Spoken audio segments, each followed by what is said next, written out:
yeah, we're gonna actually attempt to wrap that up today is the first plan. So we're gonna do that to begin with. Yeah, I guess we do that to begin with, and otherwise we just sort of see where we go. So yeah, hello, how's everyone doing? Good to see you guys. Yeah, usually I stream a little bit earlier than this, but I was just out with Ellie. Because we're doing replays, it didn't have really a strict starting time, so hence just took a couple moments and chilled. But yeah, we're here now and ready to provide the StarCraft. So I'm just gonna make sure everything's set, but I'm pretty sure we're just gonna go straight into Liquid versus Basilisk, which starts out with Serral versus Cure, which is very fun. And then we'll just go from there and kind of work our way through that entire matchup. And then after that, we're going to have the Korean Royale replays from the games that were not played yet. So you guys might remember that Beyond had a couple matches to play, so we'll do those. We'll show you guys the Korean Royale bracket. And once that's all set, we might do something else there. We're going to see how long that takes us. I don't know if that's like a good amount of time, or if it's a little bit too short, or what the dealio is, or what my mindset is on that. So just yet, so that's what we're going for, aiming for, etc. Though. So yeah, that's kind of the game plan at the moment. That is kind of the game plan at the moment. Cool.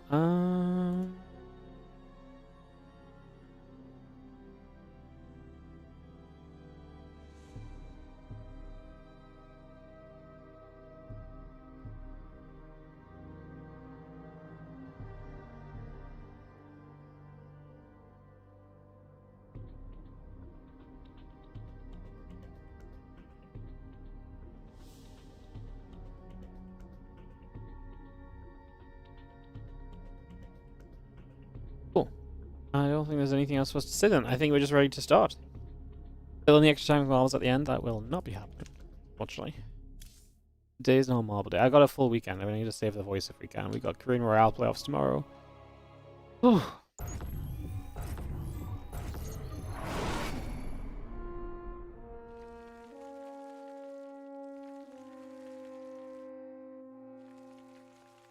Alright, let's dive in to some StarCraft 2. So this is best of 13, so I'm not even going to put a best of on the bottom. This is from the Crank Team League. So this is like, at this point, guys, I mean, just to not beat around the bush or anything, like, this is like a month old or so. Like, realistically, this is a freaking old game. An old series, but, like, it's just a good matchup. And I've been meaning to cast it, but because it's a best of 13, it's going to be long. You know, this is not just oh, we have an extra hour at the end of the stream, let's cast that. We almost needed our own day for it. I've just been busy. We've obviously had a lot of different stuff going on and everything, so hence here we are. It's taken us a hot second, but we are here. And excited to get into this today and get into some games and actually finally cast this thing. So excited to finally move our way through, and it starts off with Serral versus Cure. This is a TVZ, obviously best of 13, but every single map the players change. So the way it works is that we play 2 1v1s, then a 2v2, and then another 1v1. After those 4 maps, whichever players have played 1v1 already can then be used for the next set of 3 1v1s. So if you imagine the 1v1s are broken down into groups of 3, you can't use Serral in all 3 of the first 1v1s. But once 3 1v1s have happened, Serral can play in the next set of 1v1s once again. So that's kind of the ruling. That's kind of how it works. That's pretty much what's going to happen here. So, yeah. Don't know if there's anything else for us to chill about.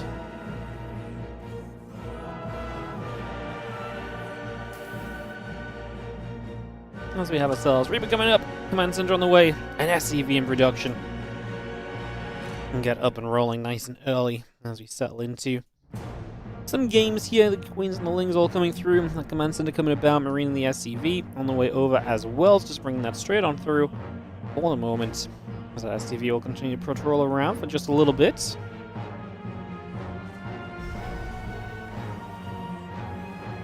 Got a factory coming through as well. So get that factory up here from Q. Nothing really surprising from him. Just a nice standard expansion to start us off. Obviously, he could be heading towards triple Command Center here and a bit of, you know, economy from that in general. So That's also a possibility right now, so just some things for us to look on, as those couple lings will go back and forth with that Reaper, trying to find a little bit more chance to try and see if there's anything to be done overall. Yeah, that factory coming up, the couple command centers coming in, the SDV still producing. We got a CC morphing into an orbital already. It's just going to bring that straight on out. And yeah, that link speed coming by, the orbital coming up, everything just settling rather nicely for the moment, I'd say. Pretty cozy early few moments as the, again, CC and the Starport all come through. The orbital command finishing very shortly. Aliens on the way out, SCV on the way, link speed producing. And the drones continuing out and about as well. Just bringing all that through. The couple queens going to throw some shots at the Reaper. Reaper will take a little bit of damage. Just going to come through, pop at that creep tumor, back away again. Still got that link speed a few moments from finishing. The drone coming up, the hatchery about to be done. A couple of queens on the way as well here currently as we keep bringing that straight on through for a moment.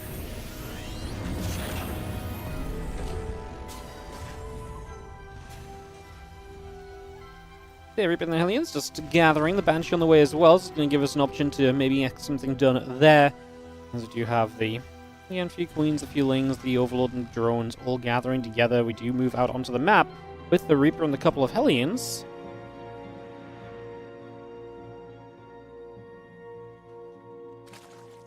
So those Hellions just going to step through. The queens are going to be in position.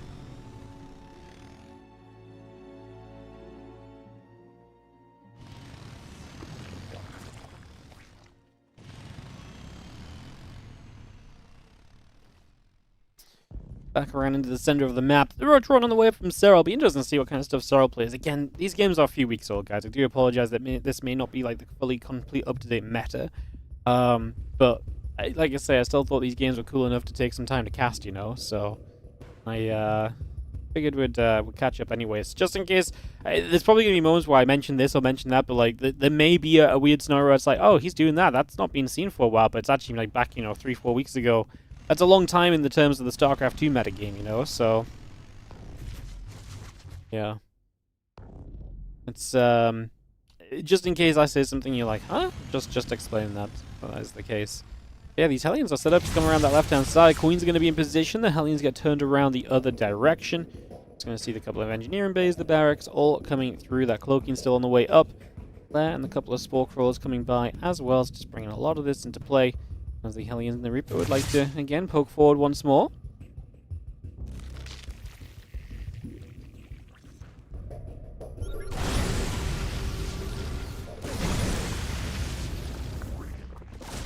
Couple Crypt Tumors is going to get picked away out. Roach speed will be starting up, so we get that on the way. Serral is going to at least invest into those roaches a little bit.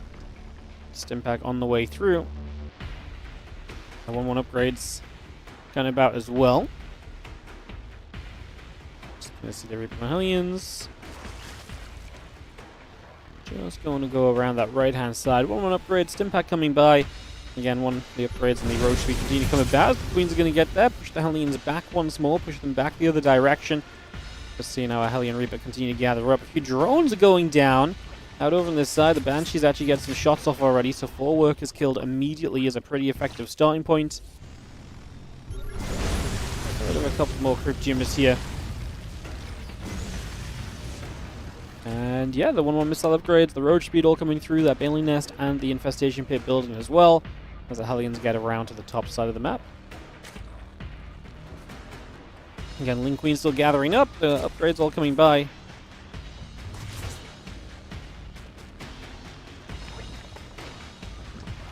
Let's go for another extractor into the front here. I mean, Serral playing pretty calmly and confidently as you'd kind of expect from Serral. There's nothing too surprising about that. He is the sort of player that enjoys just being set up and playing into the longer game. The longer a game goes and Serral's involved, typically the better off he's going to be feeling. So I'd imagine he feels pretty good about where things are going with this right now as a couple of drones continue to drop. The 1-1 upgrades and that Stimpack still coming through as well. So continue to bring that about right now. The 1-1, the Stim all coming about. Marine Tank, Armory Factory coming up as well.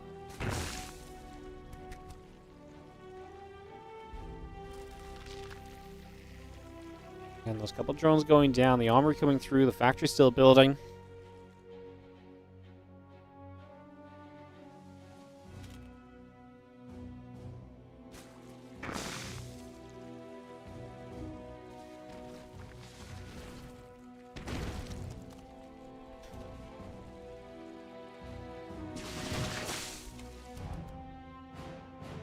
Let's see, let's go. Banshee's going to try and fly Queens. We'll shoot back again. The Banshee take a bit more damage. We get rid of the Changeling in the center. Let's go see those couple of Vipers going through. Marine's going to get underneath the Overlord down already. There's a couple of Vipers still coming through. Baneling's in production. The Roaches will gather as well. The Adrenal Gland's coming through. The Marines is going to get underneath. That goes and gets the Overseer already. Those Banshees still putting work in. A couple Lings starting to go down. Trying to get toward the SCVs. The Lings come back out the other way. Banshees will fire, and a few more of those Lings going down.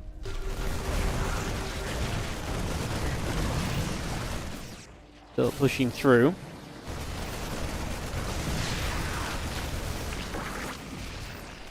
Let's see the tanks sieging. Queens will still take some damage. It's going to be seeing a couple of Hellbats continuing about. Just going to take a few more shots. The Marines will come over. Just going to see the Queen's going to be there. Lingbane Roach to run through and try and play cleanup. The Marines are going to stim as we see the Blinding Cloud coming down to help push things away.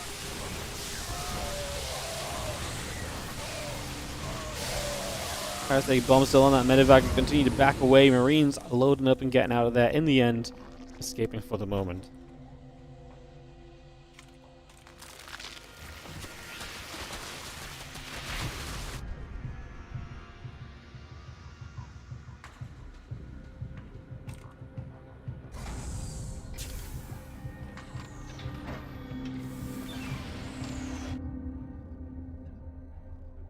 Again, Adrenal Gland's about to finish. Burrow on the way through still. Hydrogen about to finish as well. Overlord speed coming about. +1 melee, +2 carapace. Lots of upgrades from Serral. I mean, Kira's going to get back out onto the map here on Old Republic. 4th base in the center from him already set up. We will send a few Marines forward as the Lingbane Roach wants to take a chance at diving in over here. Kind of catching Kira, not quite ready to fight, and obviously not really any splash damage available. Those Wooden Mines are going to get burrowed up. Corrosive Vials will knock them down, but they will fire, and they get rid of a couple of Roaches at the very least, so that's pretty decent as well. You see the Lingbane Roach back around that left side.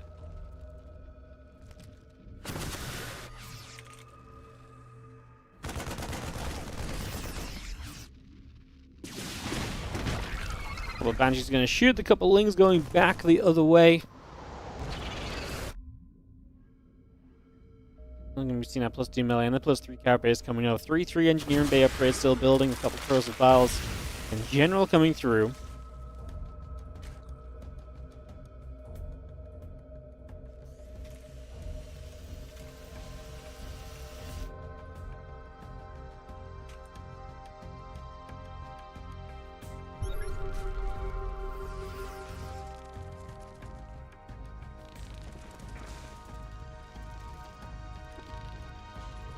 Lingbane Roach Ravager coming down the left-hand side. The Banshees will go through, get rid of a couple of Freak Humans here. So it's going to knock those down.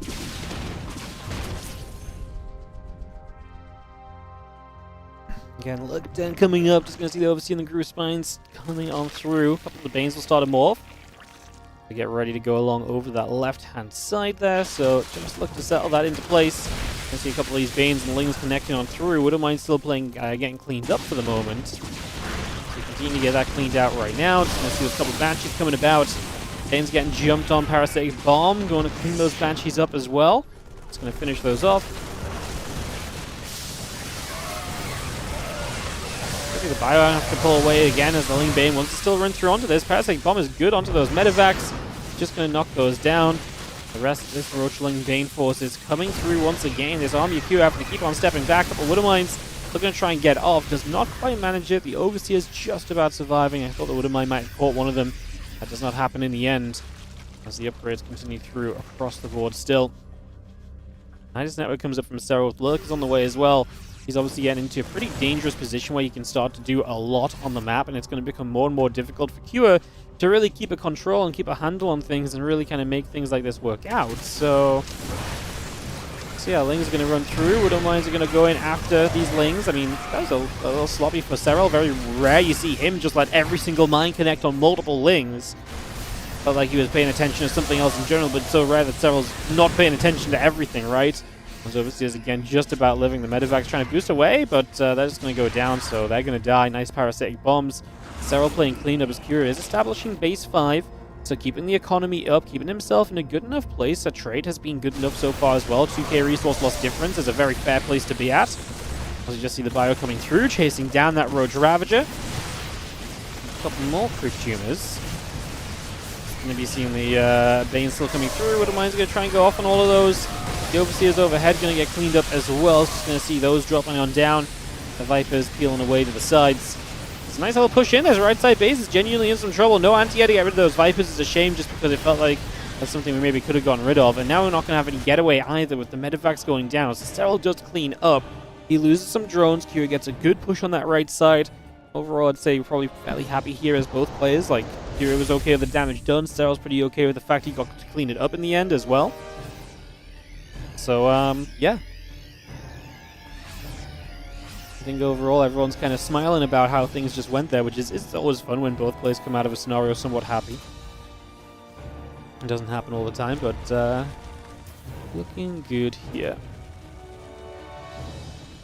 Find us into the main base. I see a couple of Banes getting picked away at. The bio going to fly, the Spine going down. There we go. Ling Bane Roach Ravager going to come running straight through. The Bane's going to get here as well. The Lurker's going to pop out. But in after a bunch of those SCVs already as well. It's just going to take that down. I mean, fun attack in that main base, but then you've got Q's attack over here is kind of holding strong. The Lurkers do get jumped on, and we're just going to be able to clean that up with bio. Gets a good few of the kills.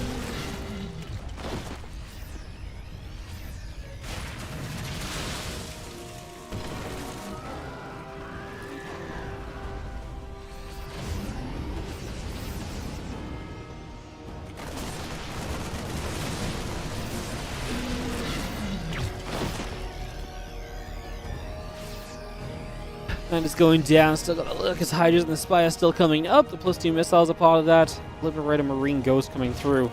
There's the Lurker over there, just going to continue to channel about. Most of these Lings going to run over. Roach Ravager going to take a chance to jump onto these rocks. Open up this little bit of space. The Baneling's still morphing through. The +2 missiles are part of this. All the command centers as Kira readies up for a later game. I mean, Kira has many a time taken Serral to a later stage of the game, and this is going to be one of those moments where he continues to develop into these later stages, and that's just where we are headed right now. It is getting to be pretty heckin' late here, and it is kind of interesting because the later we go nowadays, I feel like the less we really talk about. I mean, TLDR, the later that we go, I feel like the more that we kind of get set up into this army of Berserk where actually you don't want mass lurkers, you actually still try and overwhelm with Ling Bane a little bit. And then we are going to see the Spire coming up too. That'll give you some options with the Broodlords, so it's going to be a possibility as well as the Hydras step over. This command center in trouble will be going down in a moment.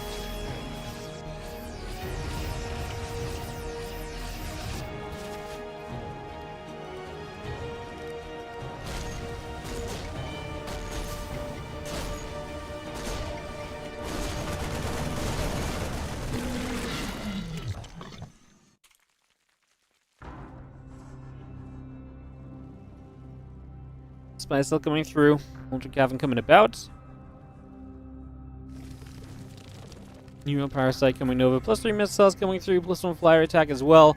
Ling Bane Hydra Overseer just stepping into the middle and ready to push down to that bottom left-hand side. Lurker's already going to get rid of the missile turret straight away. The rest of the Lurkers burrow up. What do we want to do? Back away, apparently. It's just going to take a few steps away. And those libs still building by. Again, another missile turret just out the front. A couple of snipers coming down. Gets rid of the Overseer as a part of this as well.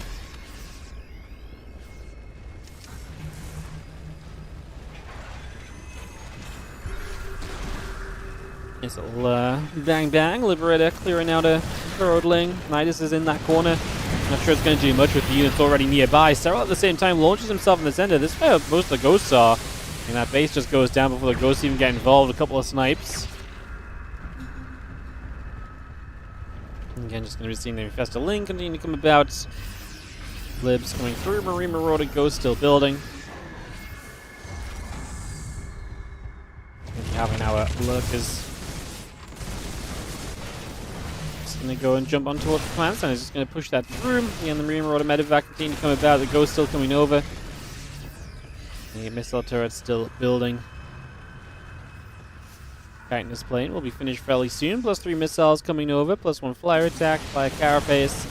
I'm just going to take a jump down to the Nidus network over here. I'm just going to be seeing these Zerglings getting jumped on as well. Liberator's going to move out the front into the center. Overseer back into the middle as well. Serral has so much creep on the map.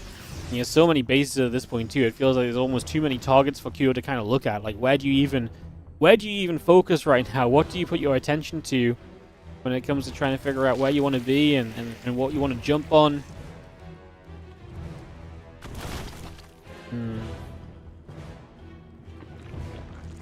Bane's going to be finishing as we just have Liberator still gathered for a couple moments here. CC drops down, missile turrets will place, Sense Tower coming up. Liberator chilling out overhead as we get rid of a bunch of these changelings initially. Firestim's back along the left-hand side. Ling's going to run in over there. SCVs already getting jumped on a couple moments as well. Tank still firing. Ling's going down. Changelings will expire. And we have ourselves the 24 additional Lings all coming up. That Nidus network going to be a part of this. Get rid of these last few changelings. I mean, again, just Nidus after Nidus. Pressure coming through. And this is just an annoying location. Having to run back to your natural at this point when you want to be defending the bottom right side of the map from larger attacks, or even the center of the map from larger attacks. It's just not really where you want to be, right? So, a little bit less than ideal, to say the least. As you have the army going to come through the center. A couple of ghosts here get jumped on immediately. They're not going to do much. Cloaking up when there's that many overseers in the sky probably ain't going to change things, realistically. As you do see the planetary fortress going down in that bottom right side, so the planetary will drop. Now we got a couple of Banes still being shot at. The Hydra's trying to turn around. A couple of the SCVs still falling as well. Again, Lib, Marine, Marauder, Ghost all coming through. Additional Zerglings in the production tab. That's a lot of Liberators sieging up across the top of the map currently. Going to be seeing the units going to come charging through. The Banes are going to try and get there. It's going to be seeing the units continue to fire. Banelin's going down. Lurker's getting jumped on. A couple more snipes, and the Ghosts are still firing at the moment. We are going to be clearing out so much of this over on the right-hand side. Big win from Kyo on the right. I mean, gets rid of a big base there now. Serral still has a ton of bases top left, but knocking down the right is step one of maybe being able to kind of start knocking down the others and have it really matter.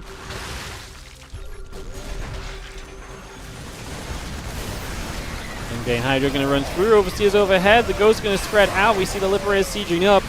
Going to try and take position there. The couple of Banes already getting jumped on and crashed down on. So they're falling pretty swiftly, as well as the rest of Bio once again takes a chance to come out over the other direction. Liberator still sieging up. The Extractor's going down. The Queen's going to be in some trouble. Just going to be seeing the Bio continue to fight here. A lot of the Zerglings going down. Liberator again, Parasitic Bomb is going to fall as well.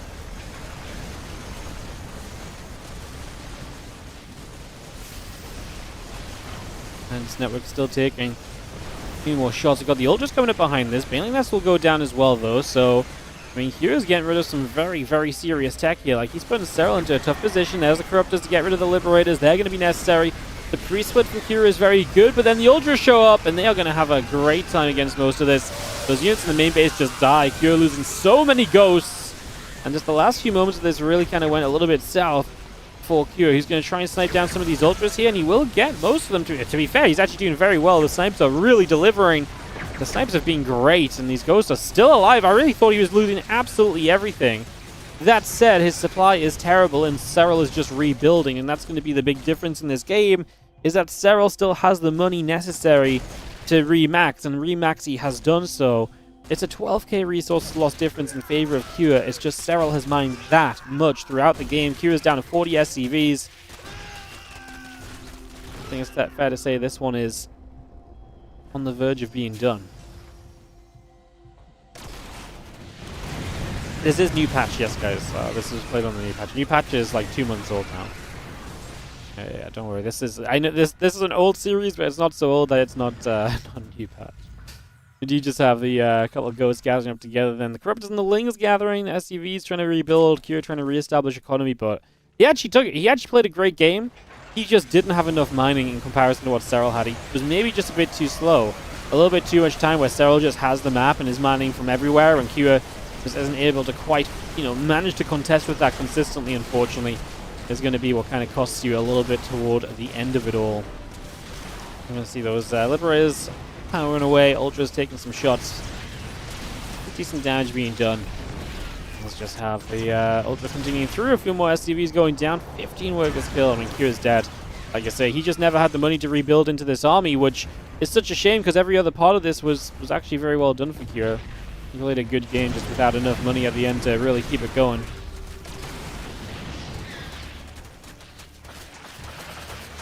And yet those mules going down. The Corruptors will caustic spray. The command center orbital lifts off into the sky, moves away. Going to get cleaned up as well, so that will also go down. Ling Ultra still building. Marine Marauder Medevac coming up as well.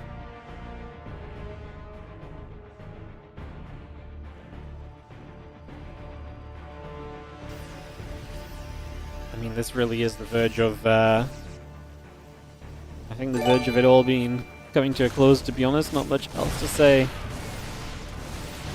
on this one soon. And as we just have ourselves the little bit of army coming through, we'll try and make something of this here as Cure, but the reality is you're just going to get overwhelmed. If not with this wave, then the wave after.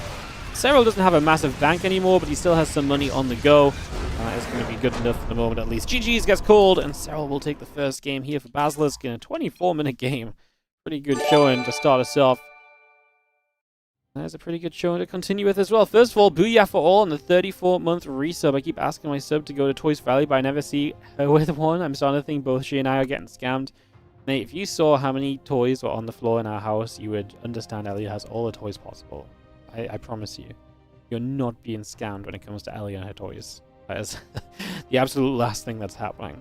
And then Merhem comes in with the 10 gifted subs. Thank you so very much for the 10 gifted. Appreciate it big time. Thank you so much for supporting as always, mates. They go out to Alak494, Tyflunks, Latte Matcha, Mizrim, Von Antel. I'm terrible with these names. Petit Loop 56, Enilio 131, Disembodied Eye, Walty, and Horizon MC. Thank you so much for the 10 gifted subs. I appreciate you. Thank you so much as always. Being so generous, supporting the channel and all the rest of it. Alrighty guys, some subs, but we will just run the ads quick. And we will get ready to go into a game number 2. Now, it gets interesting here, guys, because what I believe happened was that Basilisk, the final day of this tournament, got played on the day that players had to travel for one of the NA events. You remember we had a couple of NA events in the last month? And so Trigger, I believe, was traveling. So Rotty stepped up, and our boy Rotterdam played some of the games in this match. And so he's going to be going up next against Clem. So Roddy going to take on Clem, which is obviously not ideal for Basilisk, but such is the way of the world. And we will see how that goes. And see if Roddy can give us a shocker to open up the day with. So yeah,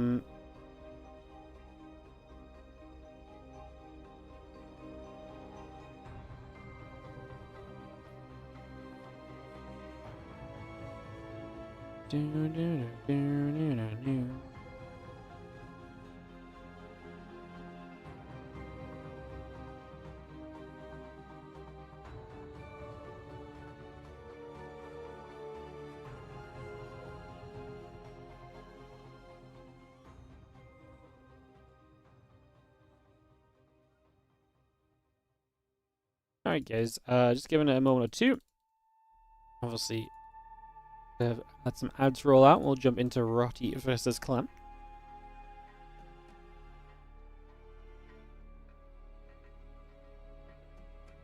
And then it'll be some 2v2 after this. Map 3 of the series is 2v2, so that's kind of a rough idea of what's coming up in the next couple of games or so, just so you're aware. Get this going, like I say, in a second. Just give it another 30 seconds or so for the ads, guys. Let it play out a little bit. Lovely.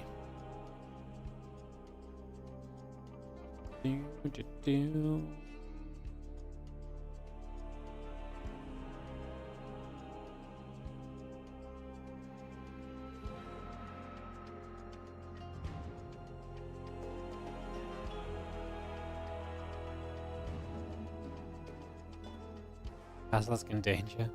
It's not ideal, I'm not gonna lie, but I mean, it's not like Serral or Raynor had to travel, right? So, you know, Trigger's great, and Trigger obviously would have given them a better chance, but you know, Serral, I actually think losing Trigger might be bigger for the 2v2s, because Trigger was playing with Serral in 2v2s and was actually doing great as well, so I wonder if that's almost a bigger problem than losing him for the 1v1s, because you could argue, like, Trigger is obviously stronger, but I think he'd still be in the underdog in some of the matches he might play, so, yeah, we'll just see how it goes. I mean, it is what it is, right? I mean, from our point of view, we just watch some games, enjoy, and see if Rotterdam can take on Clem. I would hate this if I was Roddy. You know when you go in game and like everyone's like, what if? And you're just like, there's no chance, mate. Like there's just no way. There's just no heckin' way. Alrighty guys, so we're gonna start us off with the Blue Terran. Who's gonna be in the top left corner, the mothership for map number 2? It's gonna be Clem, Team Liquid of course. Repping Basilisk will be Roddy in the 6 o'clock. On this 3-player map, so we'll see how this goes, see what the scenario will turn out to be. Get all of this on the go. Roddy already up 1-0 against Clem. Yeah, you know what? That's one of the benefits, right? You know, if your team does well, every time you're in game, it's going to look good for you. Yay.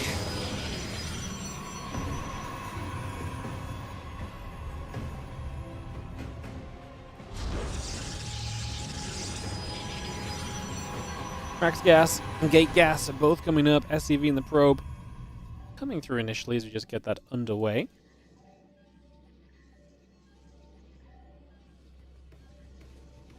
Bringing a lot of that through as you just settle down. There's going to be a barracks just out the front of this main base at the moment. Just going to get that settled down already. That refinery still coming into play.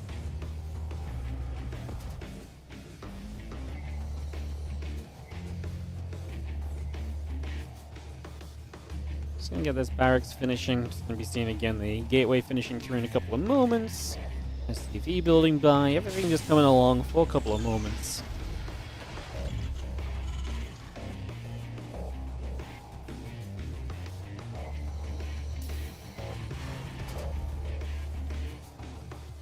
Just gonna take it easy, guys. See what our players build into. See what the opportunities end up looking like here over the next few moments. Get this fully into play and see, like I say, how things are going to be rolling very soon. There's Reaper coming up from Clem. We'll see if it can get some fun micro going, some fun pressure, some stuff like that as we just have the Probe going to the upper left side, ready to look to see what's going on as the Reaper is out and begins to move down to the bottom. It's actually going to miss the Probe, so he misses getting that grab. I like that Clem goes double gas factory. I mean, as Clem, you want to be as safe as possible here. You're a heavy favorite. The last thing you want to be doing is giving your opponent chances to kind of win this game off of some crazy cheese or something. And if you're Roddy, you either kind of, you know, I think you just accept that because you know if Clem's going to play super safe, well, at the very least, you're playing a game where Clem's not cutting corners. Clem's being as safe as possible. Maybe that gives you an opportunity to maybe cut a couple corners yourself and just say, cool, if you're going to be mega safe and make sure you're not going to die to me, maybe I can take that knowledge and kind of apply it in my favor. So, see how that goes. Just going to see the Stalker going to be poking about. It's going to come through for some shots. Stargate coming about. Probes in the Warp Gate coming in as well. Adding on that Cyclone. Continue to get a lot of this underway as the Adept are going to shoot at the Reaper. Push that back the other direction.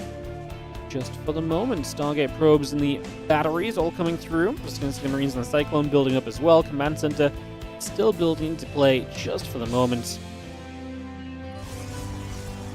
Stargate is about to complete, so we'll get that finished up here already. The battery on the way in. The Phoenix now Corona boosting along as well. Just bringing a lot of that up and about right now.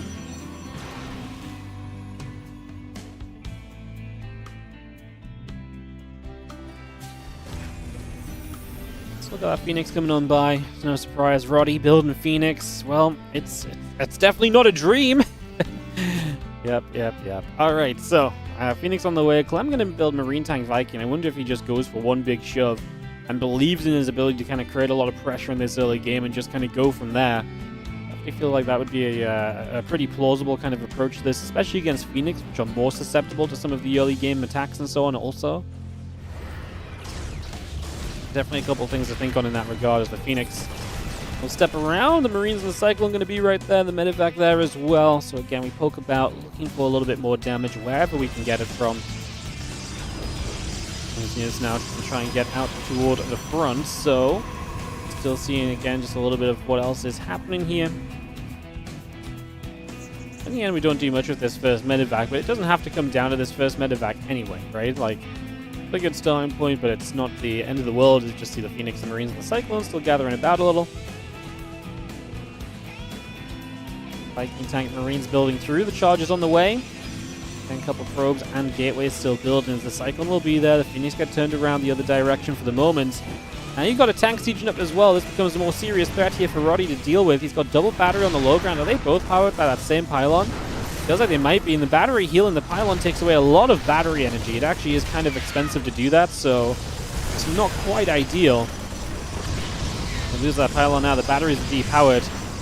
And there's just not an answer to really the siege tank being in position right now, so Roddy in a little bit of trouble. Clem hitting hard, and behind this just more Marine tank Viking and extra barracks on the way through too. It's definitely looking good across the board there, as the Marines will continue to nibble their way through this Nexus. The Nexus taking damage. The battery gets recharged up once again. Stepping through, the Phoenix trying to get there. The Marines and the Cyclone going to hang about. And, I mean, this looks like the Natural's going to go down. We're going to try and commit in with the Phoenix. This is looking ugly, man. Slow Zealot's not going to quite do much of anything. The Phoenix count is good, but what are we really going to do with it? You're going to start lifting up units ASAP. Now you're going to start losing Phoenix, because you've got to commit in. You don't really have much of a choice about it. The Zealots are going down again. This game is going in the bin, and Clem is going to tie it up just like that for Team Liquid. As what we expected to be a tough matchup turns out to be, drumroll please, a tough matchup? What? No way. Yeah, a bit of a tough matchup here on the side of Roddy, and yeah, that's it's going to be a little rough for him, to say the least, as we see the Zealots at least now have charge, which helps, but we never have enough of them at this point to ever really make a difference either, is the problem. At one point here, maybe, if the Zealots had charge early, maybe you could have had enough to jump on this army and to really, like I say, make a big difference, really make kind of like a breakout effort, but that just does not happen, as the Wolfgate's still taking more shots. Phoenix going to be popping out of that Stargate. We're going to try and go across the map. The units are still just going through, working their way through whatever they find available. GG, says Mr. Roddy. And that is going to be that as we get rounded out here. So, Clem takes it. And he is going to tie this series up. The best of 13 goes to 1-1. And that is going to lead us to a Game 3, which is going to be the 2v2, guys. And the 2v2 is going to be Serral Raynor versus Mana Clem. So, without further ado, let's get straight into map 3 of this and have a look to see what Serral Raynor can do against Mana Clem. And Raynor's going to play Protoss because Zerg is a terrible combo for 2v2.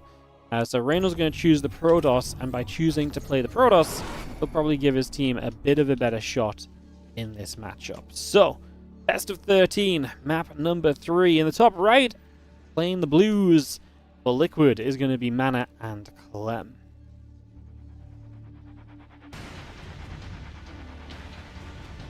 In the top left, our red Zerg, our orange Protoss is going to be Serral and Raynor. Again, Trigger was the go-to for them in the 2v2 alongside Serral thus far.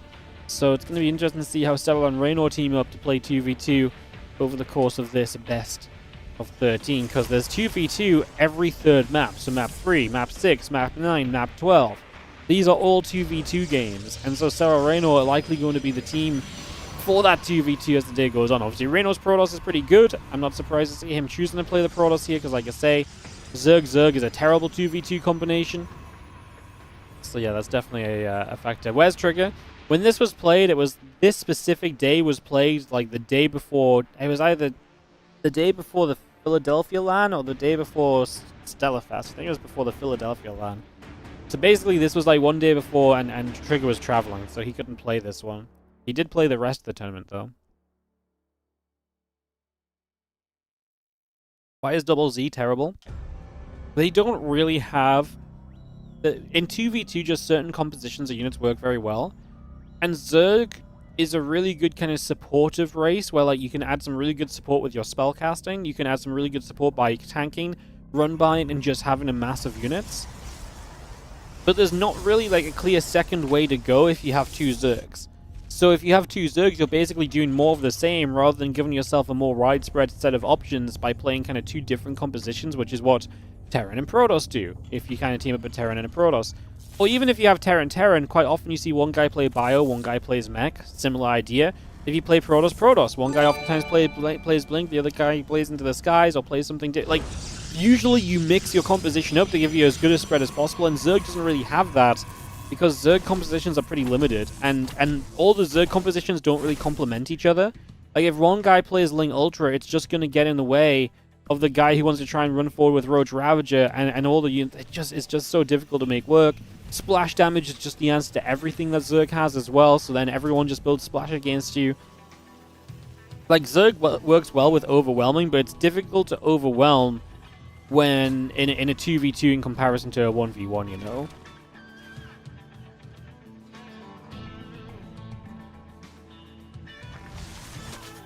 Couple of Lings is going to nibble at the pylon. Just going to take that down. As, yo, thank you, first of all, Skilldare for the 3-month resub on the Prime. And also the Jacob coming in with the 5 gifted sub, going out to Reaver7, Space Invaders, Dead End SC2, Hugo HC, and CS Shell 27. I forgot, is this because it's 35% off gifted subs, right? Is that why we're getting all the gifted subs early on the day? Yeah, I appreciate you guys. Thank you so much. Thank you so much for the gifties. Yeah, I forgot about that. It's Black Friday. How great.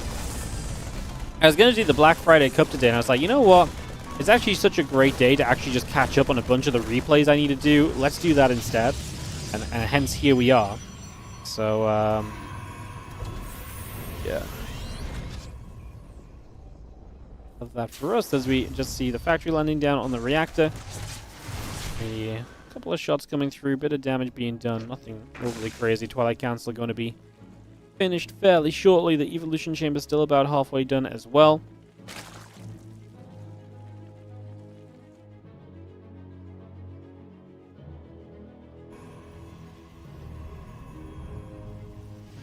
That's still coming up. A few drones on the way. A lot in production. Couple Stargates coming through from Mana. Is unsurprising to see one guy kind of go en masse onto the Phoenix. Looks as though Clem, building just Hellions right now, is probably going to be giving him most of his gas to Mana to help support triple Stargate Phoenix production so early. Moreno's going to play into the Blink, while Serral will play into a melee upgrade. And just see ourselves the Spore coming through the lair, about halfway done. Get that ready to roll. When was this league final? Yeah, this was about a month ago, give or take. What date is it today? 28. It was absolutely a month ago. Yeah. Yeah, it was just a bad. I mean, we actually pretty good at kind of playing catch up and casting a lot of the stuff that was happening. We just got to the finals, and because it's a best of 13, I explained this earlier, but because it's a best of 13, it's really difficult to just be like, oh, cool. Well, you know what? If it's a best of 13, we're just gonna go do a cheeky little kind of best of 13 at the end of a stream today when we have some extra time. It doesn't really fit in, so I've been trying to find like an actual just day to cast it, and today's really been our first opportunity. So, what happened to the Black Friday Cup? Yeah, I just decided to do replays instead. I said, do I have the money to give out for Black Friday Cup? Not really. And then I thought, does that sound like a lot of effort instead of just, you know, catching up on the replays I've got? Yes, it does. So we just didn't do a Black Friday Cup, that's all. What's up, the Jacob? 50,000 points to claim the official goat of SC2 as Innovation. I love that one. It's a very fun one. Innovation was honestly one of my goals for sure.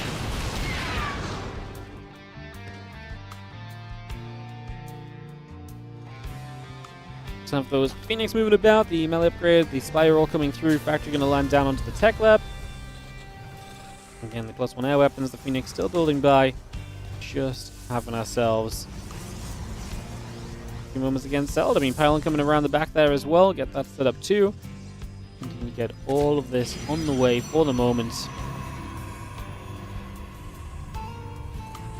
A couple of drones is going to go down to some Hellion fire there. The Hellions are going to return. Oh my god, I was going to say, those drones are stacking up. Serral didn't see it. I actually think the Hellions with a bit more confidence there from Clem could have had a bunch more drones. Maybe Serral didn't respond because he wanted the Hellions to take a step further forward. Maybe there's a bit of a mind game on that. Maybe Clem was right to be cautious, but from my eye, I felt like the opportunity was there for sure. I thought that was going to be a big one. So, yeah. Phoenix going to lift up. Queen is going to go down. The Phoenix is doing a good job. We do see Corruptus from Serral as a way to try and counteract those Phoenix.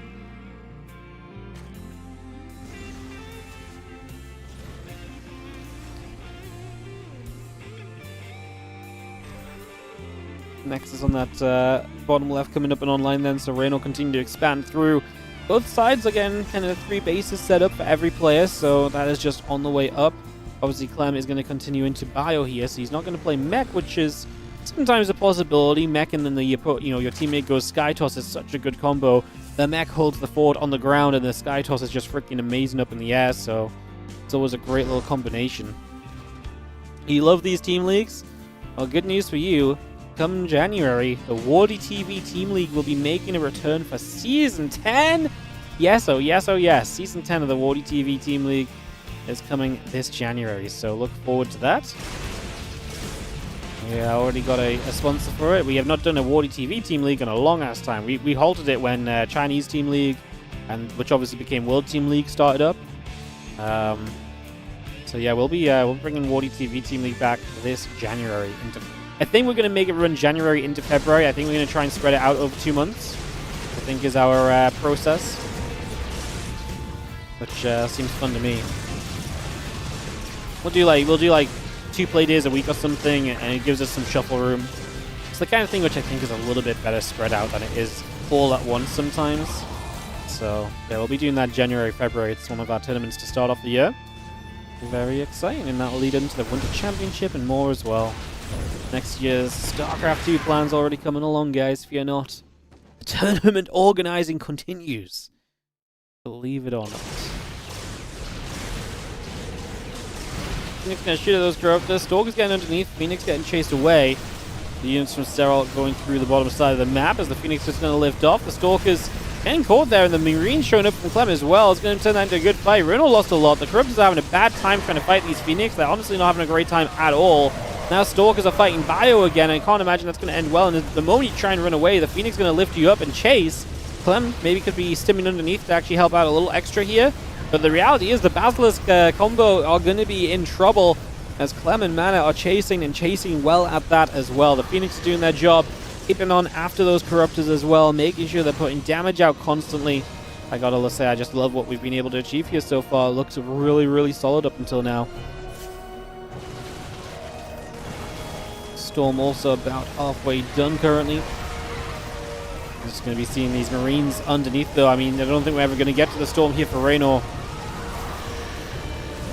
I mean, maybe if we can clean this up, a few Marines on low HP, there's a couple of tanks in the back we have to get rid of. The problem is the Phoenix can lift up so many of the units that are just remaining. These few Marines low HP just do not seem to care. There's a link counter attack for base, but Serral is doing one nice thing.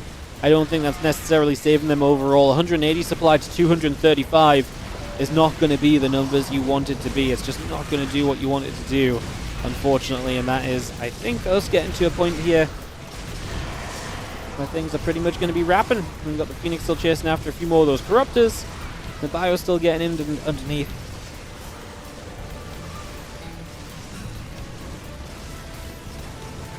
Bio just sits and chills, gets rid of the Corruptors. GG's is Raynor. I imagine Serral's GG is not going to be far behind, and that's going to mean that Liquid take the lead in this best of 13 series, which means first to 7 points. Liquid now 2 out of the 7 points gained. That's a very solid starting point. And obviously we already had, so we should be able to figure out the next match, right? It is probably, yeah, okay, it's going to be, I can also just click and check, but it's going to be Raynor Mana up next. Obviously we've had Serral and Roddy play from Basilisk, we've had Clem and Kyo play from Liquid. In terms of if we're imagining Serral, Raynor and Roddy, and then Mana, Clem and Kyo being the 3 players available today for each team, then it is Mana, Raynor next, and that's exactly what is happening here. So,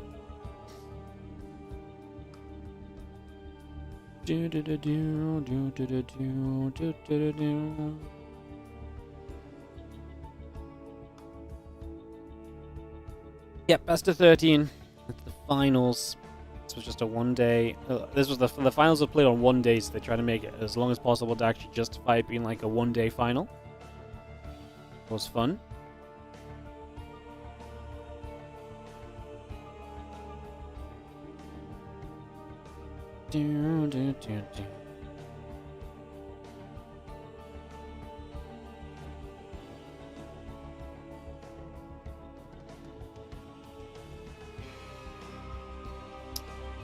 Alrighty,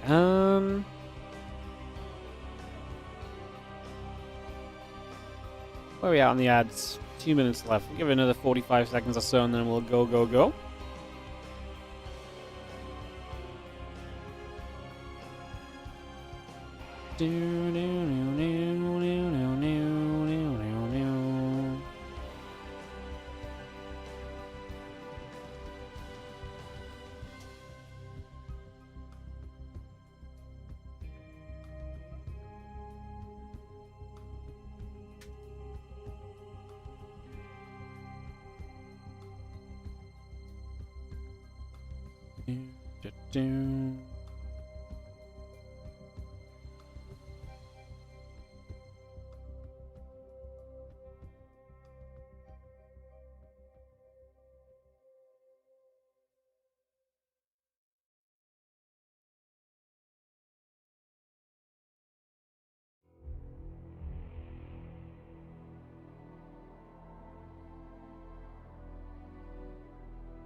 I guess kick this off. Reno versus Mana. Mana's been playing well lately. Don't think this is a guaranteed Reno win for sure.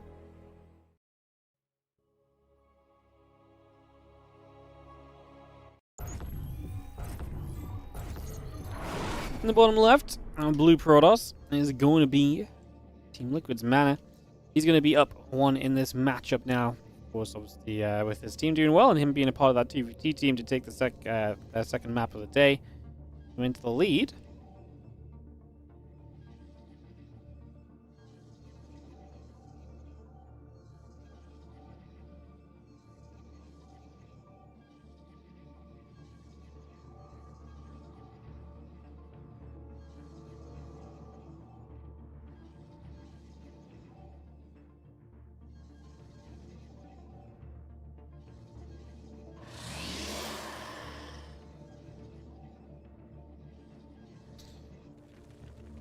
Right on the right, our red Zerg player, obviously from Basilisk, and looking to bring this series back on track for Team Basilisk. They did beat Liquid in the winner bracket finals, but can they get them in the grand finals? The hatchery goes down.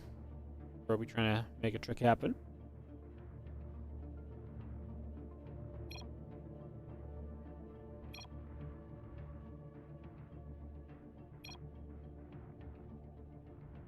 His base got blocked by the animal. It's a classic. They always love the critters. You know, nothing like a critter on your natural. To mess with the Zergs, huh? Always a good one.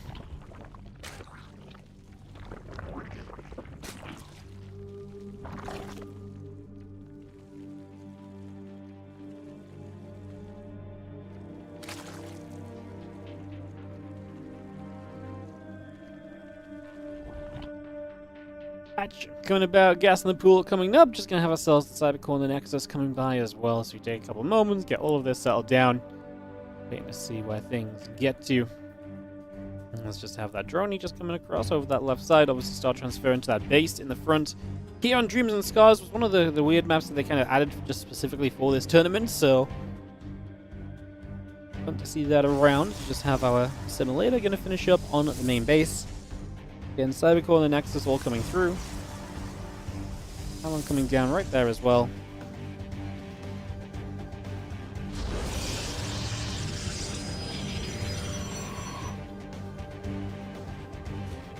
And then Probe gets away, the little worker-only pathway. Those worker-only pathways are becoming very popular. A lot of maps starting to integrate them into their usage. It's nice that workers now have escape mechanisms, you know? Justice for the workers who've been chased down and hunted and killed in the early game of StarCraft 2 games for the last 15 years. Finally, we have justice for the workers. We give them an escape route, a way for them to survive and to move on through and to get out of trouble when needed. Drone the probe will nibble up. It's going to get some damage going. Couple of lings coming across. As you see, the probe going to move about a little bit. Hatchery goes down. This early game continues. The Void Ray has become a popular choice as well as of late, so no surprise to see Mana opted into that. We'll see if he attaches any further aggression with that, or what his plan may be over the next few moments. Oh, something exciting, guys. I didn't mention this yet, but the WardiTV Christmas Day games are obviously back this year. I started doing a couple of invites earlier today. I sent out a couple of messages already, trying to get a rough idea of when we might get them played, so I can start precasting them for Christmas Day. But as always, excited to hear from you guys. Who do you think has been fun play to watch this year that you'd love to see on the Christmas Day games? It's a bit of a nice tournament to be able to invite people to. I like to try and invite people who've been, part of the WardiTV tournaments, because it's my chance to kind of invite them to a better paying tournament that takes place over a shorter period of time. So yeah, I'd love to hear what you guys think. If there's anyone you've enjoyed watching this year you think deserves a WardiTV Christmas Day game invite, like I say, I would love to hear your thoughts. I sent out a couple invites to some of the more obvious choices, but I'd like to hear what you guys think. Euthermal. Maybe we get Euthermal for a Christmas Eve match. Christmas Eve kind of show match. I think that might be fun. So we have, that's the thing as well. So we obviously have the Christmas Day games, which is like the 8-player tournament. But then on Christmas Eve, we usually do 4 show matches of best of 5s. So if you guys have any suggestions for that as well, and even better, if there's not just a player you'd like to see, but maybe even a full-on series you'd like to see, I'd love to hear your suggestions. Like, who do you want Euthermal to fight? You know, like the $2 on the super chat, Euthermal. Yes, I heard you say Euthermal the first time, but yeah, I mean, Euthermal might be a great one for the Christmas Eve matches, actually.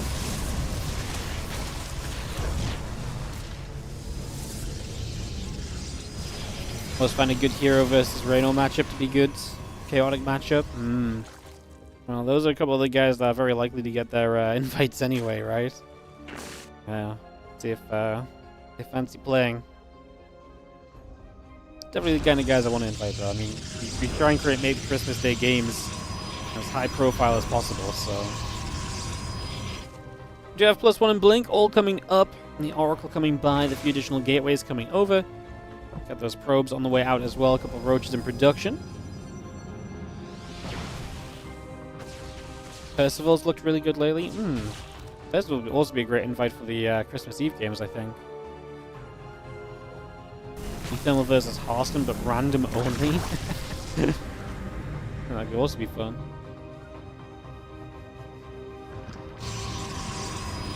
There's the cannon battery all coming through right there. It's just getting a lot of that set up at the moment as well. Just get that put in position.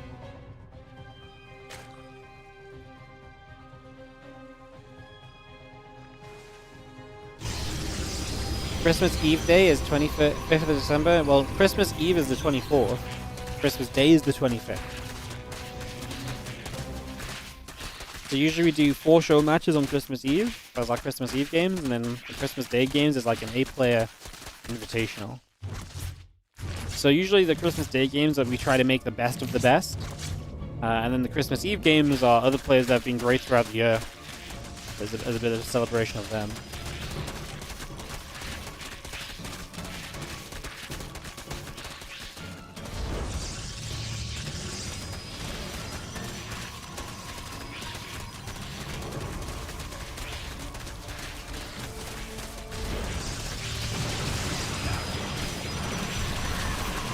These things really wanted to get rid of these rocks, and they're still coming into it, and they do not get it. The rock's still alive.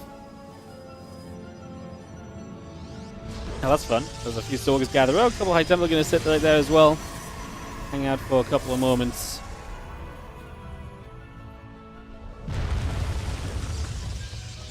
Let's get that Storm on the way through. The +2 attack going to be a part of this as well. That Stasis coming off onto a few of those Zerglings also. It's just going to be looking nice and cozy in that regard for a couple of moments.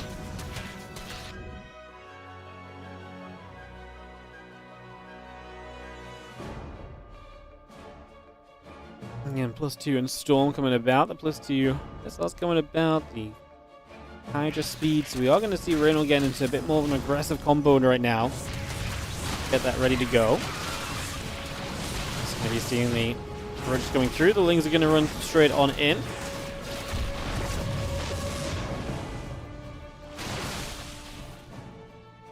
I mean, sure, just Nexus dies here, so it's going to be a good starting point for Raynor. Now man is going to struggle to have the money he needs to keep on building years to play defense here, so be interesting. That station pick coming about, Lings coming through, Hydras, +2 missiles, Crew Spines, all coming up for the moment. The Nexus and the +2 attack upgrade coming up as well. Continue to bring that in for the moment. The Hydra is going to get underneath that. The Void Ray goes down. Pylon gets picked up. Continue to pressure down onto this location. A couple High Templars looking for their Storms. And the first one gets dodged away from. The problem with the Roach Hydra is you really need Storms to kind of land on this for a long time to be effective. And right now, there's only a couple of Storms as well, so you can really kind of pick and choose your fight around the Storms as Raynor, which means you're not overly pressured to kind of, overcommit in or anything. And you see the army on the low ground. I mean, honestly, Raynor is getting pushed back a little bit here. Problem is, you're losing a lot of probes in the main base as mana. Your third base already died this game, so you're already in a little bit of a weaker position in terms of the economy in general. And that's only worsening right now as time kind of passes through. Hydra Roach takes a turn back out into the center of the map. Ourselves the Nexus and the +2 attack upgrade all coming online. That +2 about to finish up already. Look at Dan coming around. Hive on the way. Hydraling, drone, +2 missiles. A little bit of everything still coming up for the moment. So the fight at the bottom is going to see the Hydralisks taking a chance to try and get through over there. Now the Ling's going to into the mineral lines. Man is just losing so much economy. He's going to lose every probe here pretty much. He doesn't have a warp available. Doesn't even let the game go on. Just says GG.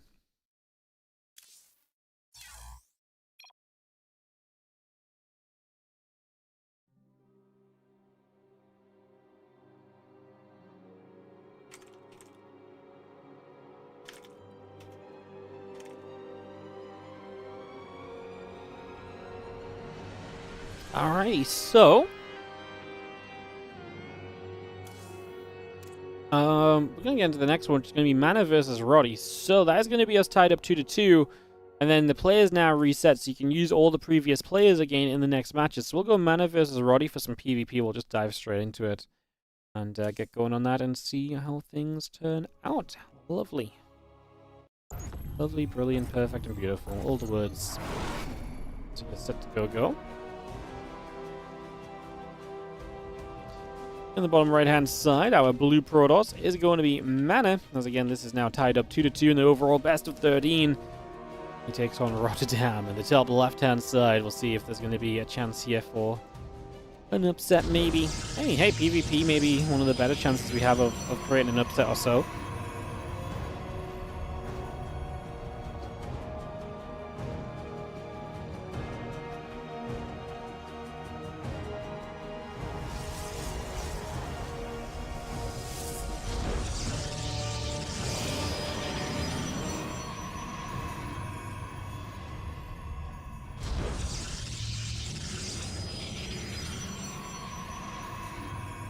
Okay, it's the Simulators coming through. The probe's going to be on the way in and get that settled down.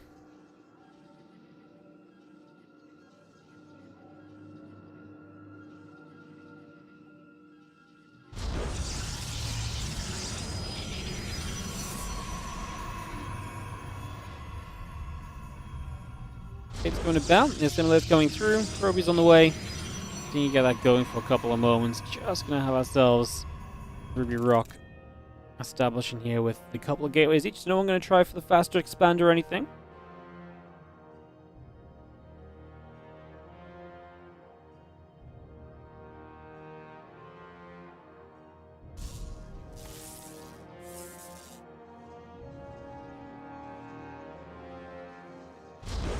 And drop down our cyber cores. The gate's still coming through.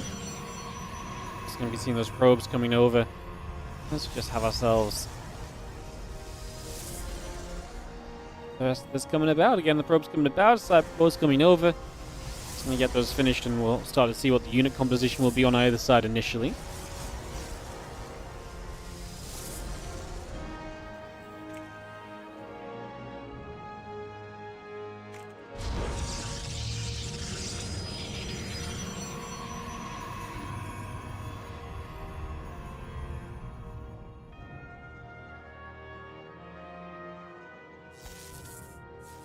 Sentry, single stalker from Roddy, sorry, double stalker from Roddy. He's gonna get that pylon, didn't realize, but he's trapped a few probes in there, so if your probe's not allowed to mine for a couple of moments, they will be freed. The probe and the stalker. keep on nibbling about. So we can actually see that Stalker getting in after that probe. It will go down. See our Stalker Sentry together. We'll jump onto this pylon.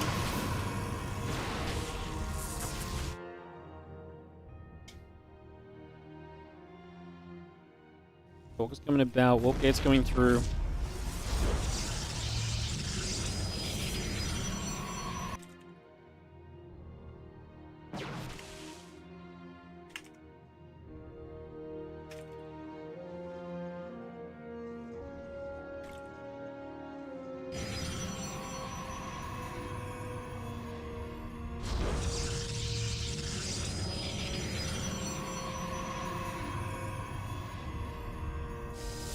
And the Stalker Sentry just coming up, a couple more Stalkers on the way. Mana's expanding. Roddy's adding 2 gateways. So he's going to go straight up 4 gates, and he wants to just come and kill Mana ASAP here on Ruby Rock. We'll see if Mana's defense can find a way. The Stalker's still building by. A couple batteries coming up. The Nexus will finish in a few moments. Everything else coming through for a couple of seconds.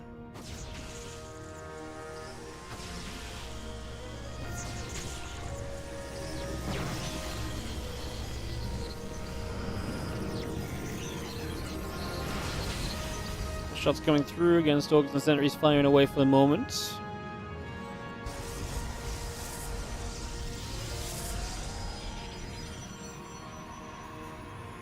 Probe facility coming up. A couple of probes coming through still. Just going to see the Sentries get an energy recharge. Trying to catch an initial force field here. Trying to get some immediate work done, but not quite able to just yet.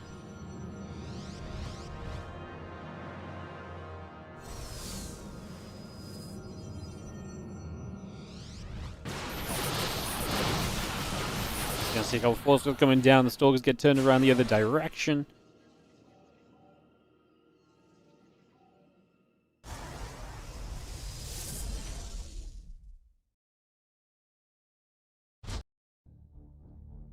Together about. Just gonna see the gate coming through. And Stargate and the Twilight Council are building by. The Nexus just going to be finishing shortly. And Roddy is just trying to build in that top right hand side. So he's realizing the 4 gate's not working, so he's decided to go elsewhere.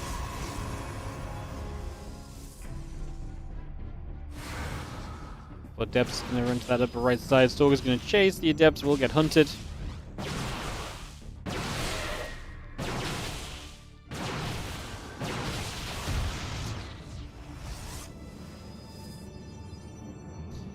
More Stalkers are going to get warped in already. And do have ourselves again that charge upgrade still building by. Stargate coming up and getting rolling.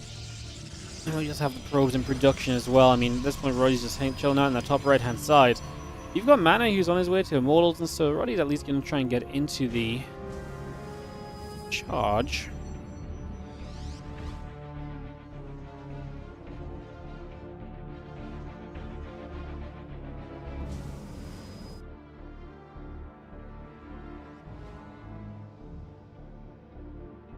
I mean, now we're actually going to see Mana taking the chance to just come across the map and actually put some pressure on, so he's going to run straight over here. A couple force fields already coming down. Into position. Just going to get that rolling immediately. And as you see, the Twilight Council taking some shots. A couple probes start to fall. I mean, this force field count is just amazing. The force fields more than anything are helping you right now. And your charge being over here is not exactly ideal. It's actually going to leave you in a bit of a vulnerable spot at the moment. So, a little troublesome, as you can see. And the probe still pulling through, going down very quickly. A lot of work is dropping. And again, the Zealot is going to try and run forward. The Stalkers will play cleanup on the Zealots. Phoenix first. I mean, there's just the Immortal not going down is huge, and like I said, at this point, all your tech is here as well, so you kind of had to fight this position. Well, it was your base as well, so of course you had to fight it. GG's. Liquid will re-extend or retake the lead in this best of 13 with a 3-2 advantage. Again, the Roddy games are going to be tough, but hey, so I actually think this was good news for Liquid, because you use, I think in argument, you've got just used your weaker player. Out of, Clem, Kira, and Mana, I think Mana's the weaker player there. You've used your weaker player to pick up the win against the weaker player of the opposition. So I think that actually does very well for you. And actually, funnily enough, because of a couple Mana games in a row, we're already back to 2v2 time in this matchup. So, when we get back to the 2v2s, it's going to be Serral, Raynor versus Clem and Mana once again. So we're going to just see a repeat of the previous matchup at least. So that part is not going to change. We'll see if obviously Serral and Reno can get a little bit better set. It's funny because it's the same map again. That's kind of how this works in the 2v2 for this event. They decide to keep the same map all the time.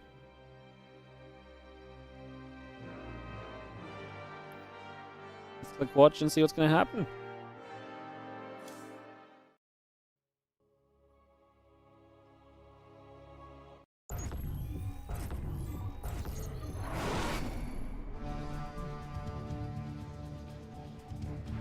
Let's head in game.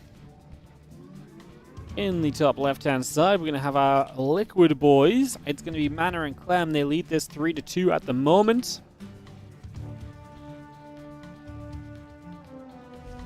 In the top right, our red and orange players are going to be Serral and Reno.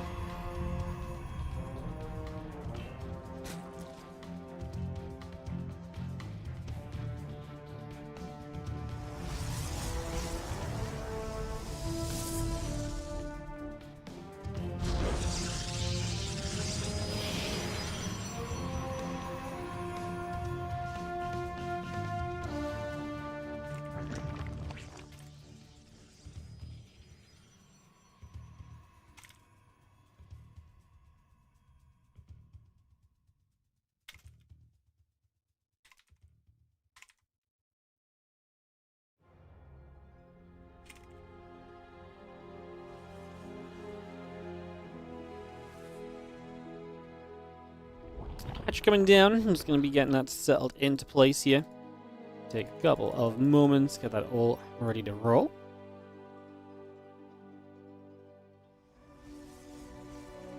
Match coming in. Nothing too crazy just yet.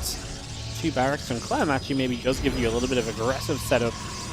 See what you can do in that regard. Again, this series is a first to 7, so best of 13 means first to 7 points is going to take it down. So just a little reminder of kind of, you know, where we're at. 4 map wins away from Liquid being able to basically pull this a victory. It's a long way, but it gets shorter very quickly. That's what I mean. You've got Serral and Reno playing the next 2 1v1 matchups as well, so imagine that will be a factor as well.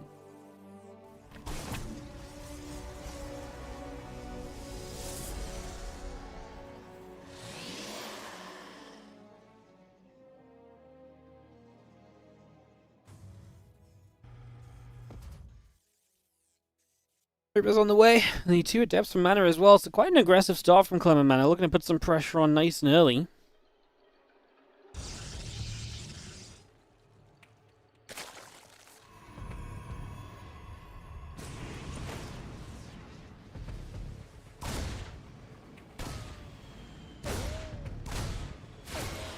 Seeing the first Reaper's on a kite. Adept is going to put some good damage back onto it and chase a little bit. Actually going to have this pushed into the corner, but we can change direction. The Zealot does not trap it well enough. Second Reaper shows up and continue to get some shots off where we can. Like I say, the Adepts from Mana on the way. Clem and Mana did something similar to this when they played in one of the earlier rounds of this event and played some 2v2. They had a very similar vibe as the Adepts actually do commit there to get a kill. Finishing on that Adept. Now we get rid of the Zealot, and that's a little dangerous. Going to be seeing our Queen going to come stepping over.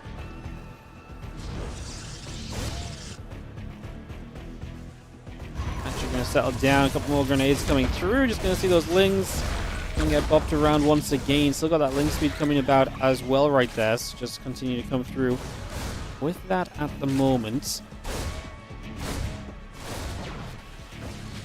That's going to try and shade again. The Stalker's going to step back. The few Zerglings still gathering together here currently.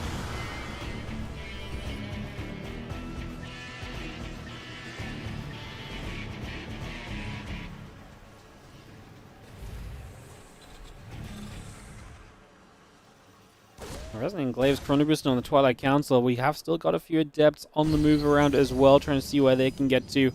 Trying to see what their plan may be here overall.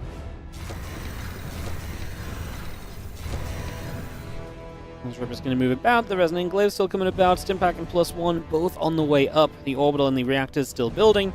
Those Zerglings continue into the center of the map currently. Blink is starting. The Nexus finishing soon.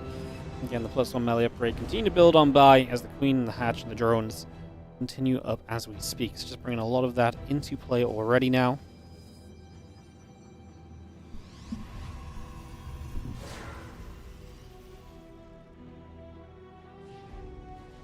Yeah, that Resonating Glaive is going to be a part of what's coming through here for the moment. Just bringing a lot of that online for now. Bringing a lot of that straight through.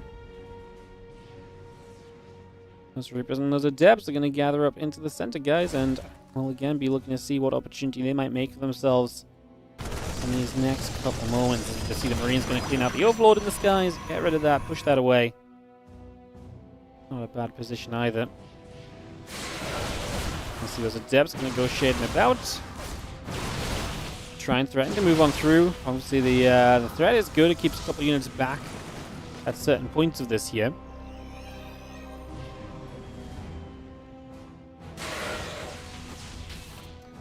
Still trying to see what else can be done. Stim back in the +1 attack coming through. The Baneling Nest about to finish. Ling's in the melee upgrade went online as well. The Reaper's trying to shoot. The Stalker's taking some damage. The Adepts will jump and shade forward, trying to again move on forward for now. You see the Zerglings still trying to run across. The Reaper's in some trouble. The Adepts and the Reapers together still actually making a pretty decent trade of this. What's funny is that the Zerglings feel so useless in this scenario, but I feel like with time they're going to be... I feel like with time, you maybe get into something else here as Serral, and maybe then you're a bit more useful. Like, the Ling's can still be great for tanking as well. The Banes I like, but it's still about being able to get the Banes in reach to actually connect, right? If you don't get those Banes to reach, then it's not going to really matter at all.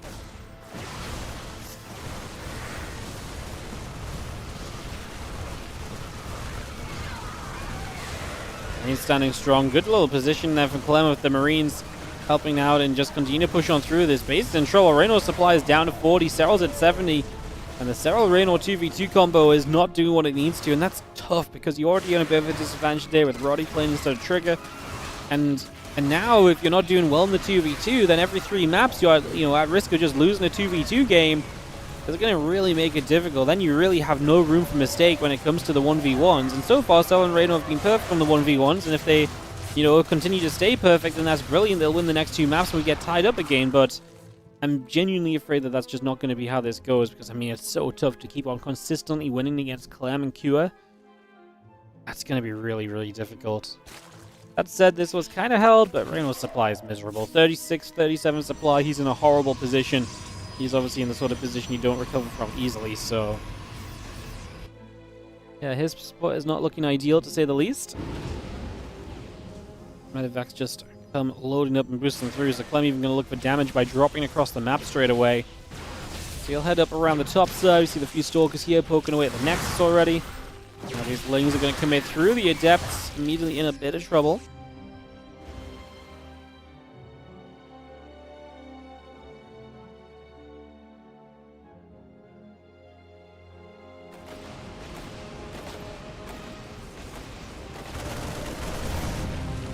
Back and forth, just going to be seeing some rocks getting taken out. Those rocks that expire over time.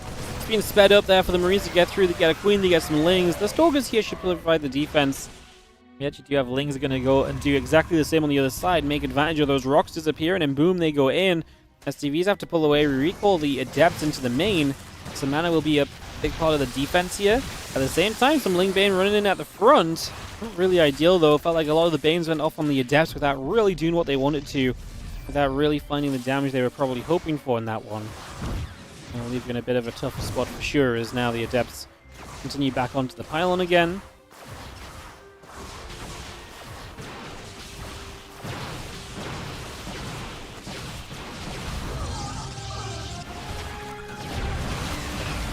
Zergling's still moving around, still just trying to make a move of this, see if there's anything more they can get done. That Blink about to finish, Storm about to be done. +2 melee, +1 carapace. Baneling speed, but everything coming up. The Infestation Pit will finish very shortly as well.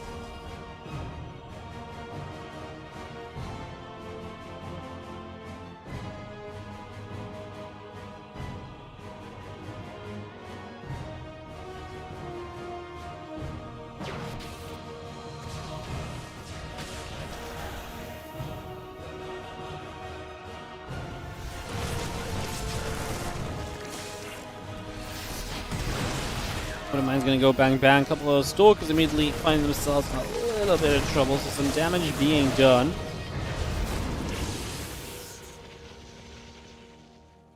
Storm fades away. The Ling's coming up, the Overlord's coming over. continue to get that on the go right now. The Stalks get after a few of the Banelings. Now the Lings getting chased as well.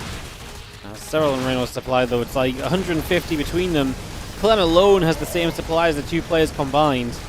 And like I say, this 2v2 is not going the way it needs to for Basilisk in a day where they're already a bit disadvantaged. The 2v2 is one they probably need to do better in. Like I say, their 2v2 team for the rest of this event was Serral Trigger. So kind of losing Trigger really has been detrimental across all fronts here so far. As at this stage, the Stalkers warp in, the Bio is still here. This push up this ramp is likely to go one way and one way only. As Clem and Mana will win their second 2v2 of this best of 13. There's going to be some good points on the board for them. It's going to be a 4-2 lead for Liquid. It's a big lead. Big lead to come back from now as Basilisk. We will have the chance though, right? It's Serral and Reyno playing the next two 1v1s. It is going to be, I believe, back-to-back ZVTs, if I'm not mistaken. Because it should be Clem and Cure still as the remaining players from Liquid. So we'll see what order of things happens in that regard. Some ads. Get ready to go. It's Clem Reyno, so probably Clem Reyno, then Serral Cure, then more 2v2 if I had to do a quick little guesstimate as to what is going on.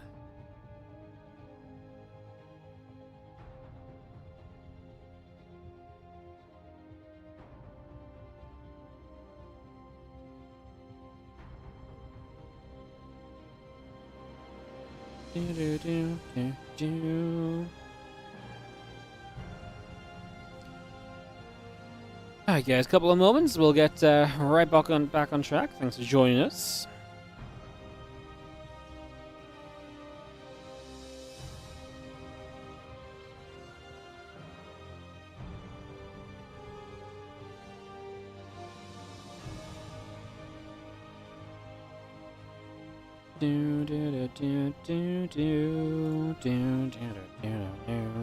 Wow.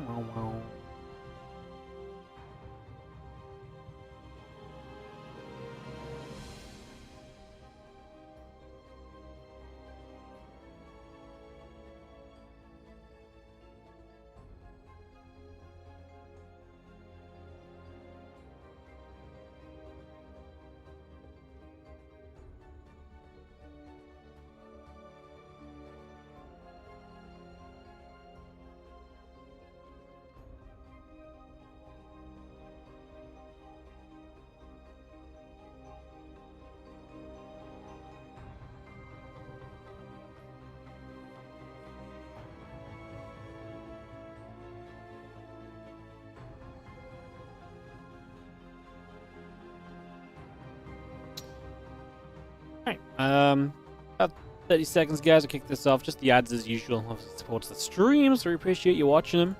Thank you so much. Appreciate it.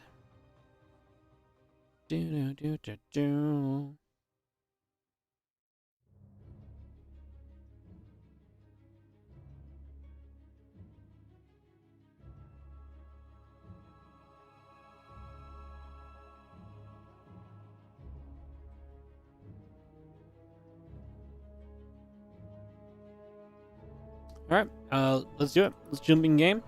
Get this ready to rumble.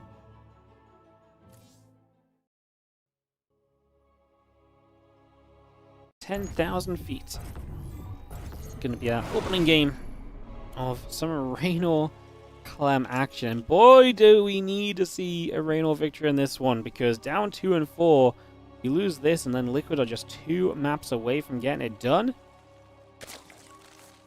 Huge. Alright, Extractor coming down. Cancelling. That's Reyno in the top left. Clem in the bottom right side. Our blue Terran player here. As we get this always excellent matchup up and underway. Was there a strategic reason Roddy played against Mana and not someone else? Yes, they only have 3 players available today. Serral, Reyno, and Roddy. So they have to play a third player. Trigger's not available, so Roddy basically fills in where Trigger would usually play.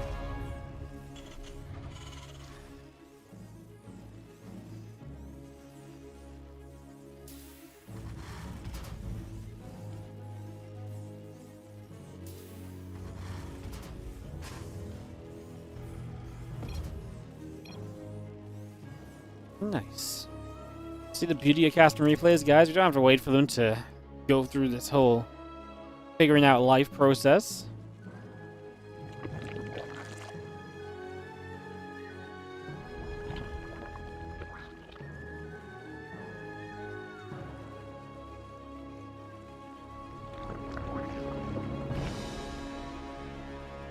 Keeps it a little bit easy for us then as the Ripper and the Orbital coming through. Hatch Gas and Pool coming about. A couple drones on the way. Ripper's going to rally toward the upper left-hand side. And just have a couple moments setting up. CC comes into place. And the SCV scout from Clem to make sure he's nice and safe in these early stages and not too much of a risk is being taken on these early moments. Gets that going very comfortably for the moment.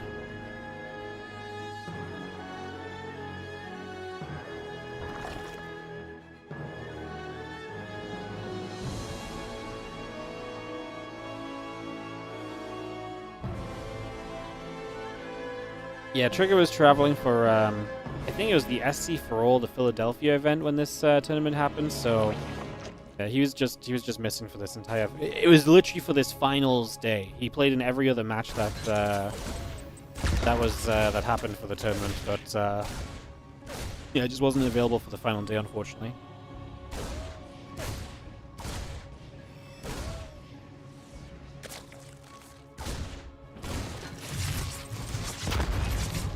He's going to fire a couple lings, going to go after the Reaper for a moment or two.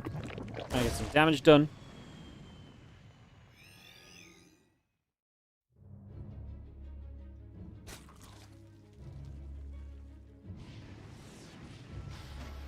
That reactor just building up on the barracks. Factory ready to swap on over to said reactor. Got some production going there.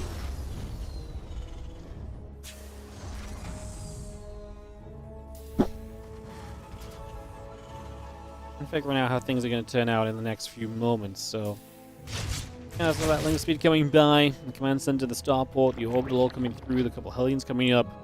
Cryptumors will be pushing out toward the center here. The third hatchery already coming down that right-hand side. Yeah, and drones, queens, and the link speed building as well. So continue to bring that all online for now. Continue to get that underway as the SCV continues to produce through on the orbital.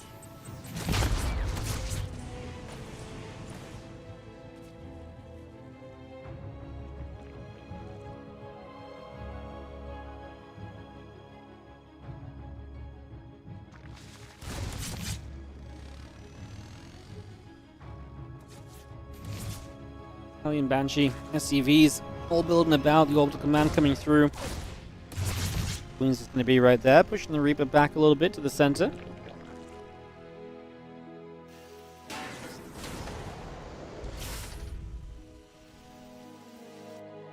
Banshee Hellion coming on through.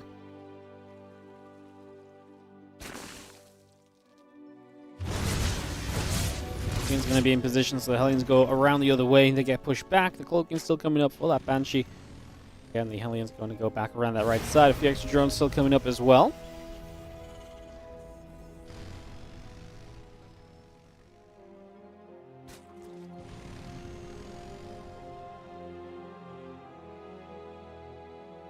Those two barracks coming through for the moment. Reactor and the refinery still coming about. The Banshee gets top side. We do have...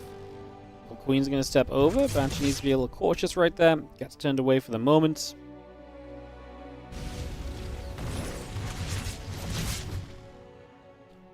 Those EVA chambers are about to complete, so that's going to give Reynold his upgrades. And where this game goes, Reynold will be on nice fast upgrades. He's got no lair or anything. That's going to be his tech choice early on. Just play those melee upgrades. Play into a Ling heavy style early. That seems to be the plan.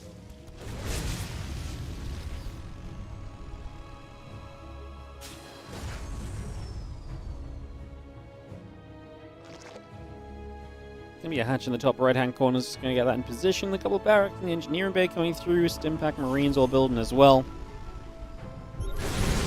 Going to step up. Going to get rid of some of the creep spread here and try and jump ourselves straight into toward a few of those queens as well. Just going to try to get that in position already. See if we can make something happen. Those Hellions get rid of a few more creep tumors. The Banshee's turning around. Queens are going to still be set up over here. Trying to just push on through for the moment. Again, see if there's any more value they can get. Those Banshees, though, going to keep on running and escaping away for now as well. So getting themselves out of a little bit of trouble at least.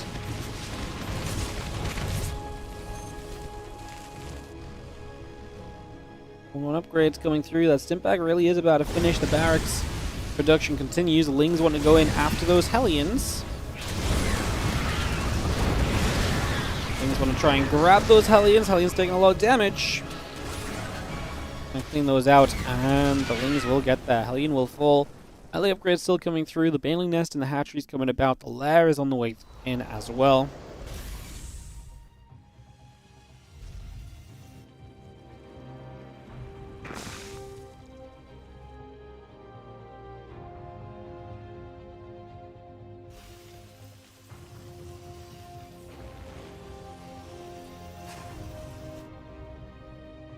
Gonna see the factory on the way up. So the second factory coming about, Bane speed coming in, all the tech coming online now as you see the the lair and everything coming through. So everything's coming online. We're really getting deep on this game over the next few moments.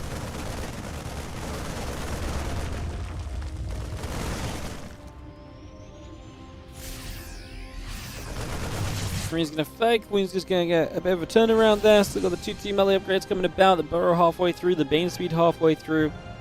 Additional hatcheries building about. The Marines want to step forward, get into the edge of creep there momentarily. The armory about to complete. Still a couple more missile turrets coming up. The reactor on the way as well. Adding on now the drilling claws on top of everything else.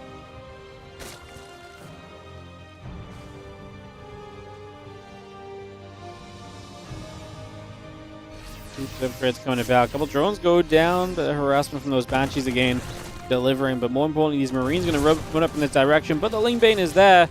Again, we use the distraction for one more drone kill. Otherwise, Clem just trying to control this map as best as possible.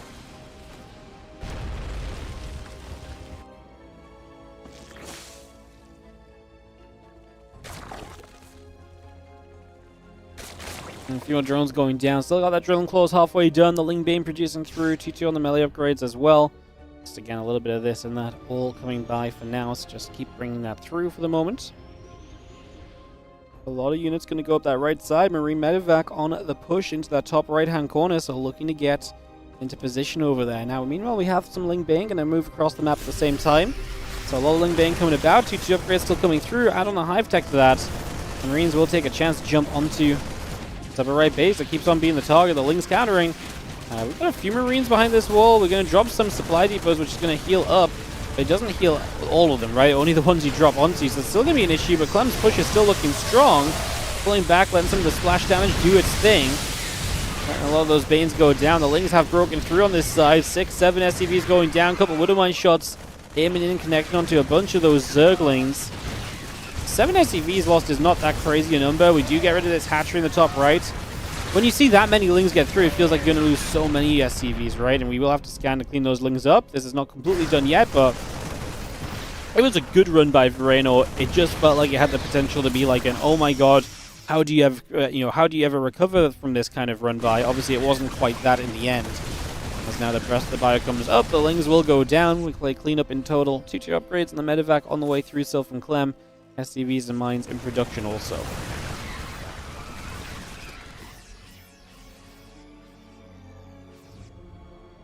And the bio gathering up. It's going to stem through. A couple more creep tumors still going down. The Lings and the +3 carapace upgrade going to be a part of that as well. Continue to get all of that on the go currently.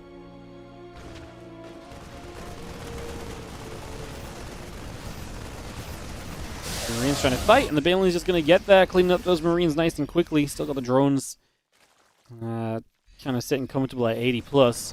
It's just more Ling Bane on the way from Reyno, but you can see his supply is not looking pretty. Overall, the thing with the run-by was that it was good, but it did cost him all of those Lings, while he was also losing the fight in the upper right. I was going to say, this fight is a little bit scary for Clem at first, because it felt like he wasn't really ready to deal with any of these kind of units, because the splash damage wasn't really available, but turns out to be okay in the end. 17 SCVs go down. This run-by was a lot better. The Ling's still alive as well. Reyno maybe doing a bit more here to actually give him a chance to play recovery. Can we save these tanks for now? We will. The Banshees find themselves a different hatchery to latch onto. So they will do just that for the next couple of moments here. It's going to be seeing those Lings still running rampant across the other side of the map as well. Really trying to figure out their way in and really trying to figure out what they can do about things right now.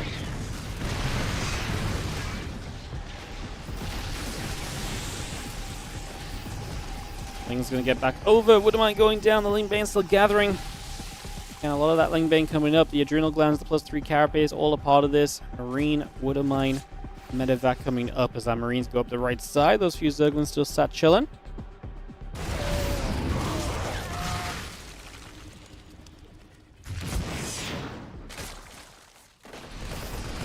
Additional Marines still coming through. The Lings will take their chance to move towards that army over there, this hatchery.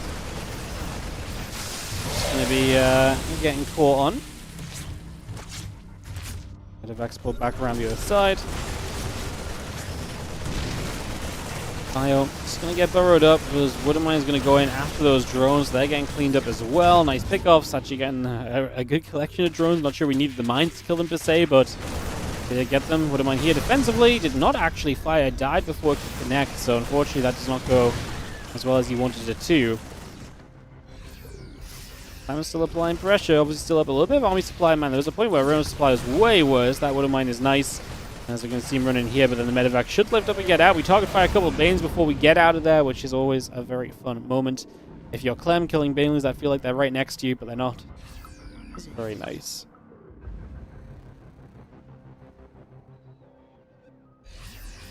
Armory is about to be done. Again, a couple of Wouldn't minds still ticking along. Marine Marauder Medevac coming up. Wouldn't mind shots going in. After a few more Zerglings, we turn around for Baneling. Now the Liberator on that top side will get after a few drones as well.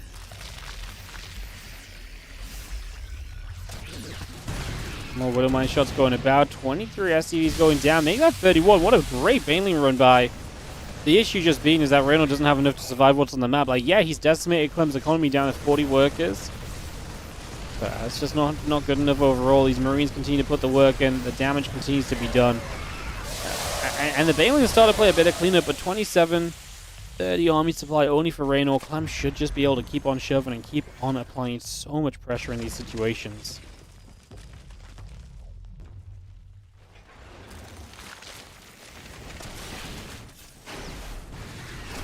Bio's still pushing up. A couple of Banes going to get chased the other way again. Ling Bane still coming through. At this point, you just expect Clem to kind of push through to win, but Reno just have a way of surviving. And again, he's got that little bit of extra economy. If he can maintain that, maybe there's something of a chance. The problem is as Clem pushes quickly, he forces efficient trades in a moment where Reno can't really afford to be trading inefficiently. And so the sooner that he's arriving here, the better off this is becoming for him. And like I say, the tougher it's becoming for Reno overall. As I'm Marine Marauder there, just going to sit on the high ground, and that's really annoying because Queen's going to take forever to kill this, so drones will continue to take some damage. Cute little find for Clem in terms of what you can do there. Just again being a little bit of a frustration to your opponent for the moment. That Marauder's still staying busy right there as well.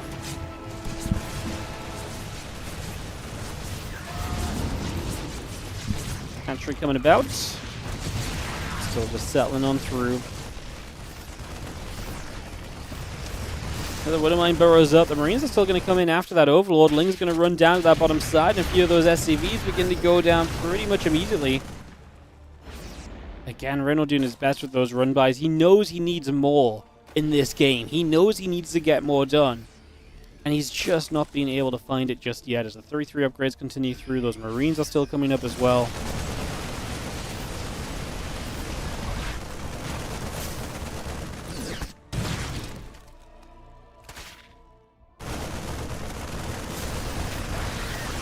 Zerglings going down with the Wouldn't mind shot, hitting a little bit of Ling Bane. Still just having the Medevacs moving around everywhere. I mean, again, it's just the multi-prong. Reno runs by again for a few SCVs, but again, these Lings, it's just costing you too much at the end of the day. You're in the point where you're freaking poor as Reno. You're not poor in terms of money, at least you weren't until maybe now, but like you're poor in terms of army supply, so every time you're counterattacking, great.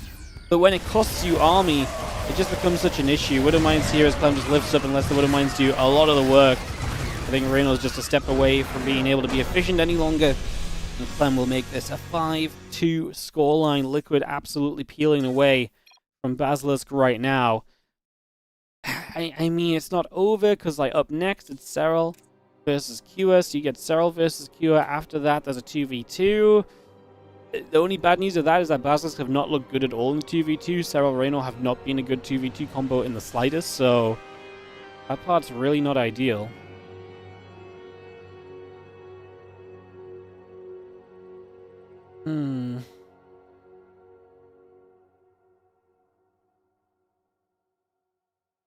Alright, we'll go into Serral vs. Cure in the next few moments then, guys. So, go Serral vs. Cure into some 2v2, and then we'll see what the score is like after that. Is the TLDR of where we're going. I mean, like I say, you're a couple maps away here as Liquid from winning this thing out, so getting particularly close right now.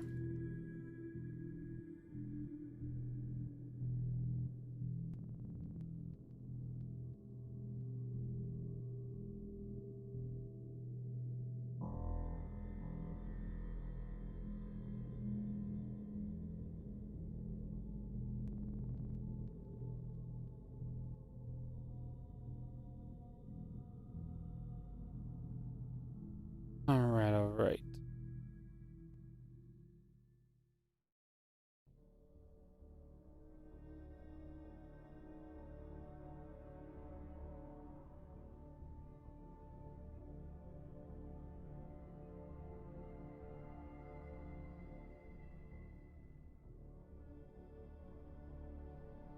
Let's go into Andromeda. Is there a Wikipedia? You don't see it? There is, but if you click on it, you can get all the spoilers for the matchup. Otherwise, it would be... What's the best of? Best of 13.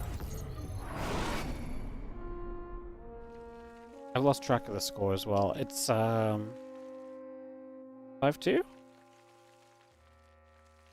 6... I completely lost track of the score. Is it 5-2, guys?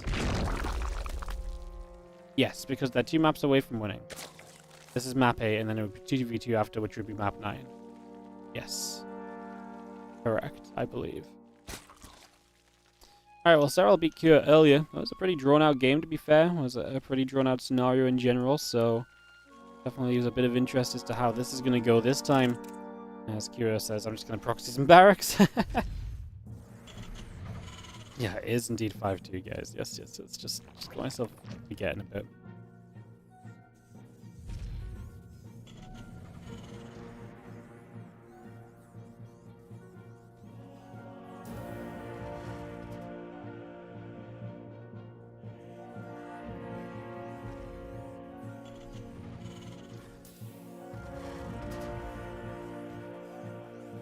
So, Triple Rax is going to go into the center.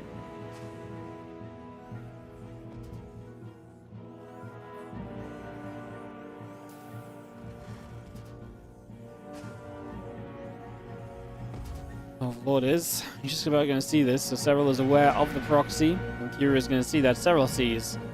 So the knowledge is now available, and Serral's defense will be set. He double extractors, so he looks to get double gas on the go. Probably because he wants to go into roaches, knowing that his proxy racks, maybe even 3 racks, give him a good place to play from, to be fair.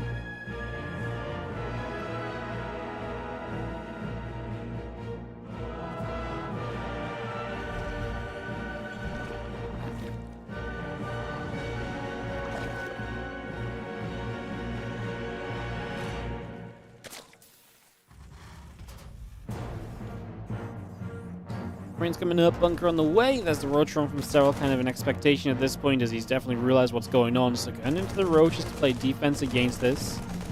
Pretty reasonable so far. Just going to see the couple Marines in the SCV again turn back the other direction.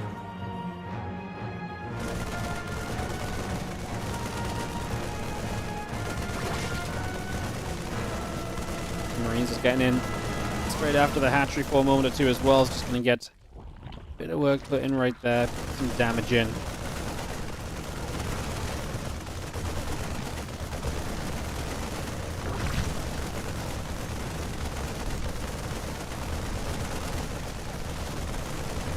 So see those Marines going to get rid of the hatch, but that's kind of the intention from Serral, because he's playing into the roaches.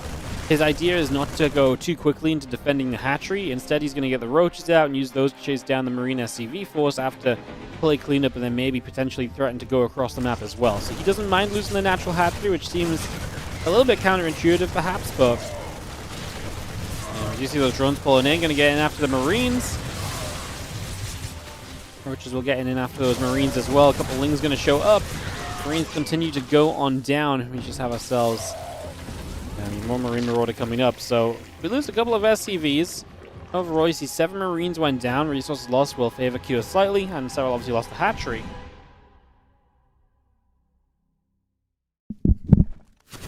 Don't hate it though for Serral, because like I said, this was kind of part of the plan. You're meant to lose the hatchery. Now these Ravagers will break out of this bunker, and you have counter-attacking potential while your opponent doesn't have much. Q is trying to go into concussive shells. I said this last time this happened a few days ago on the stream. I don't think I've ever seen this work.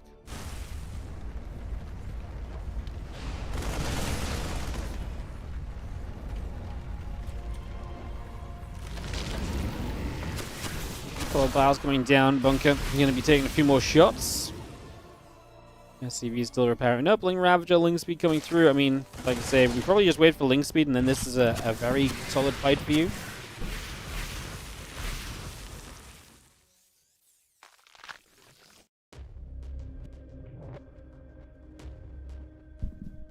And Stim Pack on the way. About right now, just going to be seeing the Roach Ravager still coming over. Couple SCVs still repairing up the bunker for the next few moments, just bringing that straight into place. More vials, bunker still taking a few more shots of damage.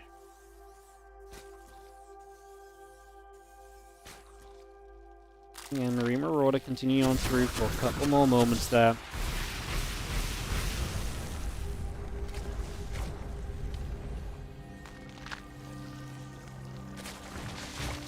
You have the, I mean, Link Speed finishing really should just be kind of go time. There's a lot of bio down here, to be fair. Obviously, you want to go before this, Stim finishes for sure, as Serral. Yeah, it is a bit annoying to get down the ramp and out. That's why the bunker's just in a good place. The Ravagers break their way down now. Corrosive Vials going to get rid of the bunker. Here are the Lings as well. Get in front, protect the Ravagers, and into the fight we go. It just never works. Never works. I mean, are we even going to finish Stim? I don't think so. I think the time really is just here from Serral. Oh, he biles the barracks. He could absolutely bile Stim Pack. Stim Pack is the better thing to remove right now, obviously. Gonna start clicking it. Corrosive biles it. Gets it. Denied. Not that I think there's any hope anyway, because you already lost the bio force, so what difference does it matter if Stim finishes when your barracks are being camped? GG says Pure. It just doesn't work. I don't know why we keep trying to make this follow-up a thing. It just doesn't work. Crazy business. Wardy, is there a specific donation goal for the WardiTV 2025 prize pool, and is it still 5k? It's that down there. It says 4,000, but that's in pounds, so it's just scaled instead of dollars. The idea is we want to double the prize pool. So the idea is, you know, we're aiming to double the prize pool. I will cap it at 10k because Blizzard licensing stuff. But if we get anything beyond 10k, we'd put it into other tournaments, obviously, like if people continue to support. I'm not going to say donations this month go towards tournaments, and if we somehow went over, you know, or whatever. So, yes, it is still, the goal is $5,000. That translates roughly into £4,000, give or take a little bit, right? But the idea is if we fill up that bar, we just get to double up everything. So that's the goal, and that's the reason that that's the goal, is because we want to try and, like I say, double the prize pool to 10k, which is just a very solid amount. You know, I think 10ks are very reasonable tournaments. You know, I think they're very respectable tournaments, and to me, that feels like a good level 4 championship event. So that's what we will be attempting to do, although it may not be easy. That is what we will attempt to do. Right, Raynor Serral against Clem. I think they're both going to play Zerg this time around. Yeah, I think they're both going to play Zerg in this next 2v2 game, guys. Just run 2 minutes of ads here quickly, just to make sure, just in case the 2v2 goes long. And we'll get this ready to rumble. Ready to rock and roll. Do do do do do do do do do do. Yo, what's up, Jummy Man? Thank you so much for subscribing. Fresh new sub, appreciate you. Thank you very much. Appreciate it. Yeah, if you guys are enjoying the stream today, all the usual, like, subscribe, yada yada. I'm not in a sellout mode today. I'm just kind of chilling, casting replays. But yeah, I should probably say, you know, support, obviously, but yeah, we just chilling really. We just chilling really.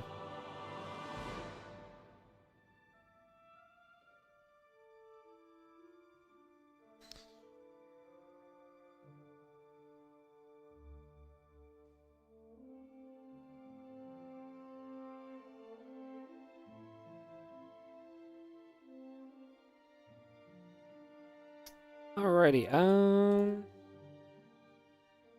we'll just give it a couple seconds, guys, get this ready to go.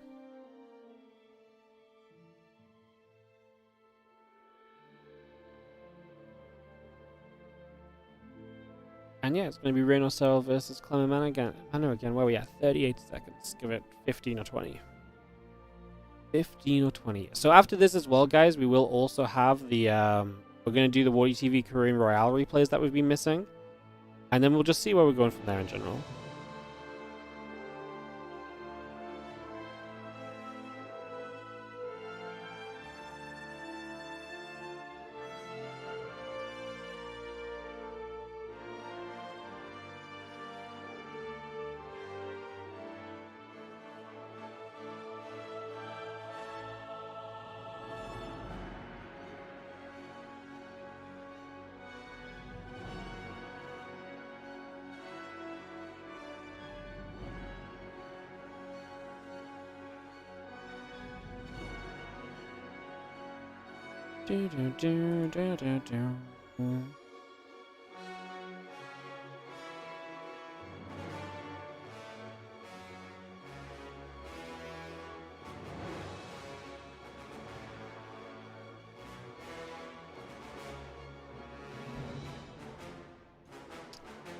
Alrighty, thanks for sitting with us during the ads, guys.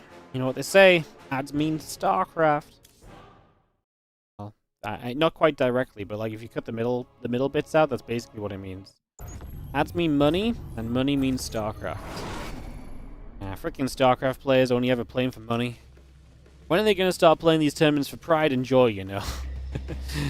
Alrighty, well, we're in a little bit of a better position as Serral won that game against Kieran. That puts us to 3-5. So they're gonna stay, you know, the Basilisk boys are staying alive at least. Like I say, Serral winning that game. They have not looked good in the 2v2, though. It would be definitely time for them to win the 2v2. And hey, you win the 2v2, and this kind of becomes a winnable series again, maybe. You know, things were looking kind of down before, but if you win this, it's 4-5. The 1v1s reset after this.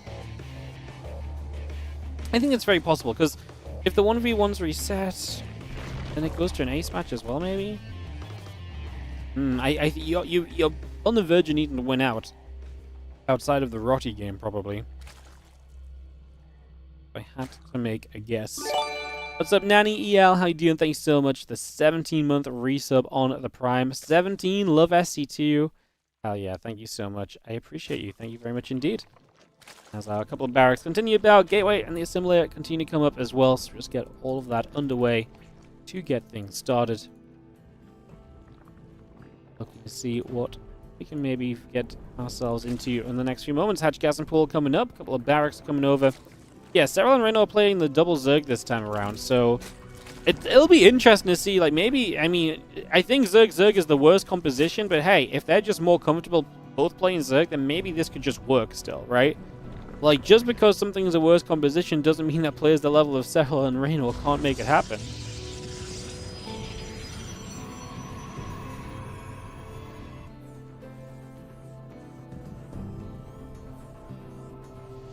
Reaper will start. Second rack's on the way. A couple more Reapers coming up. Take a few moments here. Those gates coming down, so we are going to be seeing this be a little bit of commitment on the one base initially from Clem Manor. Looking to be a little bit aggro in the early few moments of getting this underway, so let's see how that goes overall.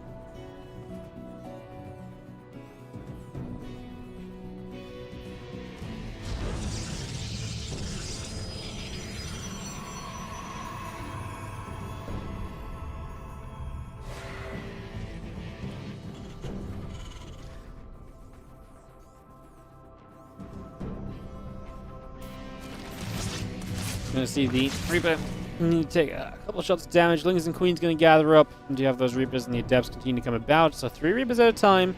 We're going to expand behind this as mana, but Clem is obviously committing to the Reapers for a little bit, and for the foreseeable future we'll be busy with Reaper production. So that'll be a factor for, like I said, the next couple of moments here. As you just see those couple of Adepts going to go shading around.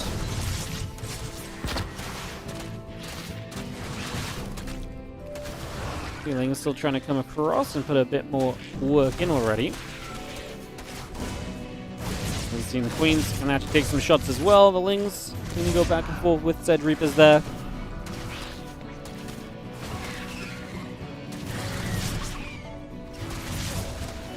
It's going to do some shots. We do have ourselves the Reapers coming about, drones coming up, Roach drone on the way through.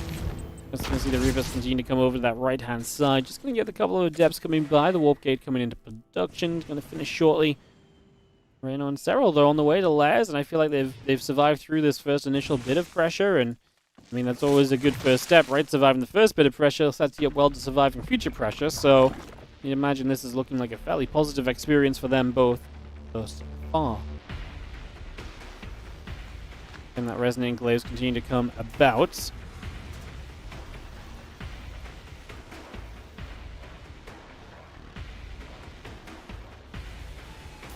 Spire on the way through, a couple drones coming about. The Reaper's going to get over for the drone on that right-hand side. That's going to be a nice pickoff. Still got that Resonant Glaives coming by. The Lings will catch the Reaper hopping to the high ground, so that's going to be a nice grab as well. Lings doing a great job there. The Reaper's now back over to the right once more. +1 in stim on the way up from Clem at the moment. And the Spire on the way from Serral while Reno heads into the lair tech. They make this a pretty fun combo. I mean, it looks like Reno's going to continue to build Runter Roaches, but Serral will get the mutas up and look to control with that. And a lot of mutas in 2v2 can mean a lot of trouble. There's a lot of firepower available in those mutas, so definitely expecting that to be a big possibility of how things go over this next little bit of time. The Adepts and the Reapers together will try and take a couple of steps forward already.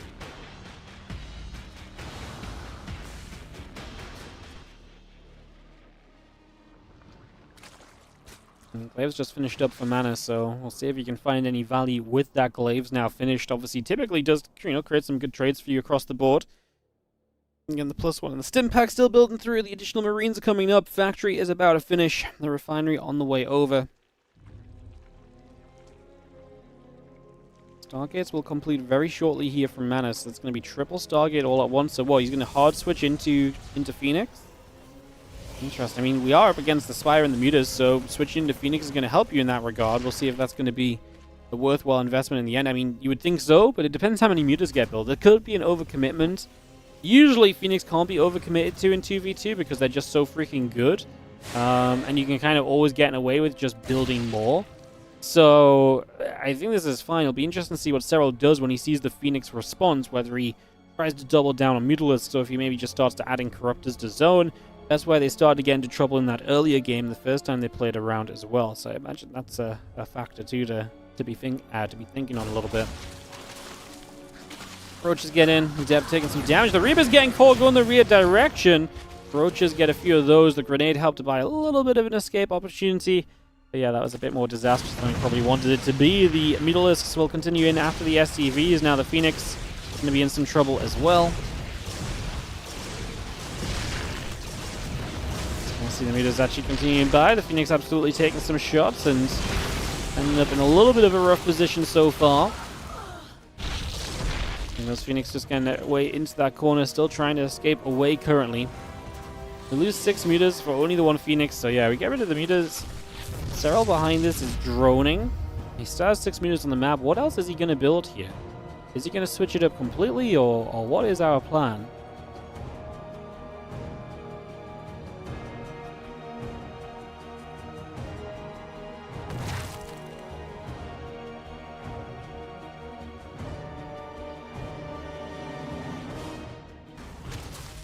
Is still coming up. The Roaches is going to go in after that combat shield already. Just going to nip straight through that. The Phoenix get back over to the left side.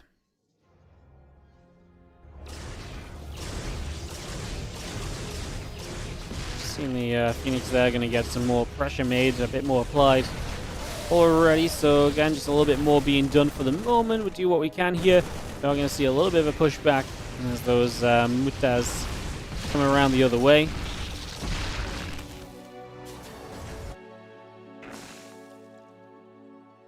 I'm still building. Roaches on the way up. The Infestors coming through as well. Serral supply hurting a bit. Obviously, teched heavily initially.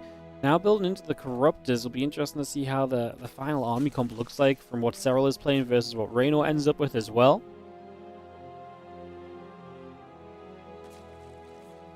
Phoenix back over the right side. Corruptor's going to be there. Phoenix will get rid of the Overlord, taking that out.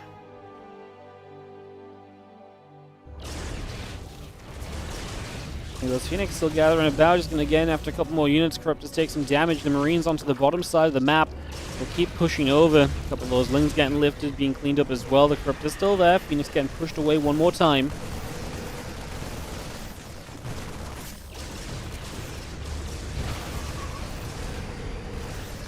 Marines still step up, just going to be seeing the Phoenix and Marines together trying to fight off those Corruptors at the moment.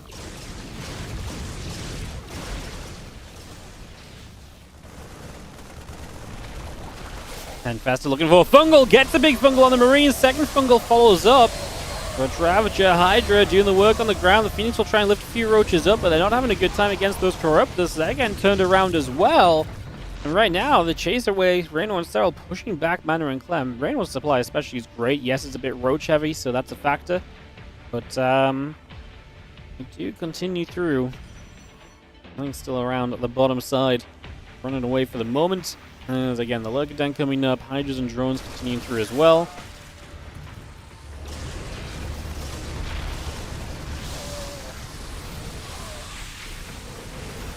I mean, does Reno's army just have enough oomph to keep on going?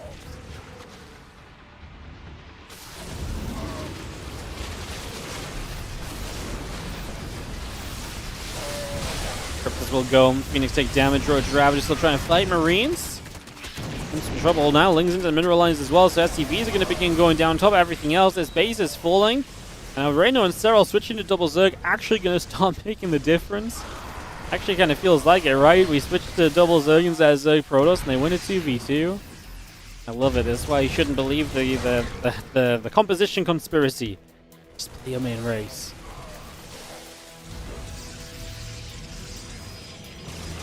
Corruptor's trying to turn around, go after those Phoenix again. A couple more going down as well. Hydra's just going to try and fight still. The Ling speed, seismic spines, so just Lurk is on the way in general behind this as well right now from Reno. And Serral still obviously playing the Corruptors in the sky to go after the Phoenix and the Medivacs. Doing our best to keep on zoning those out. Nice Fungal going to get a catch, and that's going to allow us to get rid of all of these Phoenix. I think we're just done anyways. Basilisk going to bring it back to only a 4-5 deficit now. And they only need one to tie it up and to level out this series. Alrighty, guys. So, up next, we have match 10. Oh, up next, we have Serral versus Clem. Yes, I knew Serral Clem was in here somewhere. I actually had no idea when it was. I just know they played at least one game during this because I saw people talk about it. So, I knew it was going to happen at some stage. And here it is going to happen now. So Serral versus Clem up next, guys. We'll run ads because I don't want anything to ruin Serral versus Clem. So just in case it's long, we'll run ads and just try to make sure that that is not going to be a factor. We can get into Tourmaline in a few moments' time.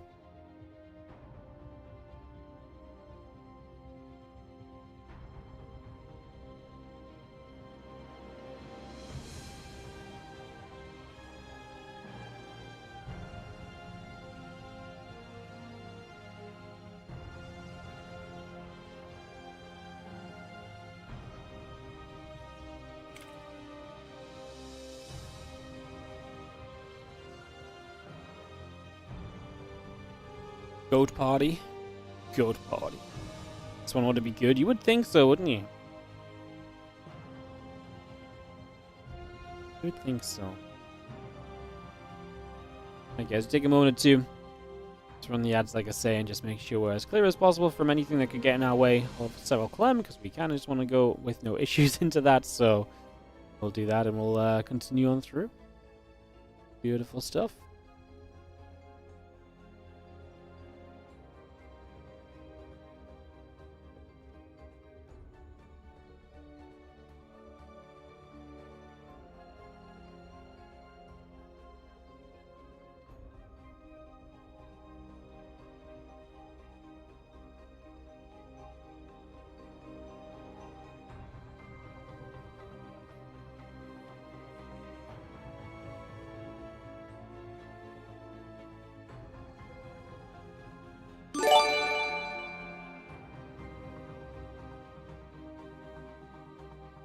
Do, do, do, do, do, do.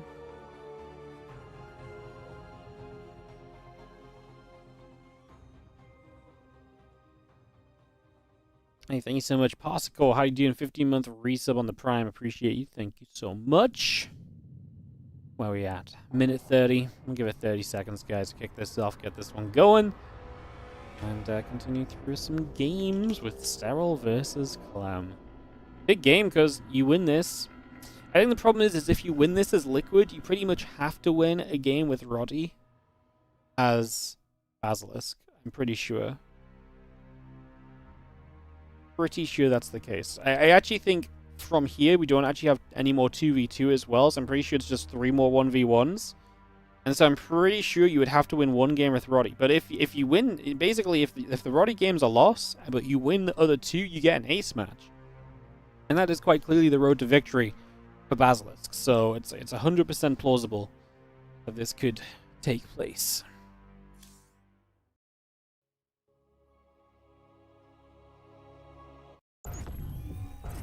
Let's go into Tourmaline as we enter this matchup. So it's it's 4 versus 5. Yes. 4-5 right now in this match score. But I mean, it's just such a long series at this point. I keep forgetting where we're at. 4-5, and in the lead is Liquid with Clem in the top right-hand side. A win here puts them in such an amazing spot because then they're 1 map away from winning the whole match and hence the whole tournament because it's the grand finals. In the bottom left, our Red Zerg Serral. Win this, you're 5-5. And then you probably just need Reynor to win his matchup. And you're probably going to an ace match, most likely. So that's where we are at. Big game for Serral. Can he take down Clem here on Tourmaline? What a map for it as well. This is it's an interesting map because it's a 7 base map, so there's not all the bases in the world to work from in the late game. It's a shorter, aggressive map as well, so that's an aspect as well for dealing with the Terran pushes early. Going to be fascinating to see how Serral maneuvers around those kind of problems and kind of the layout of this map. We don't see Serral that much, so whenever he's playing new maps, it's always such a great indicator of just how these maps play, how these maps look, what it turns out like, etc., right? So definitely thinking that's a fun little setup that we have coming for ourselves right now as we get going here. And Tourmaline for a couple of moments, setting up, getting rolling, seeing what's going to happen.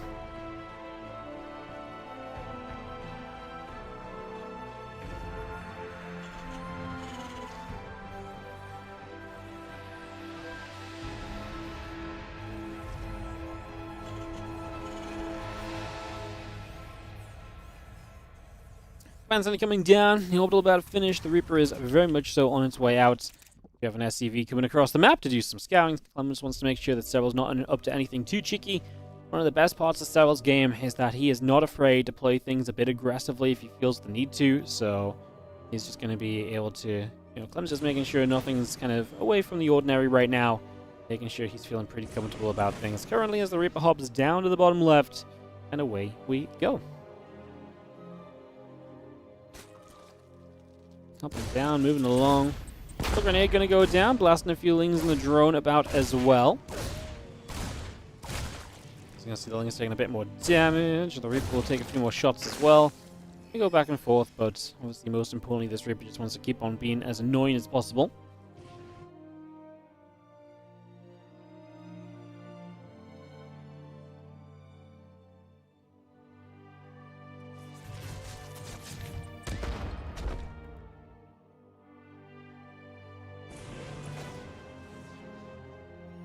Lings be about halfway done, hatch onto the 3rd base. The Reaper going to fight against a couple of Lings. The drones will continue there as well. Still got that Ling speed coming through. Again, the command center and the starport coming about. The orbital going to be a part of this. The SCV still building. Bring that through as well.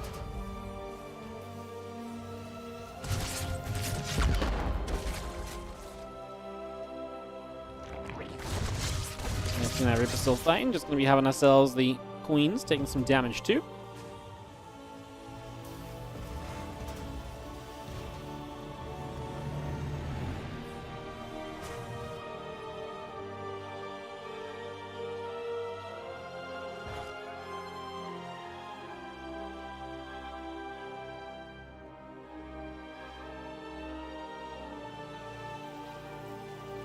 Banshee, a couple of Hellions, the Marines still coming about, the SCVs and the Orbital coming through. It's going to be seeing that single Zergling getting up to the high ground already. We're having the Hellion just going to get over there. The Ling will go down. And just a little bit of value being found here and there as we trade between a couple of these positions.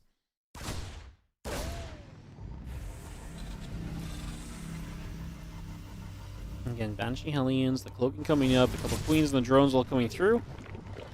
Hellions and the Reaper will gather up as well, so continuing to gather for the moment as we just have ourselves the little bit of a push up just for now. Get in position. Try to see what we can do here.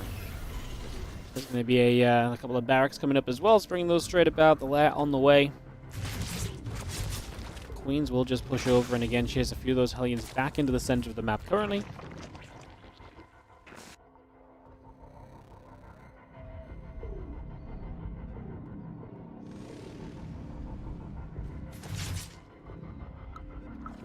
Banshee just again moving about. Seeing what we can do. Peaceful opening, you know, for Serral Clem. I mean, 3 Lings died, which is pretty impressive from Clem. Killing 3 Lings of Serral Hill is always a feat, but yeah, for our point of view, it is pretty calm and collected right now. Not a lot going on, not a lot happening just yet. Just sat here chilling and waiting for the next couple of moments to see what the moves will be.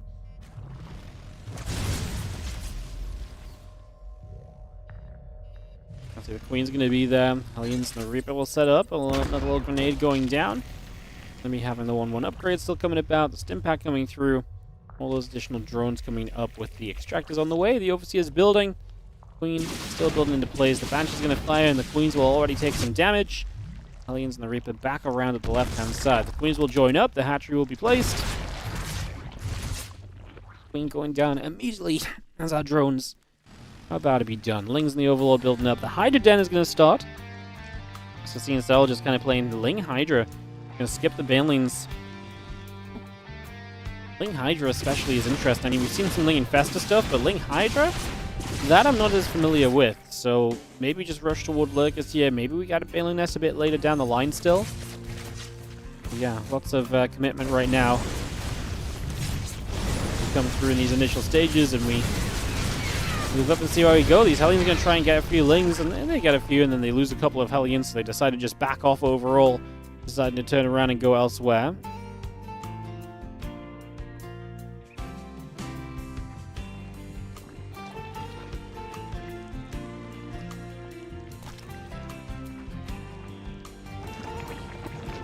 Those Queens. Drop a few more creep teamers down. Just going to be seeing a lot of the units from Clem heading across the map, making a journey out to the other side. The Hydra's still building through. The Infestation Pit starting up. Yeah, he's going to go missile upgrades to just get that Infestation Pit up, and we will roll from there. That hatchery completing. The Marines and the Medevac will be heading down to the bottom left-hand side, getting onto the creep spread here in the next few moments.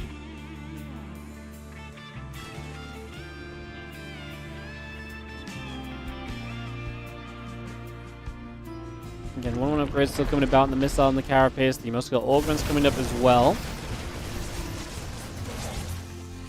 See the couple of shots coming about. Marine's going to get in after those Queens.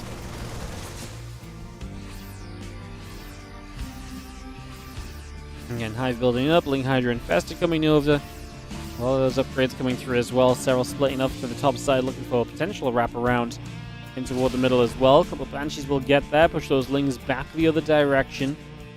Infesta's already building through as well. The Hydras are still coming up. Just a lot of that being brought into play for now.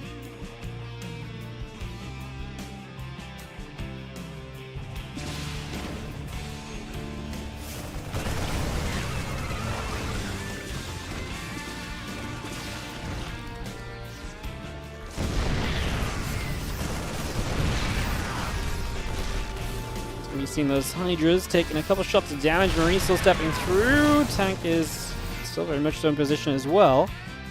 Just trying to do what it can there. The Hellbat stepping up as well. Ling Hydra coming in. Infesta doesn't really hit that big of a fungal. Target fire on the Infesta is good from the tanks. Next fungal is decent, but there's a lot of Marines here that will stand and fight. The Hellbats in the back get rid of some of the Lings that leak through. Clem's supply looking good. He turns away and doesn't keep fighting just yet. Might want some health on these Marines. That was a good fight for Clem, though, overall.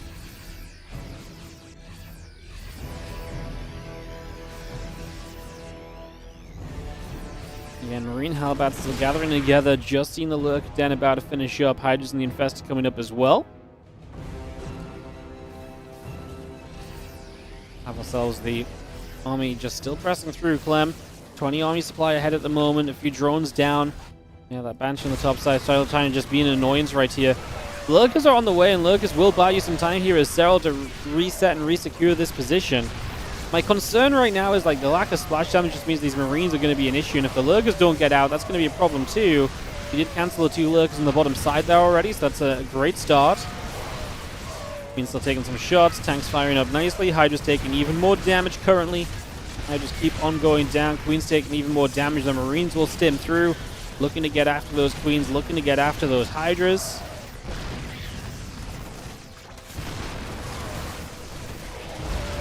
Fungal landing, the Hydra still trying to step forward. Medivacs will heal up just once again. Even more units coming right down to the bottom of the map here currently. So, make our way straight down over in that direction. Ghost Academy will finish soon. The Planetary Fortress coming up. Seismic Spines is not far from finishing. The Fungal lands on just a couple of Marines. That's it for Infestor Energy right now.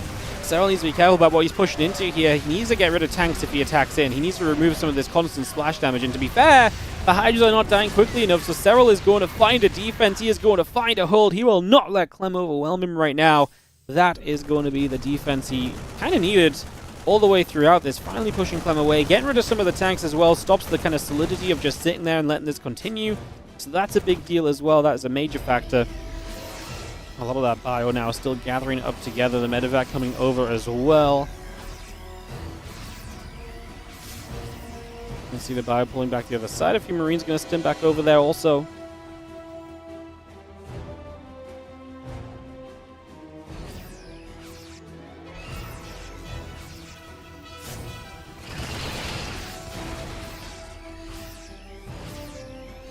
Ghosts, tank, and cluster shells and the +3 attack coming through. Siege tank and the command center, missile turrets all coming in as well. The bio will get in after the Overlord, taking that down already.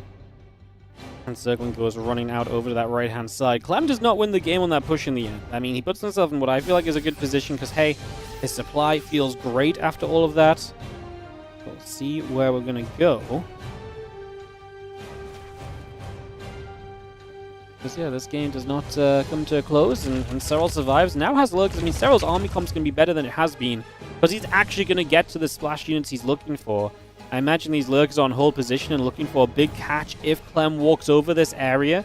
Could be a huge amount of damage. I mean, right now, just a bit of bio going to wander around, so if you hold position these Lurkers, they do not shoot. So you just wait for the right opportunity to get some free kills. He wants more than that. He wants to find the whole army, because you've got to think about where Clem is likely to attack in this game.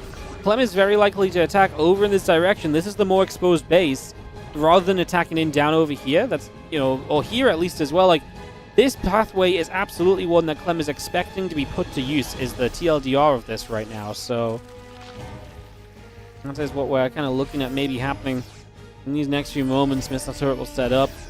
These Lurkers, the missile turret's obviously going to spoil it for them, but they can, of course, just wait.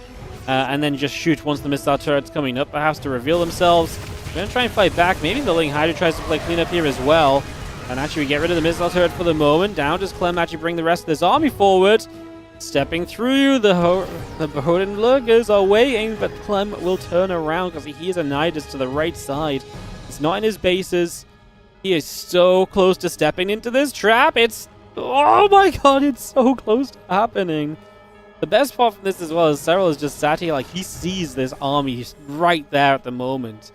And his scan is just going to ruin these Lurkers' day. This might be it. Finally, maybe, possibly. Look, I mean, it doesn't get better than that, Serral. Surely we just take this opportunity. We click the ghosts. No? No? Serral, you're so patient. Come on. Surely this is it. There we go. The Lurkers fire it. In we go now. The fight happens. Lings are going to flood on forward. The tanks are going to get jumped on. The Infestors do get zoned.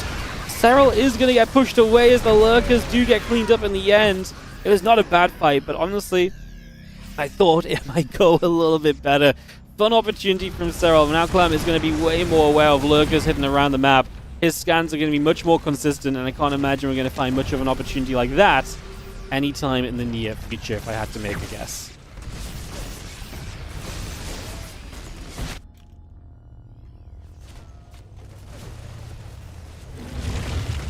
The lurkers will burrow as we reset ourselves a little. Couple of Vipers coming through as well. That's going to be seeing the +3 armor coming up, the Ghost Marine, tank, and medevac coming over. There's hatchery on the 6 o'clock coming by also for the moment. As a couple of Ghosts will get there, a couple of changelings go down. The Vipers will still continue to come about. The burrow and the adrenal glands coming over. The lurkers will burrow to the top as we just go for a bit of a bigger shove. Both players max out at this stage.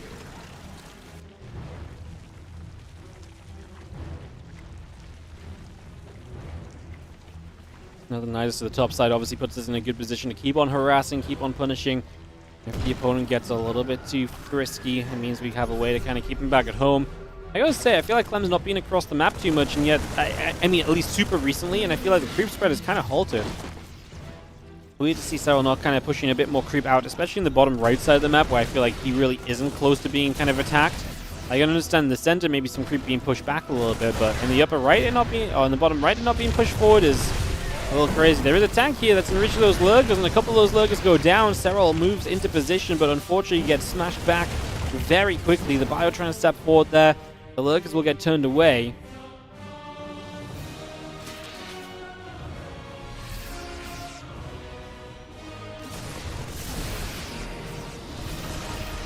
Bio will take another step forward or two, and now just going down. High sec order tracking coming up. Neo steel plating. Upgrades in general coming through. The bio trying to hit the hatchery. The fusion core still coming about. Bane Hydra wants to run up a little bit, but the siege tank is going to make it scary to run in there and to enable that splash damage to come into play. You want to be very cautious about that, so something to be a little concerned over. As you do see, the snipes looking good. Lurkers going down already.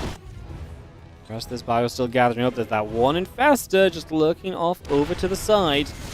Bane, Hydra, Viper going to come stepping through. We are going to see an EMP going off. The Viper's getting caught in that EMP. Not a lot of ability or spell casting available then once your energy is taken away from you. So those Vipers will turn tail and go recharge. Consume up into a little bit more, you would imagine, over the next few moments.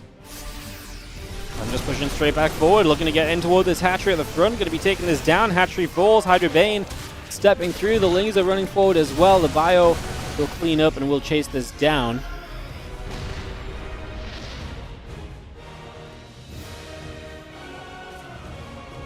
The rest of this Ling drone army out to the bottom right side. Just going to be seeing the +3 missiles coming through. The couple of infestors coming up as well. Zerglings still coming out. Neosteel plating. All of the upgrades continuing by for the moment. So again, a lot of that coming through already.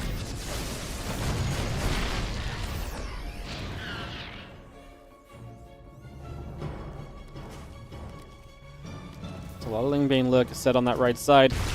Going to come stepping through. I'm just going to dive into that right side base, scan to the upper left. Now some lurkers going to be in position. We did target one of them down, which is a nice job for them. The less lurkers you have to deal with, the easier it is to come across and clean these things up. So getting rid of those lurkers every now and again really is a big benefit. That army gets cleaned up on the right. We are looking to go top left as Serral. CC blocked by a Zergling currently. Funnily enough, not a burrowed Zergling, despite the burrow indeed being in the game, so...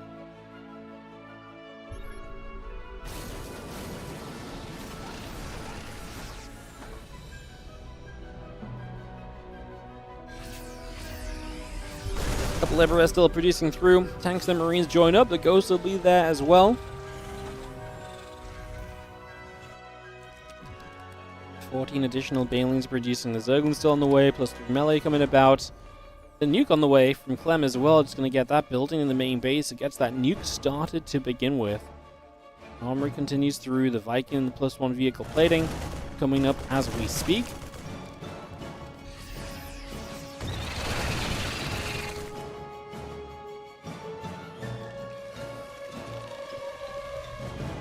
And Hydra going to come running across, just going to jump onto this older command, will take some damage. A couple of Overseers taking some shots as well.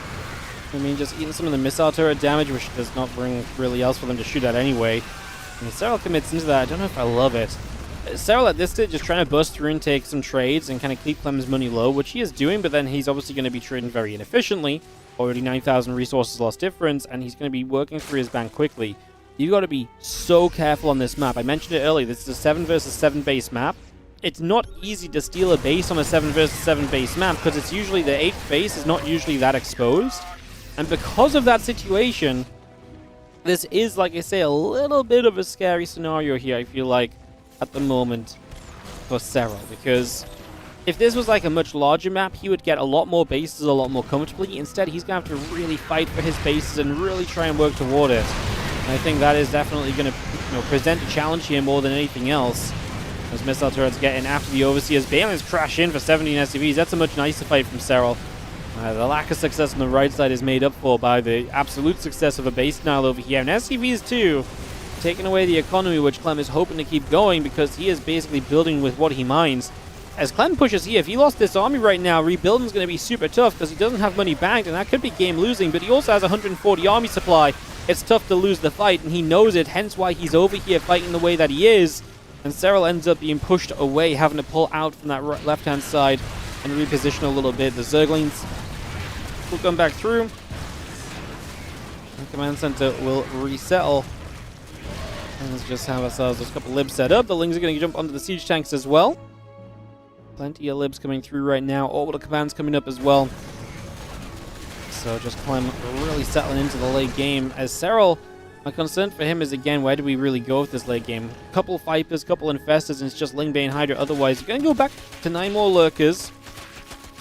So we'll continue to replenish the kind of the techier units here. Like I say, I'm not sure if overall that's necessary. The be-all and end-all of this scenario is the Marine step through. The couple bits of Lingbane going to get pushed back the other way. Lib's still moving forward. Means we'll keep on fighting. Those Lings will take damage. Bio gathering up. Hatchery goes down. Beretta Spire will keep on building through. A couple libs in the advanced ballistics coming up as well. The SCVs will build. Feel those Lings pop straight out of the Nidus network, and we'll come around into being in an aggressive position now, seeing if they can have any opportunity to make something happen here.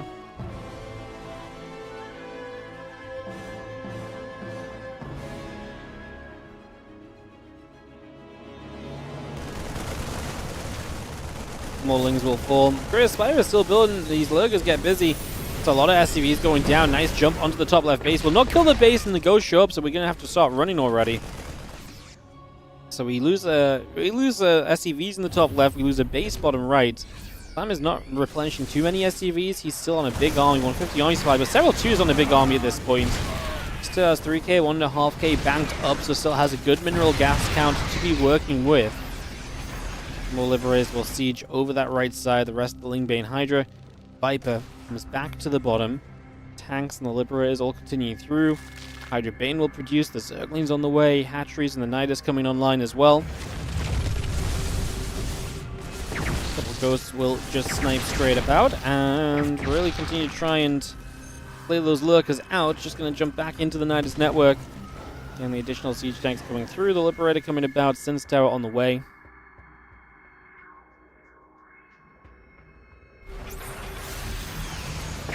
Nice, I'll jump onto an Infestor, just going to take that out immediately. Bio still joining up together with the Ling Hydra. Bane going to run straight through. Planetary Fortress is getting jumped on. The SCVs will be going down as well, so a lot of that getting cleaned up. The Bane still rolling through.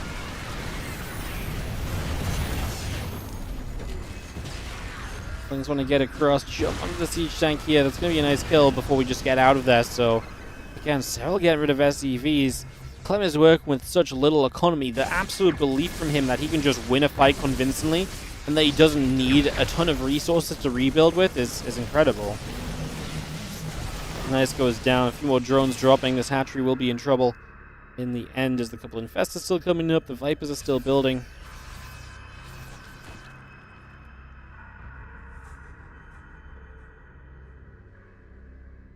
Hatchery in the top left side will settle. We just see the Orbital Command going to lift off and pull away.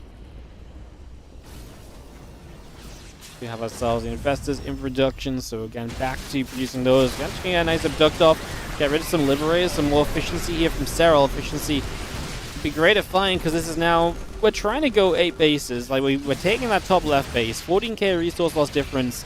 He needs that top left base to stick. Like, he needs to mine both corner bases.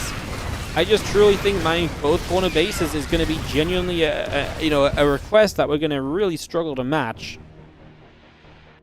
Lib tank goes still continuing to build on through, so we bring up as much of that as we possibly can just for the moment. See where we get to with all of this, as we do have another Liberator's going to get set up as well. Marauders in the bottom right going to jump onto that hatchery.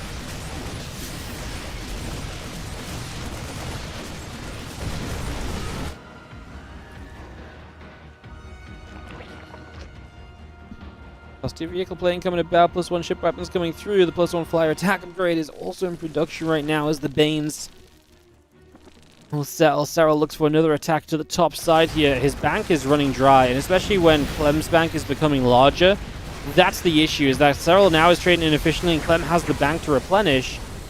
And Serral doesn't really overwhelm in that regard. He dives in with the Hydras here, believes he can jump on this army, which I don't necessarily completely disagree with, but it's still expensive, and again, the rebuilds right now are becoming more and more problematic than what we've seen in a hot second, so this is absolutely becoming a much bigger issue as the moments pass on by.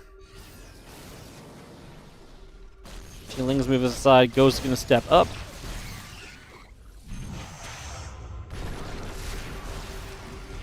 We're seeing the couple of positions being taken. I mean, this top left base, I think, is in trouble, and we already lost the bottom right as Serral too. And I think that's the issue, is that Serral is just never going to be able to mine the bases he needs to make up for the efficiency in this game. A couple of these ghosts getting caught immediately. Lings and Hydras is going to crush through. The siege tank's going to get jumped on. Playing a Bane Hydra going back the other way.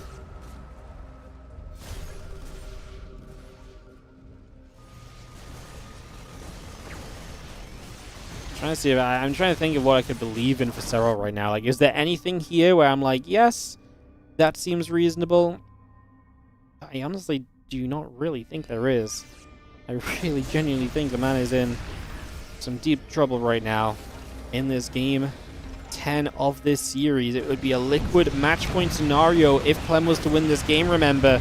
We're talking about how does Basilisk win this overall grand final. Well, pretty much this was a must-win matchup. Lose this and you're going to be in so much trouble more than likely over the next games.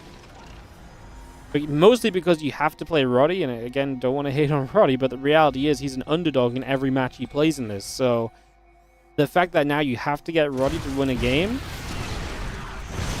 it's a tough one to rely on, right? I just try and dive on forward, try to see what they can do as we clean up the Liberator, clean up the siege tanks. Continue to get this on the go, but at the end of the day, we just don't have enough supply left over. Serral has to say GG, and Clem is going to take the game and put us onto, as I said before, just moments ago, match point in this best of 13.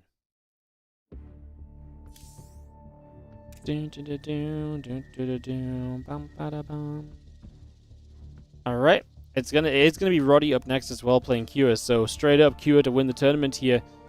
If he can just take down Roddy, it is 6-4. And Kia just needs to knock Roddy down.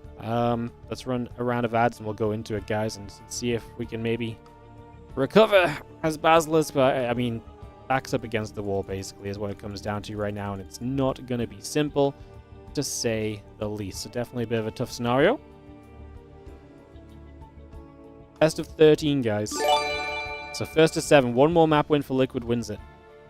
Hey, Thor is Beer, thank you so much for the 14-month resub.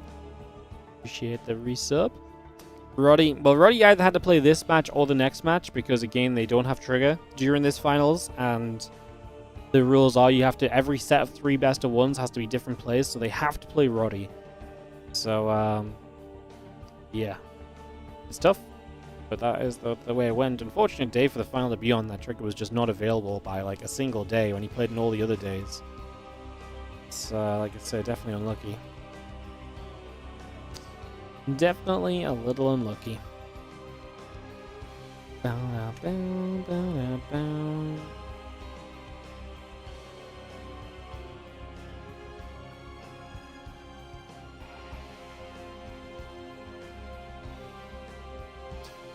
Alrighty guys, we are just awaiting some ads, and then we'll jump into could be the final game.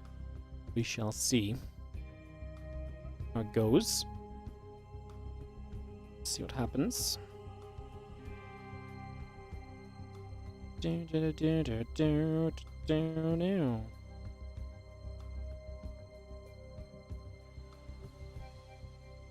for the win? I believe, man. I mean, I'll believe. It doesn't have to, you know. I'm not going to give up all hope, but it's obviously definitely the unlikely scenario overall. Thanks for casting these games. That last one was epic. Hey, no worries. Thank you so much for watching. I appreciate you guys watching, because obviously this is a very delayed cast of this final.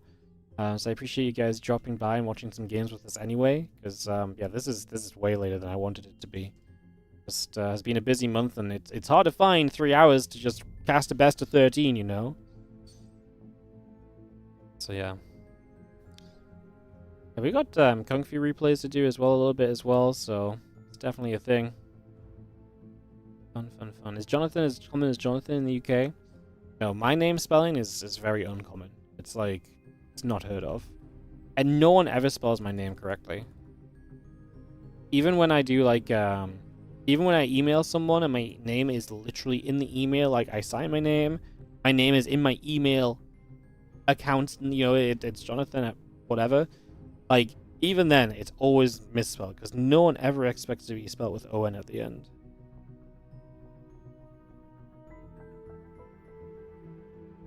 Which is fair enough, it's uncommon, it's just funny. The things we live with, the things I have to live with, you know, guys. It's tough out here. You like it with the O? Yeah, well, me too. I think with an A at the end looks freaking weird, you know?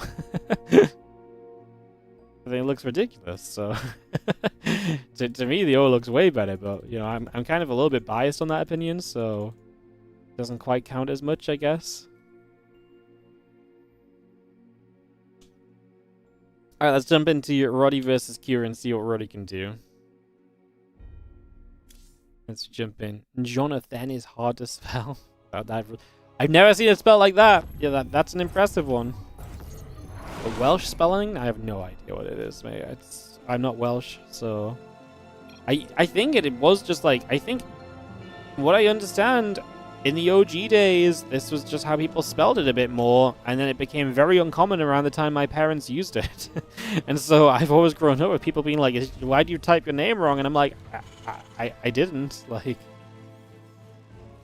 yeah, I'm sure if someone Googles it, you could figure out the story behind it. There probably is one, but like, from what I understand, like, it is a way to spell a name. It's like, and it wasn't even as uncommon as it is now. But, yeah.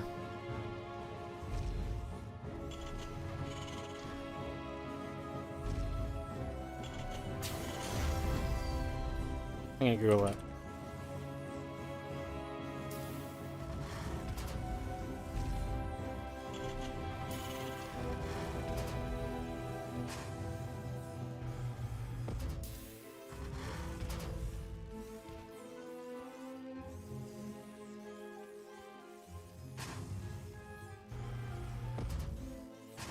Weird.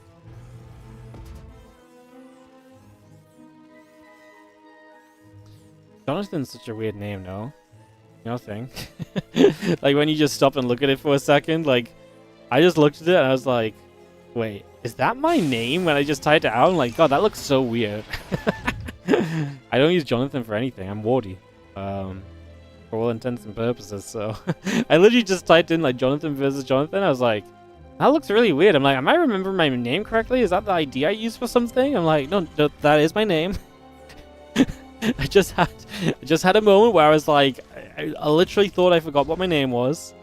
I'm okay, I promise. I'm here in the head properly, kind of. Oh yeah. My brain honestly just did a double take on my own name. It's so funny.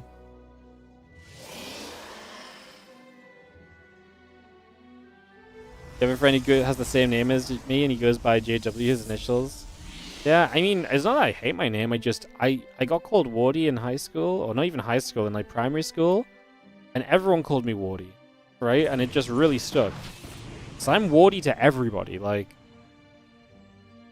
you know, like to me, Wardy is very much so my name.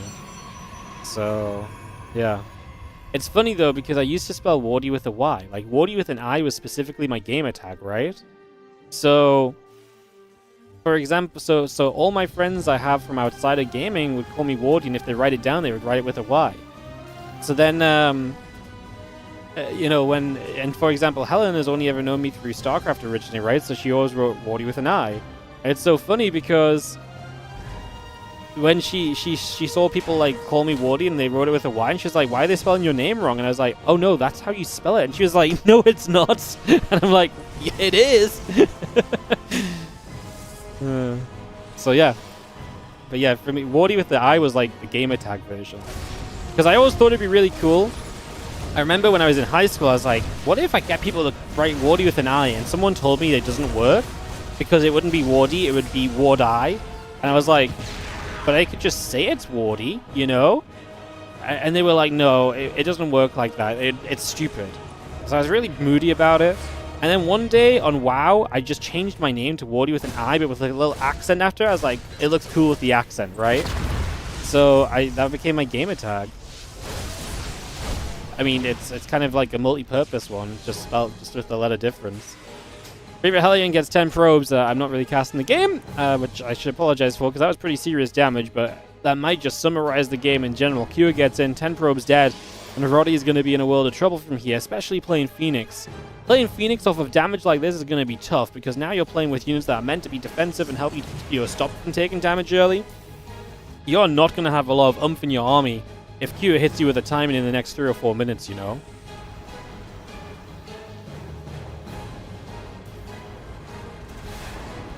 Viking is going to shoot. Phoenix is going to get turned away. Twilight Council coming about. Probes coming up. Continue to get that on the go. People can pronounce it GIF even though it's GIF. I think Wardy pronounced Wardy's okay.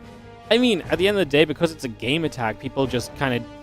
It doesn't matter, right? I'm just like, oh yeah, that's like... It's said like this, you know? You know how many Twitch chat names I've read and people are like, oh, it's actually pronounced like this? I'm like, okay, buddy, sure. Like, but you can't say it's not. Like, it's their Twitch name. Like, they're allowed to do whatever.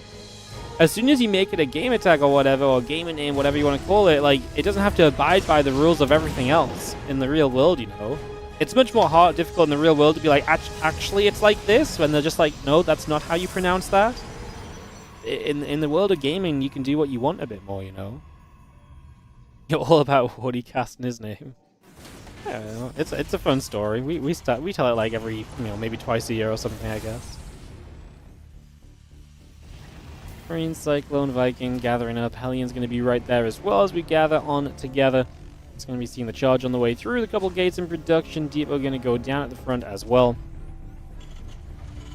And get settled on into this. +1 that stim coming through. The few Marines and the SCVs. The missile turrets coming about as well. So a lot of that on the way through here as the Phoenix will get in after a couple of SCVs. Charge on the way up as well. Trying to take that third base. Obviously not a fast third base, but a third base over what has been a very weak start in this game is going to put you in probably some trouble. Twice a year, you got lucky. Well, I mean, we always retell stories on stream, right? Because after a while, like, people, even if they heard it last time, will listen to it again and not be bothered.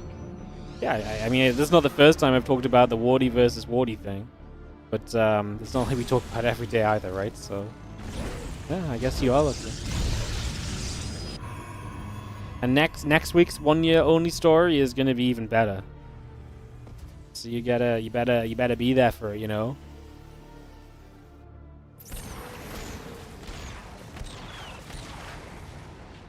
Cyclone popping, Phoenix taking some shots. We do have the charge, and so in place, I mean, it's going to be Phoenix Zealot. I don't know if we want to... I mean, we've got Stim already. I was going to say, I don't know if we want to fight before Stim. He actually already had it. We're going to have combat shields too. This doesn't feel... 24 Marines do not die to this, is my opinion of this. No splash damage is very difficult.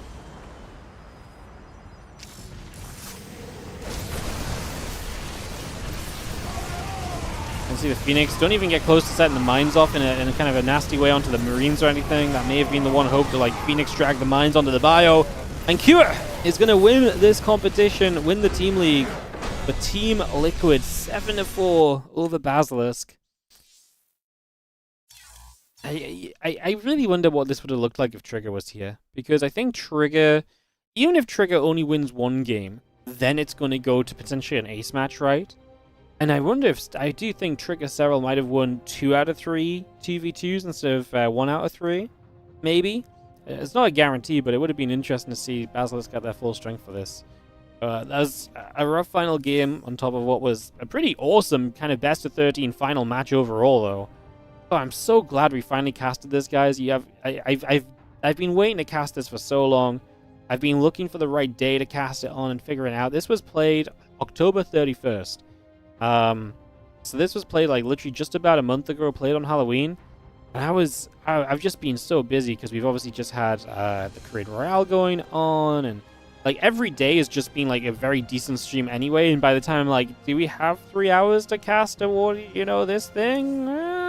Probably not, to be honest. Probably not. So yeah, amazing that we got to cast it, and hey, we had some good viewers in the end despite it taking forever.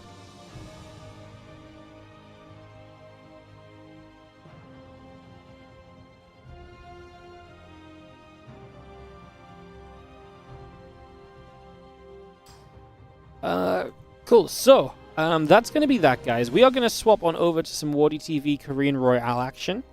So we had a couple matches from the WardiTV Korean Royale we need to cast, which is Beyond versus Hero and Beyond versus Classic. So let's do that first. I'll run some ads. We'll get the stream title update on Twitch. YouTube can stay the same. It's whatever. So Beyond versus Hero, Beyond versus Classic, Korean Royale. Final replays and just... yeah, so these were played... well, one of these was played yesterday. One of these was played this morning, I believe. But yeah, we're going to do WardiTV Korean Royale here. Get that underway.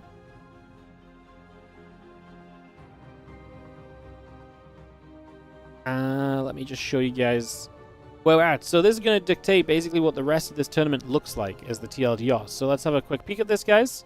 So, Korean Royale currently looks like this. Solar, Raynor, Nightmares, Down, and Cure are the finishing players out of Group A.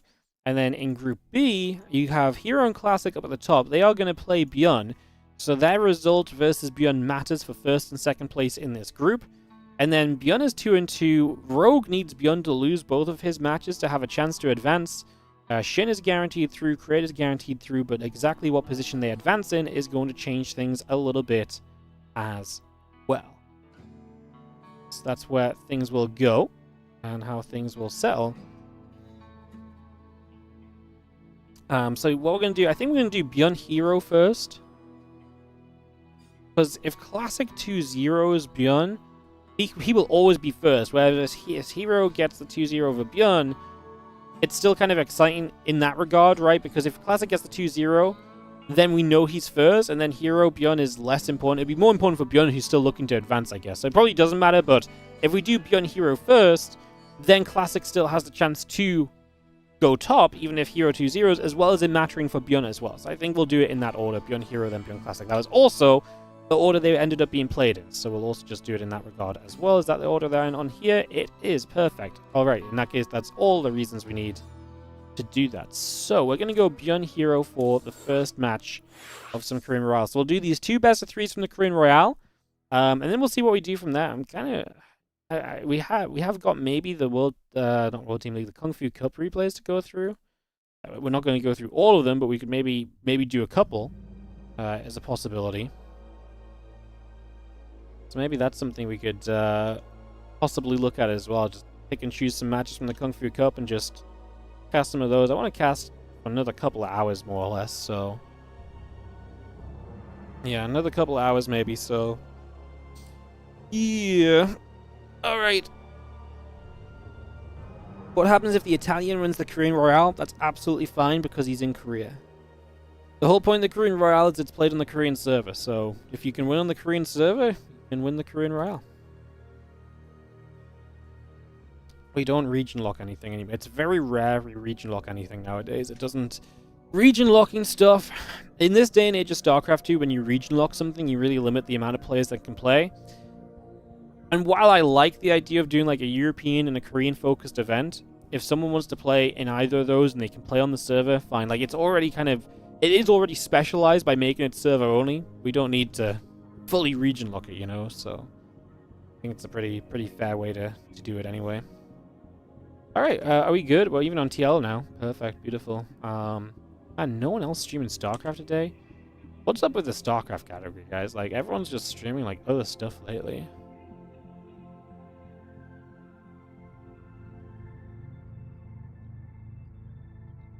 Crazy.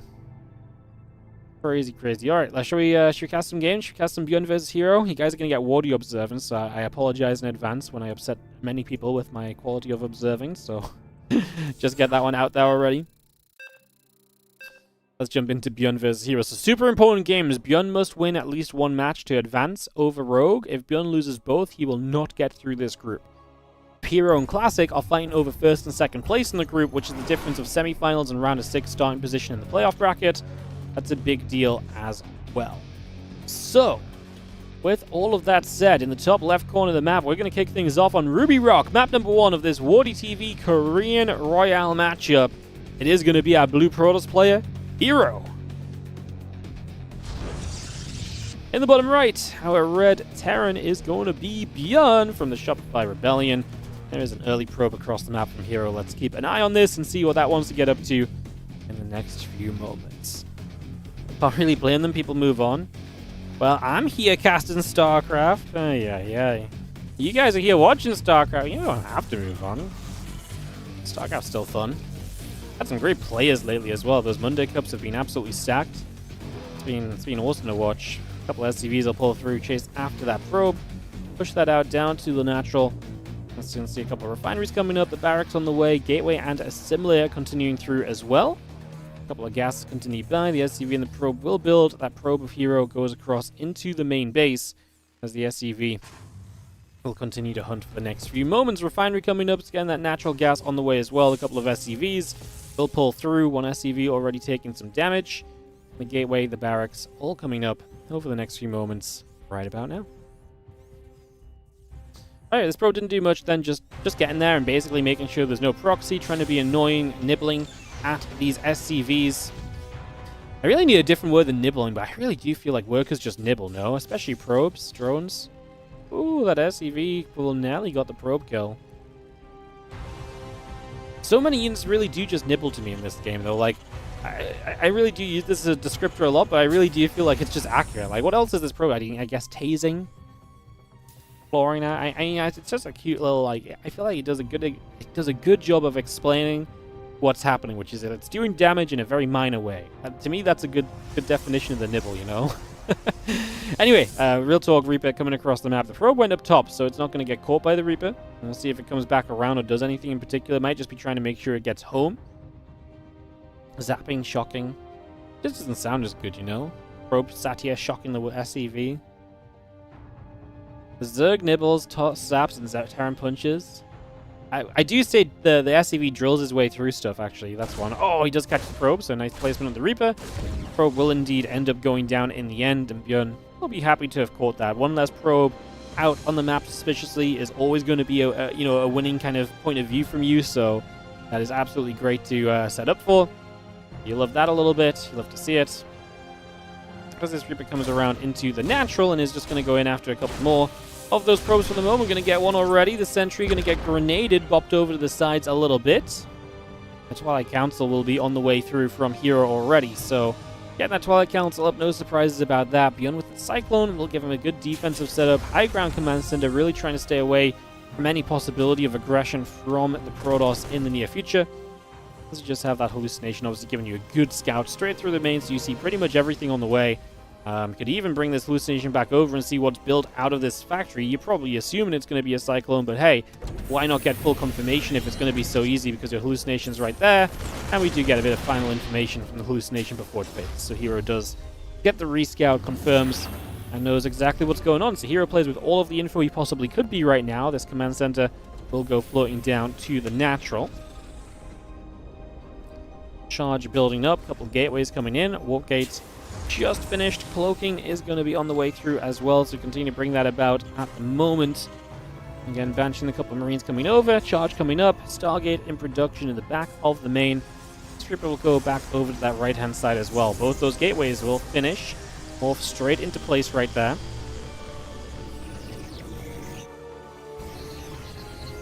Reaper hanging about. Charge halfway done. Still got that Stargate coming through. The Cloak coming up on the Banshee as well, so we'll get that straight underway. Stalkers in the Sentry gather up. Hallucination making its move out down to the bottom right-hand side of the map for the moment. Away we go. Out down the bottom. So, again, moving straight through over there. Take a second or so. Get settled on into place as we have Hallucination being cleaned out already. And, again, our Nexus and our Charge continue to come into play. The Stalkers and the Sentries gathering on up.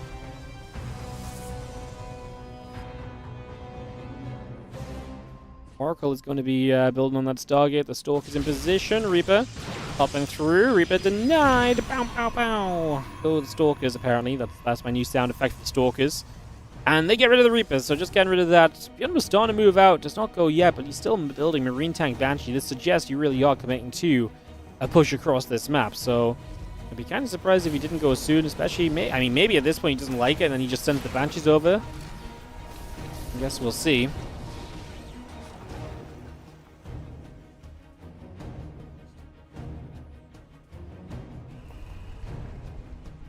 It's going to come with everything in the end. It's a big frontal push. We're up against Charge. This kind of setup from here is really good against the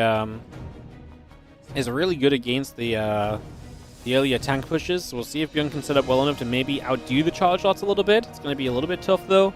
You know, definitely kind of working against the grain of how things play out in this scenario. As Banshees get through, they're going to start napping themselves a few probes here. 2-3 workers going down pretty quickly. Make it 4, make it 5. It's actually a very good start. But then you get Revelated, then the Phoenix Clay cleanup, and that Stargate is going to be extremely effective, so that part comes through nicely. And we just have... I mean, Bjorn's turning home with everything else. I don't hate that. In a like, I know we kind of almost committed to this, but at the same time, I didn't love running into all of those Zealots, so I'm just going to add 2 more barracks. We're going to 5 racks 2 base this game from here. Now the Revelation comes through. We do not kill the Oracle. Cyclone locked onto the Phoenix. If it had the Oracle, it would have been killed. Would have been nice. Oracle's pretty useful. It's pretty much always good to get rid of them. Bjorn's out in the open as the Phoenix will lift 2 of the tanks up, and then the Zealots are charging in. The Marines are nowhere near that upgrade. Stim and Combat Shield is just nowhere near where we want to be. Maybe seeing our Stalkers and the Sentry still just chasing up. I mean, the Phoenix can lift as well. Bjorn just gets overwhelmed there. Hero just smashes him. Bjorn should not have been out on the map at that stage. Like, I feel like he'd already given up on the idea of pushing. He already knew this was not a good idea. And so he was going to push, and then he just kind of backs up. He's like, I didn't mean it. And it's like, okay, but if you didn't mean it, go home. Right? Like, you don't throw a snowball at someone and then you like, oh, yeah, I did that, but I didn't mean to hit you in the face while throwing at your face. And then just stand there. Like, you throw a snowball and you run behind the house or something, you know? And then they're like, who the hell did that? And, you know, instead, Hero finds Bjorn in the middle of the map and smashes his face into the snow, and Bjorn will never throw a snowball again. By this analogy. That's literally what happens on the school grounds. I mean, it's like, you can do it, but run away after, right? Like don't just stick around. Awesome level analogies coming in. He's rubbing off on me. Honestly, this was one of my... Like, what's very shameful about that analogy is it's actually one of my better analogies. My analogies are terrible. You guys probably noticed this if you watch the stream. To any extent, really. Usually I get lost. I say the first sentence and I'm like, I have no idea where I'm going with this. And I have to stop. Even the analogies, which are like common day analogies, I'm terrible at them.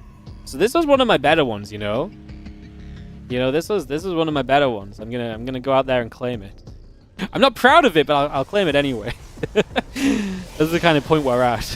Hero in the bottom of Mothership here is going to be our blue Protoss player. He takes on Bjorn the Red Terran in the upper right corner of the map.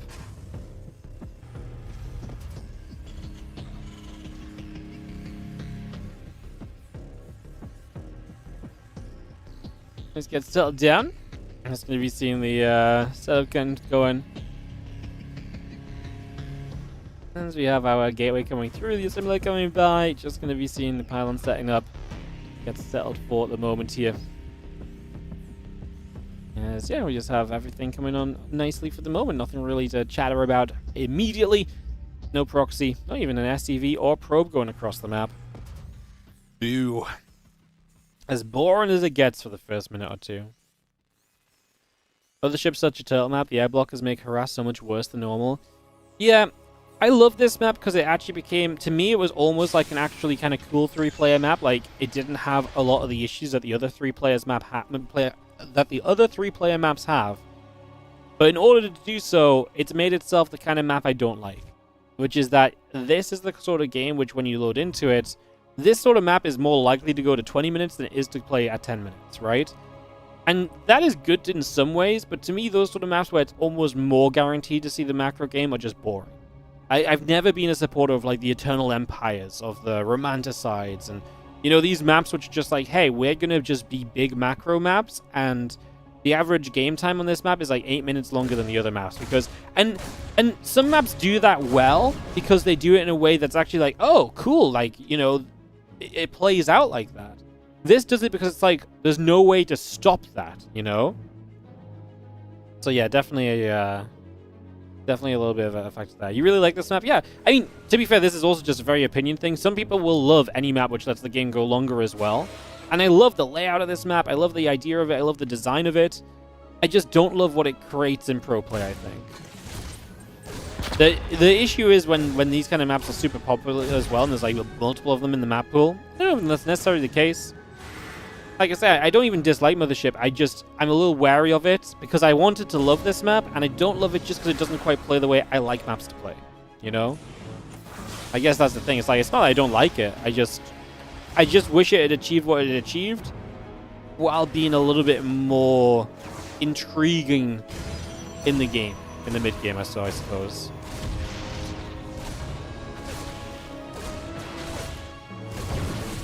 Isn't it kind of late for the Koreans to play? I mean, if this was Bjorn and Hero playing right now, they actually probably wouldn't care. I don't think Bjorn and Hero have ever complained about what time it is, so... A, no, but B, this is replays. Hero and Bjorn played yesterday. The series after this, Bjorn Classic, played earlier today, like 10, 11 hours ago. Basically, the TLDR is that Bjorn was sick, so because Bjorn was sick, we had to delay these games, and we have to cast these today now because the playoffs start tomorrow. So, yeah, that's going to be fun. As the Stalker and the Adept, I'm just going to fight, and the Cyclone will take some more shots. Marines will turn around. The Adept will take a few more hits as well. Cyclone very nearly getting the Adept. The Stalker taking a few more shots again.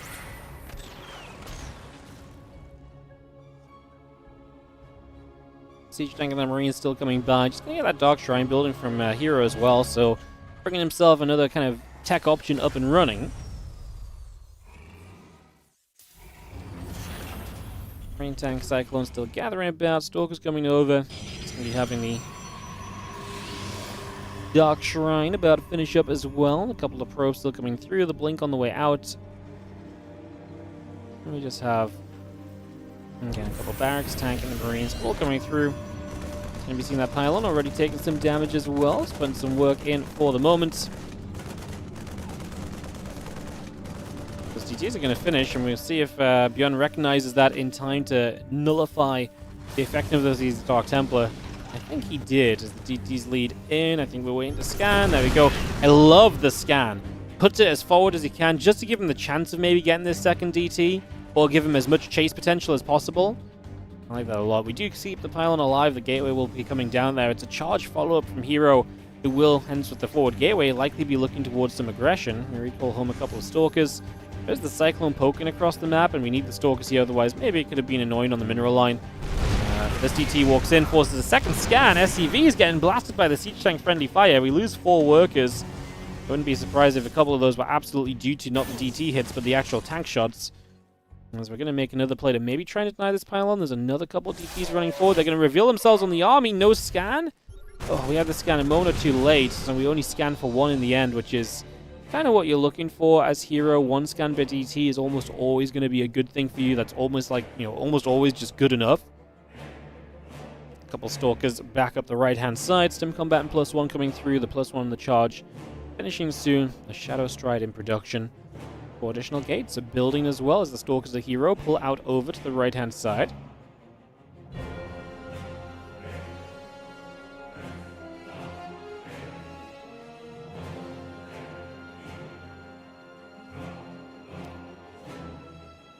Yeah, this base in the top left is from Hero, by the way, so he's got a 3rd base in the main. Very funky. It's been kind of an interesting way to play as well with the DTs and so I don't know if Bjorn's going to think about getting across the scout for hidden base anytime soon.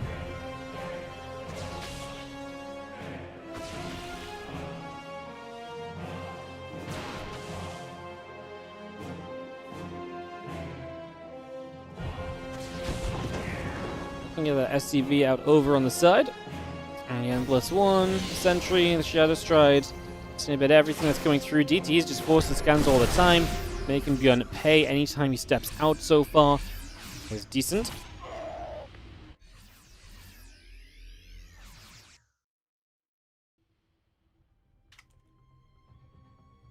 There's a scan available maybe for the DT. Yeah, that's the problem. You just gotta scan every time unless you build a Raven. I think when you see DTs as early as this, I almost always think a Raven seems pretty reasonable. There's, I guess the Shadow Stride out of there. Yeah, I think it's almost always reasonable to build a Raven because it's just, if you're dealing with the DTs from that early of phase, the Raven will just provide you so much value. And especially in this game where it's not being blinked, the Raven's super safe, you know, in comparison to usual. It keeps you in a very cozy position, so, yeah. Fire turns around, gets rid of the DT.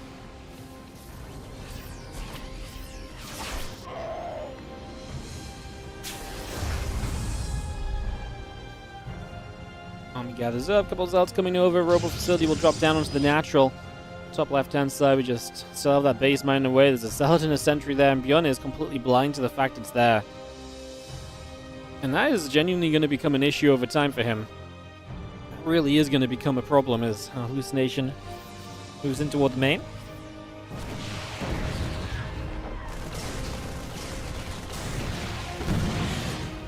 Goes down. This bio unloads, pulling off a Stalker that was in position. Plus to your tank, Robo Facility, Cannon all coming up, Marine Marauder Medevac coming over as well. DT gets scanned, gets cleaned up immediately. And just going to be seeing the extra barracks coming through.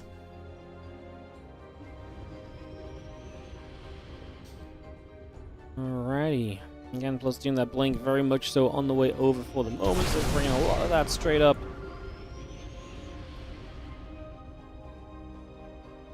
Barracks still on the way in, the +1 armor upgrade coming by. Bio there is going to try and fight a little bit. A couple of Widow Mines off onto the Zealots. So that's going to take a little bit of a beating as we continue through. Just going to continue after the rest of this. It's actually a good stem forward from Bjorn. Again, the freaking Dark Templar are so annoying in this game. We've killed 8 of them. I feel like every single one has been an absolute pain in the butt for Bjorn. Apart from maybe the first one he scanned very quickly. Every single one seems to be getting swipes off before he gets scans, and man, such a frustration for Bjorn. And again, Hero's just able to afford all of this because that 3 base is now a 4 base setup, and this is looking very dangerous indeed. Well, again, just, I mean, at this point as well, you're just like, you're limited on scans. You only have 2 orbitals. You're moving into your 3rd now, but like, you just haven't had scans either. Like, 100% just one of those times where you should have just put the starport in a tech lab, whacked out a Raven. A Raven's so much more valuable to you in this game than 2 of these medevacs, which would have been the sacrifice. So now there's a Prism in the main as well. Drops a bunch of Zealots off. SCVs are falling by the second. Another DT, going to make you consider things. We do drop the scan, clean that out at least. These SCVs went huge. The entire main base mineral line goes down. 16 workers diving forward, looking for a big fight. And boy, does Bjorn need it after this game has gone this far. The Widow Mines are pretty good. Hits the Zealots and splash the sentries. And the position of Bjorn is alright. 30 army supply leaves, so if there's a chance, this would kind of be it. Has to kite back against those Zealots, but I'm afraid he's going to run out of splash. And that the Zealots are just going to be a little bit too tanky for a Marauder-heavy army to deal with. I mean, there's no armor upgrade on those Zealots, not for another, what, 15, 20 seconds or so, but once that's in, it's going to be even tougher for these Marauders to chew their way through the Zealots, if not nigh on impossible. So I think we're kind of getting to the stage where that is going to be a pretty huge factor. Stalker's blink underneath, 1 medevac goes down. The Zealots are still trying to chase this bio army away up to the top side. A couple of Zealots still taking shock. Prism loads up as well. Another Ranazol just walking straight in. Robobay coming up, getting that on the go. Rest of the bio still gathering as well. Marine Marauder, Woodermine, Medevac building. The Zealot Stalker coming through. A couple of Marauders going down. You can just see the Zealot still chasing forward for now into this natural. And the bio is going to go and turn around. The few Zealots go the other way. Robo Bay, Robo Facility. We've got ourselves a 5th Nexus in the top left. I love it. Hero just playing 2. I mean, Hero's like 3-player map. I'll be player 2 and player 3. From the main to the natural over here. Now he's making this feel like a 2v1. Just he is the 2.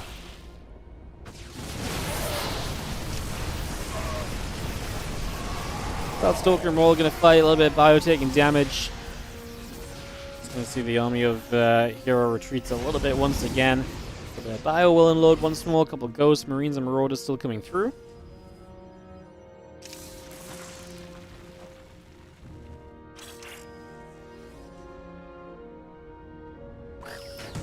Mine's going to get a couple of the Zealots here. Do you see the Zealots trying to charge up? A couple of Colossus coming by as well.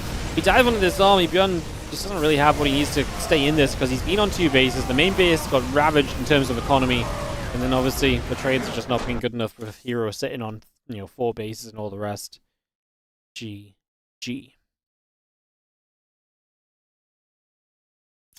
GG. Alright, that's going to be Hero taking the 2-0. So Bjorn is going to remain in actually a pretty so Bjorn's in trouble. Bjorn basically has to beat Classic. If Bjorn doesn't beat Classic, then he will be eliminated and Rogue will advance because Rogue will have the better map score than Bjorn. So Bjorn must beat Classic at this upcoming match. And Classic needs to get a win to take to kind of overtake Hero for first place again. I think a 2-1 win is good enough because I believe Classic beat Hero. He did, so I'm pretty sure a 2-1 win is good enough for Classic. So even if he drops the first map, he can still get first place just by winning the series. It's another important game going to be coming right up. This time Beyond Classic best of 3. We'll just run some ads and we will go from there, guys. So thanks so much for watching us so far today. Like I said, I'm not sure what we're going to do after this. Maybe jump into another couple of things perhaps, but we'll figure that out.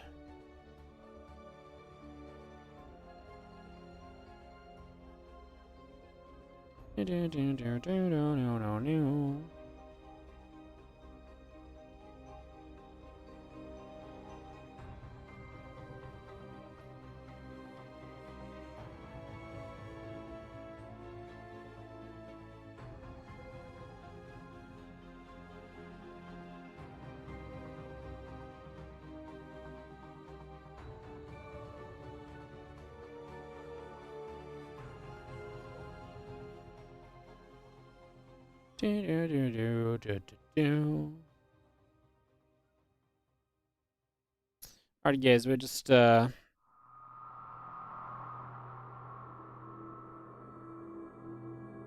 it a moment for the ads, like I say.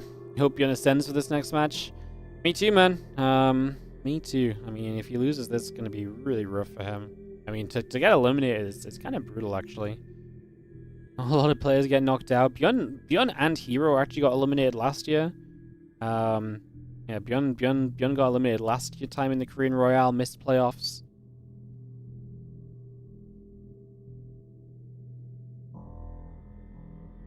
He's actually never won a playoff match in the Korean Royale. Has he? No, he's never won a playoff match in the Korean Royale. He's made playoffs twice out of 4 times so far. Obviously, or twice out of 3 times, I suppose, is really possible. But he lost every time he played a playoff best of 5. Fun little fact. Who's qualified already? I mean, check the Wikipedia. Oh, I could have put the Wikipedia page on. The playoffs already are Solar, Reno, Nightmares, Down, Cure, Classic, Hero, Creator, Shin, and either Bjorn or Rogue, depending on the depending on if Bjorn wins or loses. Can I maybe put the game music a touch softer? Most people tell me they can never hear the game music, so I'm gonna say no, because it's usually not loud enough for people. So the problem with game music sometimes is there's 1 or 2 tracks which are louder than the others and a bit more powerful, and when those are on, they may seem a bit loud. But then all the other music's way softer, so when those tracks aren't on, it's like, oh. So I'm gonna just keep it as it is, because most people actually complain about it being the other way around. So, although like my thing was like a touch higher than usual, I don't think that should make much of a difference though.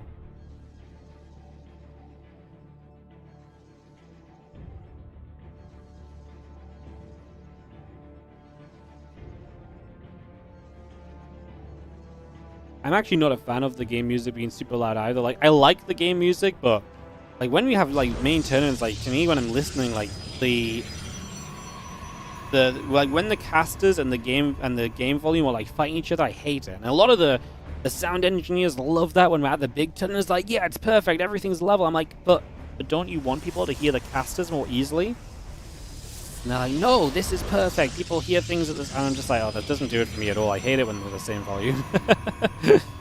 I hate it when it's like this, you know? So yeah, I prefer it a bit softer, but like I say, people already complain about it being too soft on my stream usually. Classic top right-hand side. A win here in this series will give him first place in this group, and that advances him directly into the semi-finals as he takes on the red Terran in the bottom left. It is going to be the red Terran player. This is Beyond.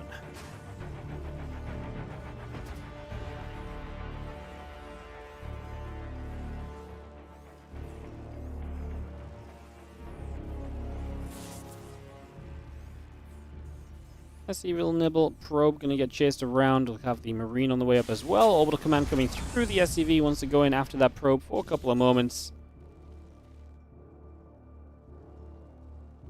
And get that ready to roll out. So, I'm just going to have ourselves the probe taking a couple shots of damage. A few hits coming through there initially. And getting started as the Cybercore and the Nexus both continue through. And probe coming through, command center and the orbital all coming up. The tech lab and the depot building on into play.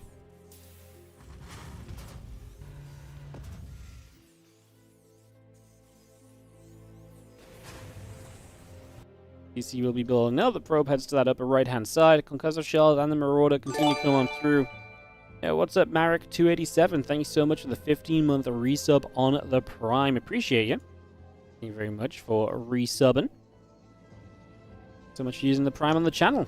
Always appreciated. Thank you very much indeed, as we do have the little Marine just scouting around over there as well, just trying to get an eye on what exactly is going on early. Just trying to see a little bit of that initially, but nothing really too crazy just yet. Continue to settle down and move through for the moment.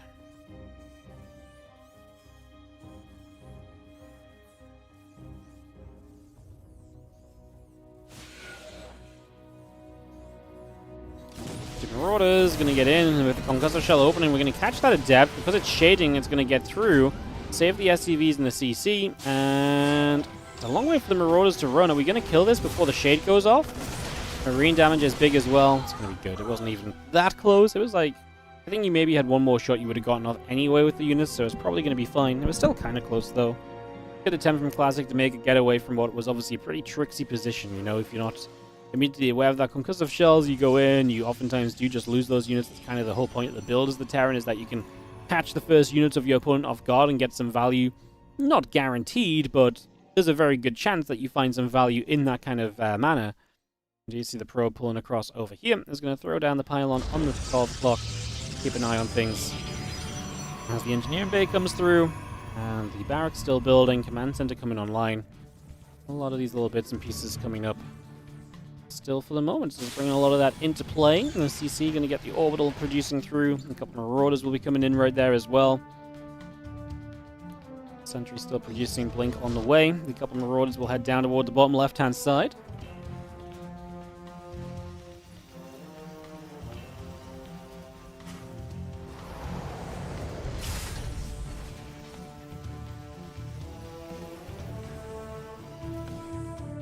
White Rabbit. I really enjoyed this, man. It's one of my favorite ones from the TLMC in the end.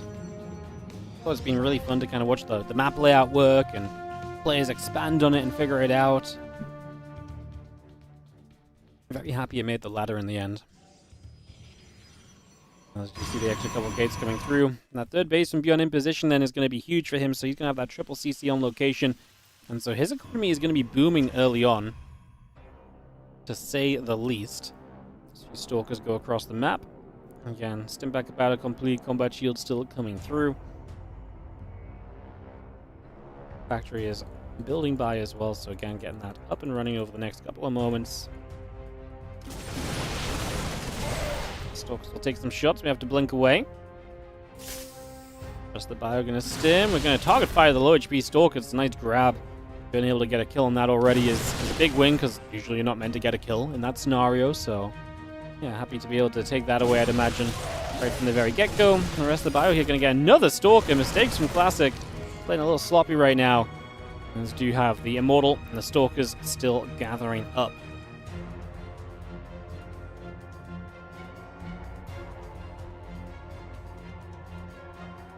Alright, the bio's still sitting there, the few Stalkers coming down. We just have ourselves a push over that left-hand side currently. Plenty of the Stalkers getting in position, going to relocate back to the center a little bit. Marine Marauder going to end up in a little bit of trouble. Marauder very nearly going down, not quite just yet. Just about staying alive currently, for now at least. And you see the couple of Marauders and Marines coming back through, chasing for a little while.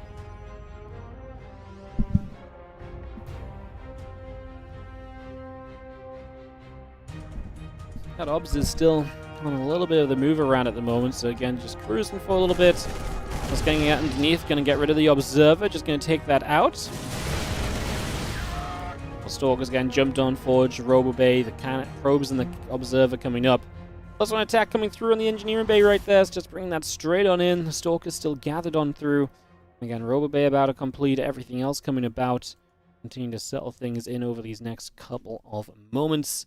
But yeah, it's going to be that Bio Army still kind of threatening to be on the map here from beyond, which is going to be interesting. We'll see if that can find a chance to really come across this map and get something done.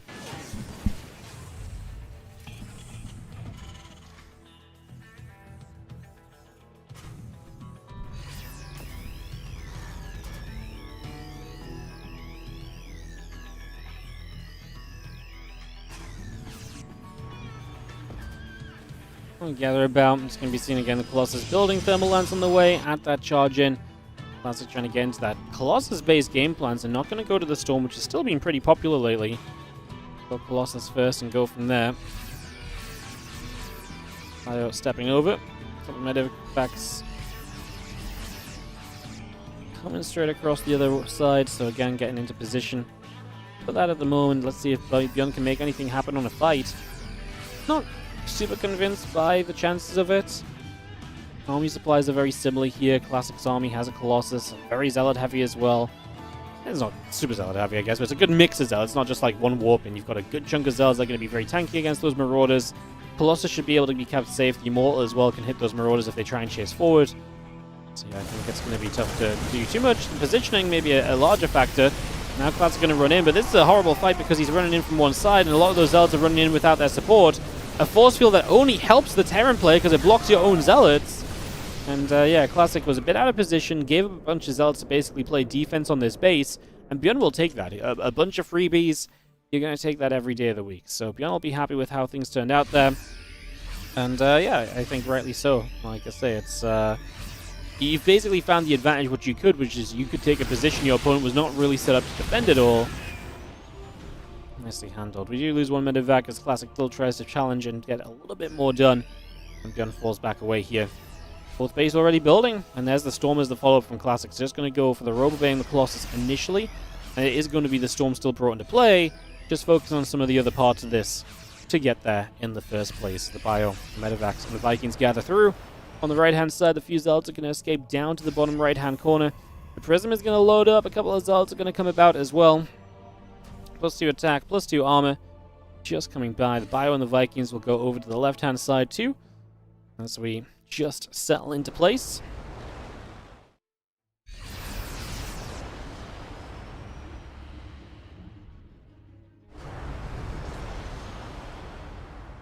SCV is going down, sorry, as the a little bit harassed over here. Zealots just run into this base, and then the Prism's going to hit the main.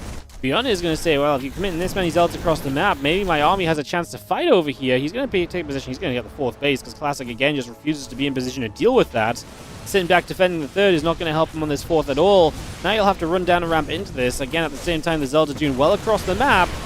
Can he make up for this, though? First couple of EMPs came down. A lot of the units getting hit. High Templars are very healthy, though. Storms will come down to try and scare off this Terran army. Couple more Storms fading away. The Bioforce getting out of there. We get out of there for now, and we do make our escapes as we just have another few units warping in over on that left-hand side. It's going to bring that straight through here currently as you can see the defense coming down once more. In overall, Classic kills more SCVs, but losing the fourth base is pretty troublesome because that really leaves you in a position where it's much harder to replenish that fourth than it is for Bjorn to replenish some SCVs on the bases he already has mining. So, definitely a factor for the moment.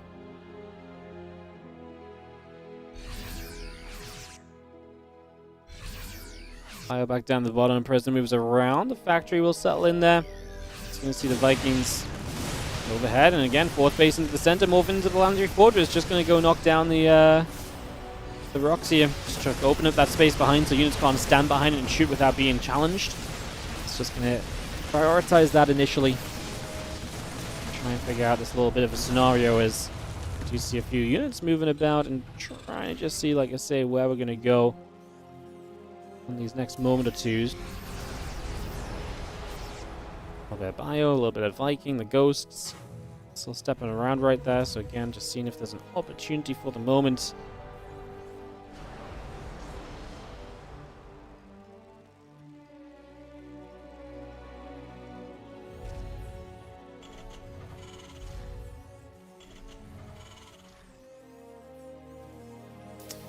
Cluster attack coming about, a couple of Ghosts on the way in. Just going to see those upgrades still coming through. Bjorn is pressuring to the other side of the map, so looking to put a little bit of a fight on over here. So you have the cleanup happening. A little bit of Marine Marauder stepping over. That's going to be an easy probe grab. On the bottom side, these Zealots are getting cleaned up as well, so the Bio Ghost able to come through, clean those Zealots out for the moment. The Prism continues along over the left-hand side where a couple of the Zealots are already going to be jumped on. A few of those SCVs just getting being gotten rid of. Do we warp into the main base as well? Kind of busy over here, dropping Storms to the middle of the map.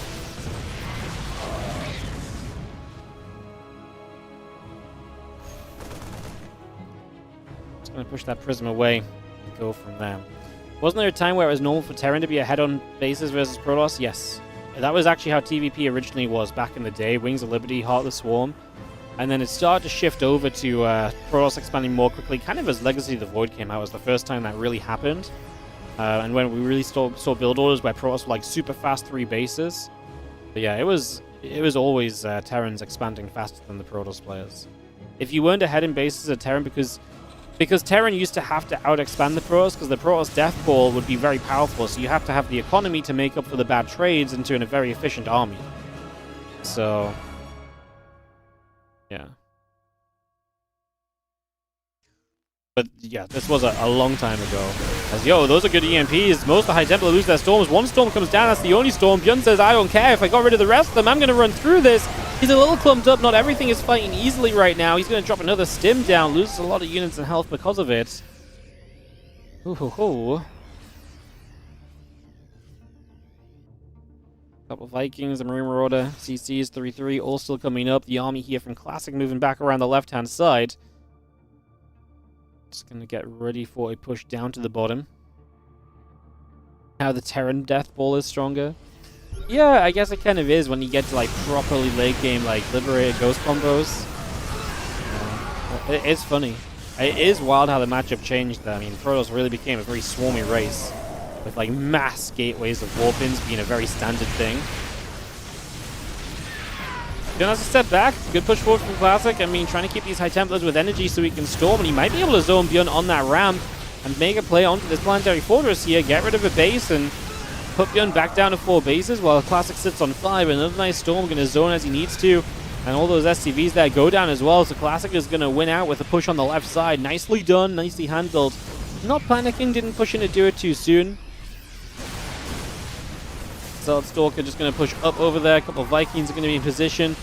Colossus pulling back. A couple of Vikings still going down. Storm onto the Bio Army. I mean, this Bio Army is kind of low HP. There's not many medevacs, but back in the Storm. Oh my goodness, it expires. And we are going to chase down, and Classic is going to lose pretty much everything in the army. Not exactly ideal, and that might genuinely give Bjorn everything that he needs here to just be kind of sitting pretty and sitting happy at the end of it all. A little bit of mayhem on that. As the Ghost Medevac, a couple of Colossus and the armor upgrade continue through. We'll see the rest of the Zealot Stalker still moving up to the top as well.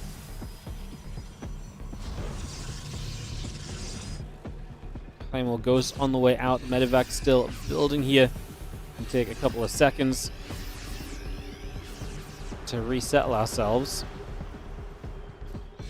I mean, Bjorn might just go for this right now. I don't love the HP bars, though. Like, he is playing in the orange colors, and believe it or not, that's not pretty. Overall, it's a very kind of apt time of year to maybe be in the orange wear, but it is not ideal, realistically, as Classic pushes back over. On the bottom side, the Zealot's going to come through. They're going to go after a couple of those SCVs. And some Ghosts getting caught as well, so the Zealot counterattack is decent. Gun ends up backing away. Classic does get to rebuild, gets back on track for the moment. Colossus still on their way up, still bringing those straight through for now. Bring that straight in.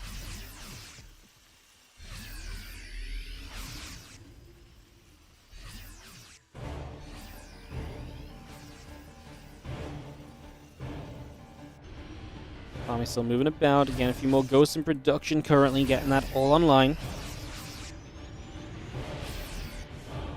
Game really settles for a couple moments after a bit of chaos earlier.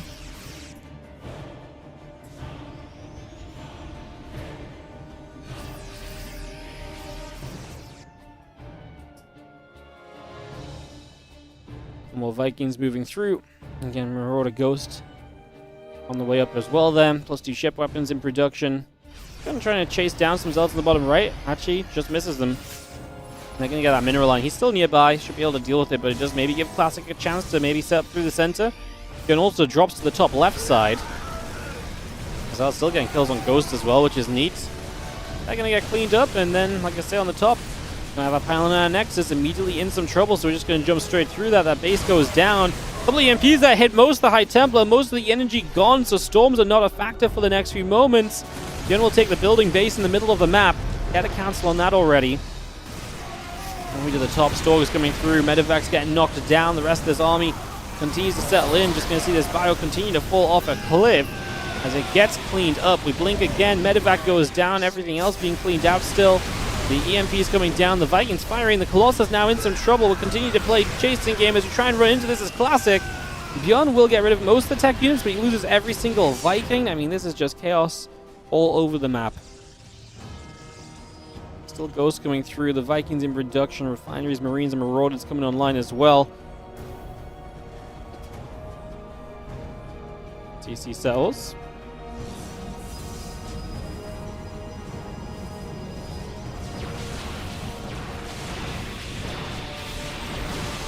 So we'll just jump here, CC will take some damage, the Zealots will settle. CC will die, Bio steps through, a couple of Zealots dropping off already, the Colossus still trying to fight from afar, Stalks and the Archon stepping over. EMPs all over the place, we are going to be seeing... I mean, the EMPs are great, and this fight is going to be heavily in Bjorn's favor. He's going to clean out everything here. Classic's even going to say GG, not going to try and recover from that this time over. That will be that.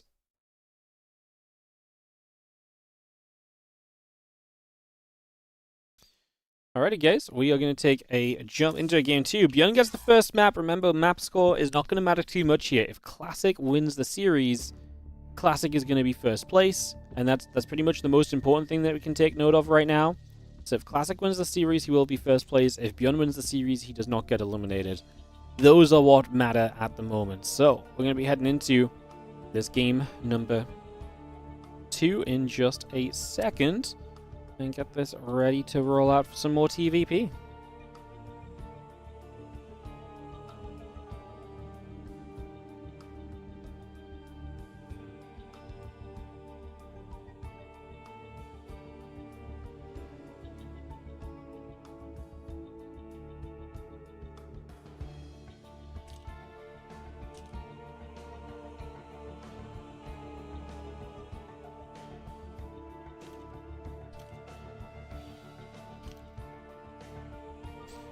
Alright, yeah, let's dive into Ruby Rock, which is going to be our map number 2 here, guys. Let's get this one on the go. Let's get this started up and get ourselves involved.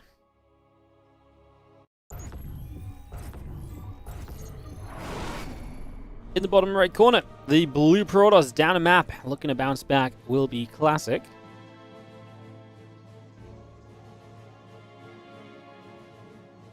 And in the top left, our red Terran is going to be Beyond from the Shopify Rebellion.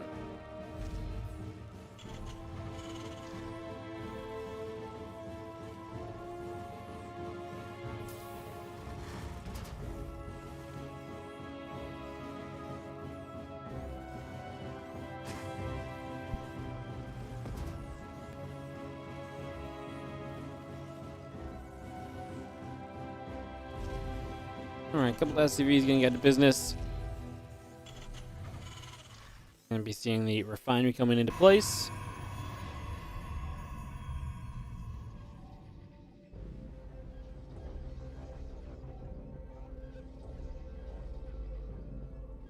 Let's see how Proby can go journeying out onto the map. So Classic gonna take a journey out to the upper left, get that on the move.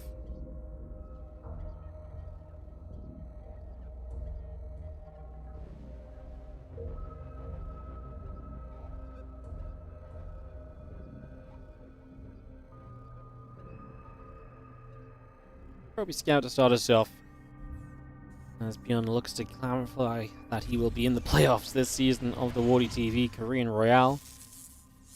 Gonna move on through with a win here.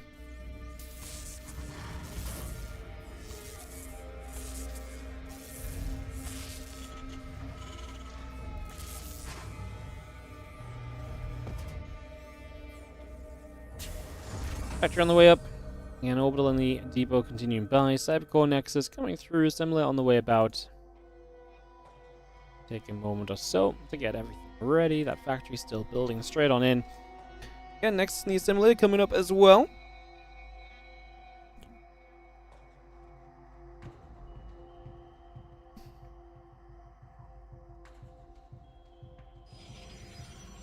We're moving. Nexus over halfway. Battery in production. See our Reaper chilling at the front door for a couple of seconds. Again, that factory about to complete. The command center on the way through. That sentry and the warp gate all building about us.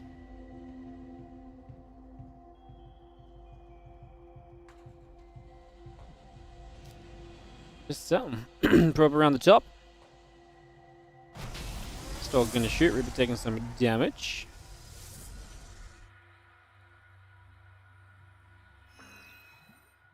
And again, Twilight Council and the battery continues to come straight through, so we just get those on the go.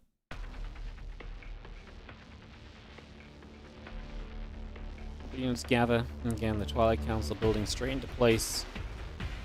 Starport in production. Command center on the way over. We rock one of our standard maps here as well.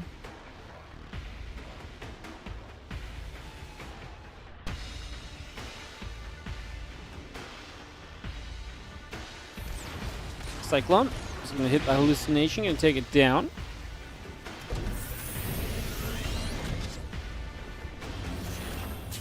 Factory drops down, starts at the tech lab. CC going to move over toward the natural. And have ourselves the, again, blink coming through. The warp gate not far from finishing. Couple of units going after that Reaper, which is going to step through. The Stalker's going to get there. It will go down.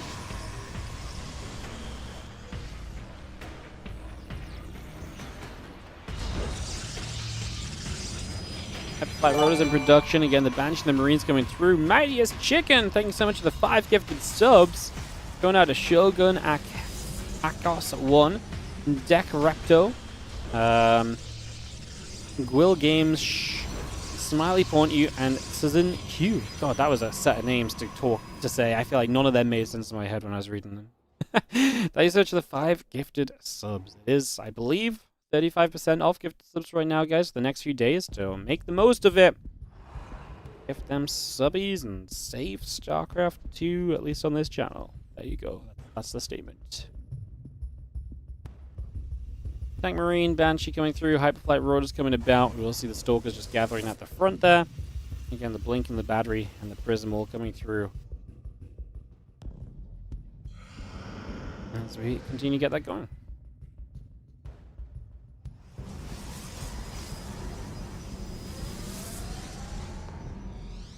Couple more Stalkers warp in. Blink still building about. Hyperflight Rotors is coming up. And that Prism's still about halfway through. For the moment, just going to get that going. Just going to have ourselves the Stalkers. Moving toward the upper left-hand side.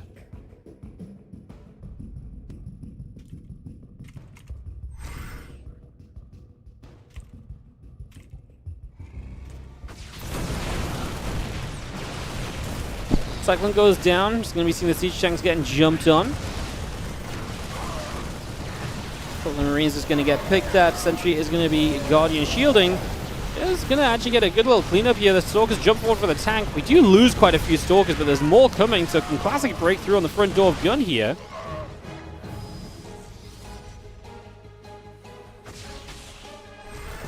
Stalkers playing across, a couple of SCVs. Going to get jumped on. The Prism pulling back over. Tank shots are good to, of course, kind of keep these Stalkers back. Oh, the probes are going down as the Banshees show up across the map. We went Hyperflight Rotor Banshees, and they are now making their appearance. And they are swinging at the moment as they come through for a bunch of damage. So yeah, we're doing damage across the map at the same time. We are taking damage over here. Now these Stalkers get jumped on a little bit as Bjorn chases out the front. He's going to lose the siege tank though, so this might have been a little bit reckless. Stalkers still after the Marauders, still after those SCVs.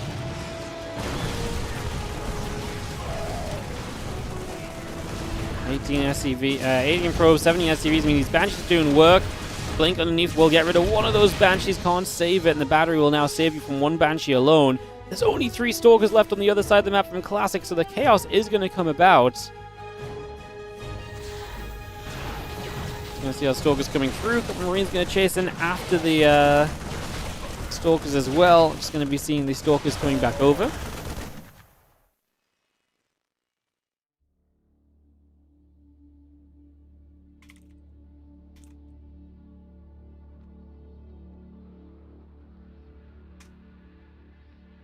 Prism gets back over. Stalker's going to be stepping through as well. Still got the couple of probes coming by. The siege tank medevac Stimpack on the way.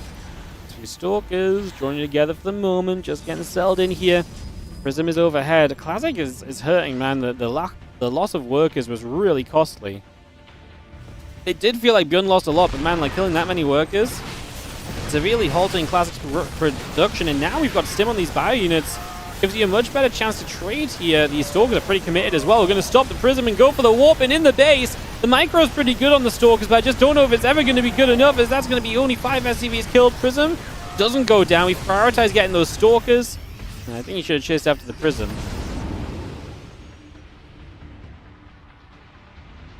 And if that comes about, coming through.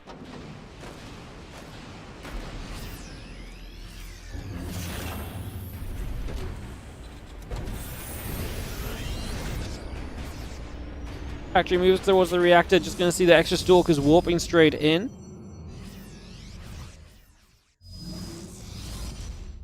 Vikings Marauder. Combat Shield +1 coming through. Dark Shrine, the probes are coming about. We are going to be seeing Classic still ready to go again, but down 20 supply. That's first place of this group. Might be slipping away from him here, and Rogue probably not loving his life either, seeing that Bjorn is maybe on his way to victory and hence knocking him out. Extra Stalkers warping in still. Dark Shrine coming up in that main base. The medevac of Bjorn goes around the bottom of the map there. Stalkers would like to try and get back into the main again. Bjorn is definitely in a great spot right here. 25 army supply lead. The bio just going to chase. Going to see those Stalkers going the other way. Viking wants the Prism, doesn't get it.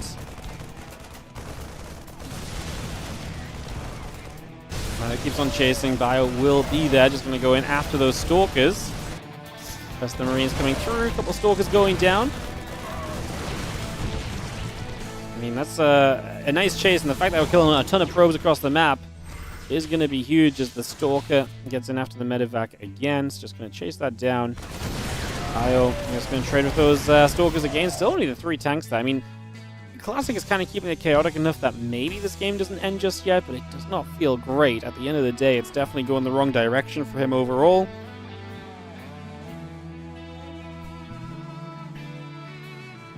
A couple of mines coming through. The medevac's in production. Combat shield +1 armor. Again, that charge on the way. A few more DTs warping in. The Prism just going to load up and go running through. We're going to get into that main base in the next couple of seconds here.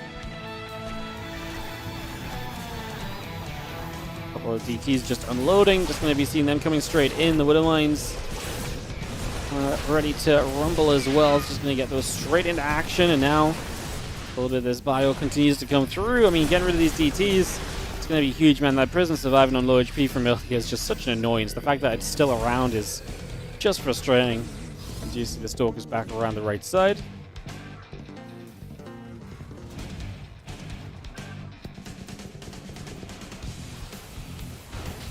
We'll take a few more shots. Medivac taking a bit more damage.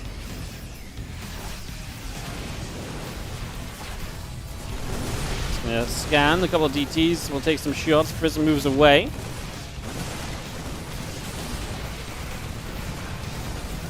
Still chasing down. Stalker's taking some more shots. Probes over to that far right-hand side. Prism is super low. It does go down. The Marine gets the catch. And finally, Bjorn has to stop worrying about counterattacks into his main base and can maybe more fully focus on actually just coming across the map now, which would be an absolutely huge deal. Bio going to fight. Stalker's taking damage. We do see this attack down to the bottom side already. Away we go.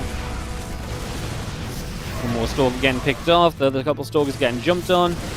Little bits of damage being dealt still. I mean, just Stalker count at this stage is in trouble because, again, there's no counterattacks, and now Bjorn can fully focus on shoving over. And what do we have here from Classic? A DT, a few Stalkers, a Disruptor on the way. I mean, you need something of a Hail Mary. The Disruptor's probably not a bad choice in that regard, but it's just not ideal because we all know the current state of Disruptors is probably not that great. Going to be seeing that bio keep on pushing through. The tank sieged. This is a nigh on unbeatable position that Bjorn sets himself up in. 1-1 upgrades to 0-0, and Classic is not going to nab first place in this group. His win against Hero will be in vain with a loss to Bjorn, and that will save Bjorn in this group as well.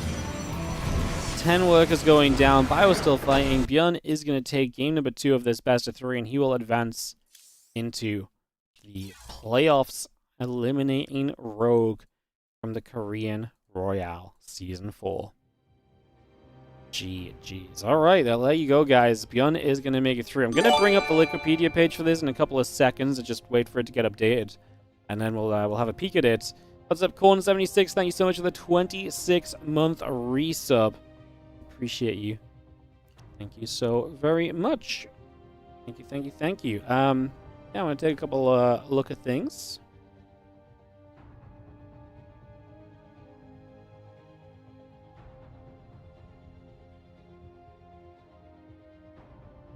When are we seeing the playoffs? Tomorrow. Tomorrow is the playoffs live. Tomorrow and Sunday, live playoff days. That's why I was... so, I'm going to tell you guys a funny story when we look at the group. Perfect. So we're going to look at the group, and I'm going to explain to you guys the situation that played out. So, I got sent these games, right? And I had a bunch of players messaging me, be like, hey, schedule, question mark, and I'm like, hey. I was like, this is going to be the rough schedule based on this. I just need this match to be figured out. And usually the player's like, no problem. But what happened was Bjorn and Creator both messaged me saying, help, we don't understand. And I'm like, what do you mean you don't understand? They're like, you need to look at maps. And I'm like, what do you mean I need to look at the maps? And basically what I was telling the players is you guys can just figure out who you're playing based on these results. Like, you know, Bjorn had already told Creator because Creator was trying to pre-play and stuff, blah, blah, blah. TLDR, it's a 3-way tie. Now, when you go to my tiebreaker rules, so my tiebreaker rules is overall map difference. So let's just do it step by step. So overall map difference between Creator, Shin, and Bjorn, 0-0-0, right? The next one is head-to-head. Well, head-to-head, Creator beat Shin beat Bjorn, and Bjorn beat Creator. So within the 3-way tie, there is no head-to-head difference. So the next thing you do is you look at the map score difference between the 3 players, and only those 3 players matches between themselves. This mini league, or match wins. So first match wins and then map difference, but because they traded with each other and they all went 2-1 against each other, it was a tiebreaker. So both of those come out to be a tiebreaker as well. So they're still dead even. And what actually happens next after that, so this is an addition. So well, no, this isn't an addition. Number of map wins between the tied participants is also exactly the same, right? So the next step is tiebreaker matches. Now, here's the issue. Usually, organizing some tiebreaker matches would not be a big deal. However, these games were played late because Björn was sick. So we only knew about this problem 6 or 7 hours ago, let's say, right? And the playoffs are tomorrow. So because Björn was sick and these games got delayed, we now don't necessarily have time to do the tiebreaker matches. So Creator and Björn were ready to play, but Shin was not contactable and still hasn't replied. So obviously that's a risk. It's like, hey, can I get these played? Creator also can't play tomorrow. We already knew this as well, so it's a big issue. So my problem is that the next step of this is for Shin to play tiebreaker matches, but I don't think Shin is available to play tiebreaker matches. And I'm not going to punish people for like last second not being available the day before. Like, this is kind of on me for letting Björn play late because he was sick. That wasn't completely Björn's fault. He tried to play 3 days ago. It was Classic's birthday. So because it was Classic's birthday, Classic couldn't play until this morning, hence why this is all being done last minute. And most of the time, this really doesn't matter, right? Most of the time, this is absolutely fine. But it turns out that, you know, trying to message Shin being like, hey, can you play tiebreakers at any point soon? And Shin is maybe just out having a Friday night or just doing his life, you know, isn't always immediately responsible to be replying on Discord. So, the final situation goes like this. Ads, please. The final situation is I added in a rule that so I hate this rule. I will just stand by it. I never like matches being decided, or match order results being decided by this. But the rule I added is the amount of map wins counts as a tiebreaker. So because Shin has won 8 maps, while Creator and Björn have only won 7, and this is freaking stupid. I hate this 90% of the time, because Shin won 8, but he also lost 8. Why does winning 8 matter more than losing 8? It doesn't. That's why we have map difference. But because we can't get the tiebreakers played in time, we added in the rule that it will be, because Shin has 8 map wins, he will take 3rd place. So Shin gets 3rd place. And then it comes down to Creator and Björn are obviously tied on map wins, but now, because it's only a tie between Creator and Björn, it comes down to head-to-head. And Björn did beat Creator in the head-to-head 2-1. So I hate this ruling.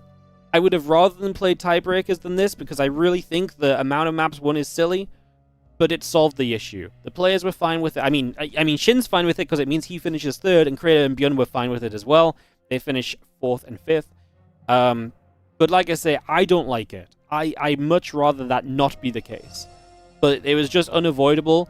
Like I say, if Björn's games were played on time, we would have just scheduled the tiebreakers. It wouldn't have been an issue. We would have been casting tiebreakers today probably instead of Björn's matches that were delayed. It was quite clearly just a, yeah. It's just unlucky at the end of the day. It's like these 3 guys are the guys that are tied, and they all had the same score between them. Like, you can't do much there. Thank goodness Shin is 8-8 instead of 7-7. Otherwise, I literally would have had no answer. And like I say, Creator can't play tomorrow, so if Creator couldn't contact Shin to play today, we are absolutely and we have no way to fix the bracket. You know, and then we have like 2 matches tomorrow and the bracket gets stuck, and then yeah, it would have been a disaster. So that was my morning. Not only a disaster because I had to figure that out, but then obviously I had to figure out the Björn scores, so I already knew the Björn scores, which is very rare when I cast the replays, guys. Very rare I know what the result is, but in this case I had to know the result because I had to solve the admin problem. Just one of those unfortunate times where everything just went a little bit wrong, like a domino effect of Björn being sick just knocked on into absolute, utter chaos. So, yeah, that was that. I woke up to those messages. I woke up to 27 Discord notifications. I was like, oh no, that's not good. That's not great.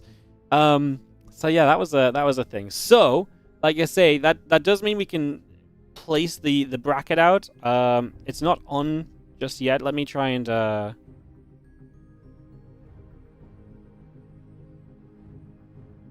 let me just edit in the playoff bracket just so I can show you guys, because I know who goes where. So give me a second and then we can show you guys that.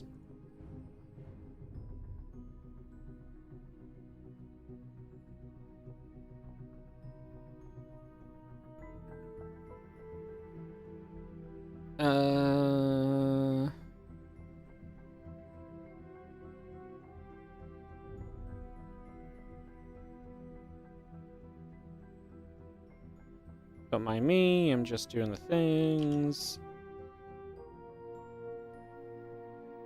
Save changes.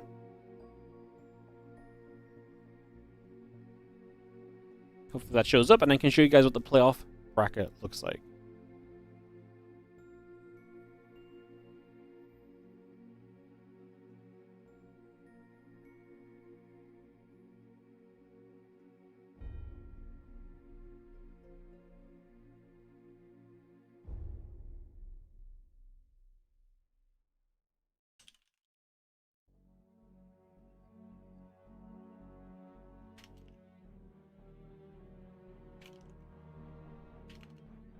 Cool. So this is what our bracket looks like, guys.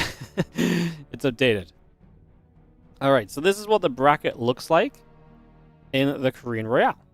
So, unfortunately, we get double mirror matchup at the start, but the pros players are kind of in separate sections, so we might avoid some mirrors after that. But we're going to have Byun versus... So this is the order we'll go in as well. Tomorrow we will start with Byun versus Kua.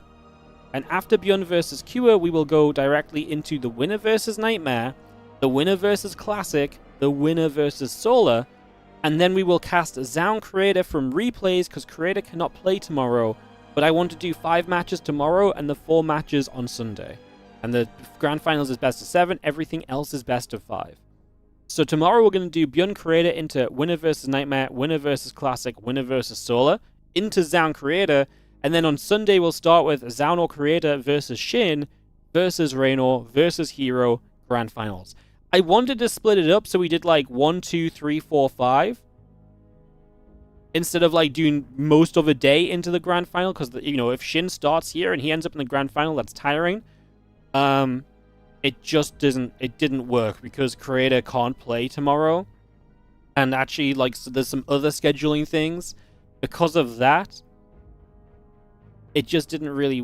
Because I did, like, if Creator has to pre-play, then it gets really awkward because if Creator wins, we have to pre-play versus Shin, and it just didn't work out. So instead, we're going 1, 2, 3, 4, 5. 1, 2, 3, 4. Over Saturday and Sunday. Cool. Cool bracket. Excited for it. I wish there was some more Terrans in there, but I wish Byun and Kua weren't playing each other. I wish Creator and Byun had flipped, and so it was Creator Kua, Byun Zaun. Even if neither of the Terrans advanced, I would just love to see 2 different... I mean, I guess in this case, we are guaranteed Byun Kua into Byun or Kua versus Nightmare, which is neat. So, yeah. Crazy. The groups are fixed now as well, as you can see the way the groups played out. Man, what a fun group stage. I love... I hate... This Group A was ridiculous as well, by the way. So, Group A, 2nd place was 3-3, and 5th place was 3-3. That's the difference of Raynor starting here and Kua starting over here, you know? Like these group game matches are meant to be important to the point where, you know, they do help decide what happens in the playoffs. Like, they are meant to advance you, but man, these groups were so competitive that map score literally defined how far in this you start, which is kind of crazy. So, yeah. Crazy business. Crazy business. Sick. But wasn't that a fun story about how stressed out I was earlier? Ay. Wardy, my Twitch ads included a golden retriever family driving a Subaru. Just thought I should know. Well, does that mean I have to buy a Subaru now? Unbelievable. So yeah, that's our Korean Royale. Are these matches live or recorded? To everything we're casting today is replay games. We're gonna have live the playoffs tomorrow for the Korean Royale will be live. So yeah. Alright guys, so now we've done all of that.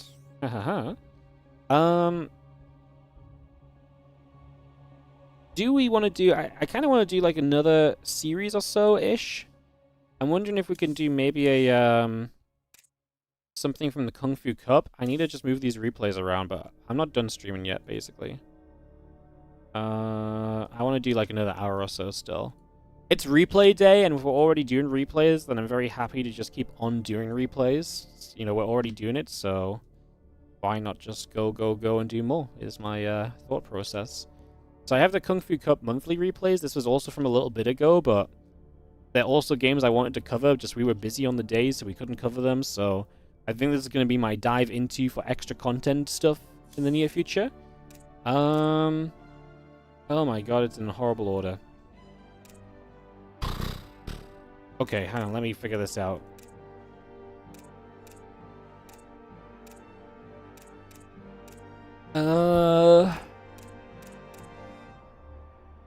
Okay, I don't know how to do this because I haven't actually. Okay, let me look at the bracket and try and spoiler free myself by doing this. I have to cover a part of it. Hang on. Cover it up with my Discord page so I don't see results. Oh no, I've got a notepad, even better.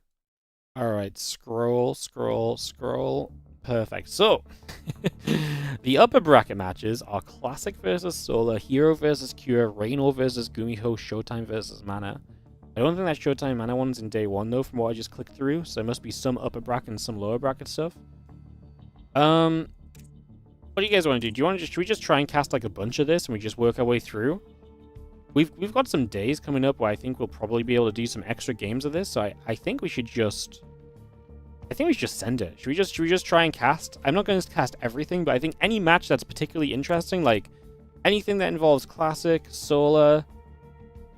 I don't want to cast Showtime Mana necessarily, but I kind of want to cast the other upper bracket round of 8. So actually, maybe we just do that. Maybe we just start off with that goal of doing Classic, Solar, Hero Cure, and Reynor Gumiho. I do have those replays. Perfect. Let's do that. I don't think we'll get through all 3 of those today.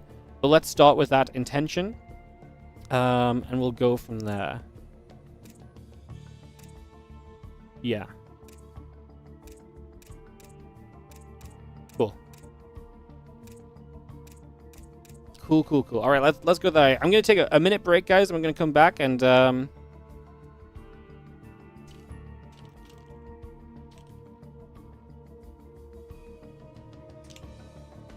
let's do that. Cool. I'll be right back in a couple of moments, guys, and I'll be back with you in a sec. BRB. And we'll cast some more games.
Alright guys, sorry. Gotta sort Ellie's food out.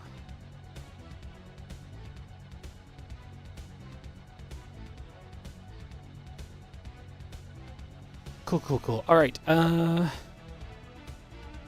give me a sec. I'm gonna jump into this.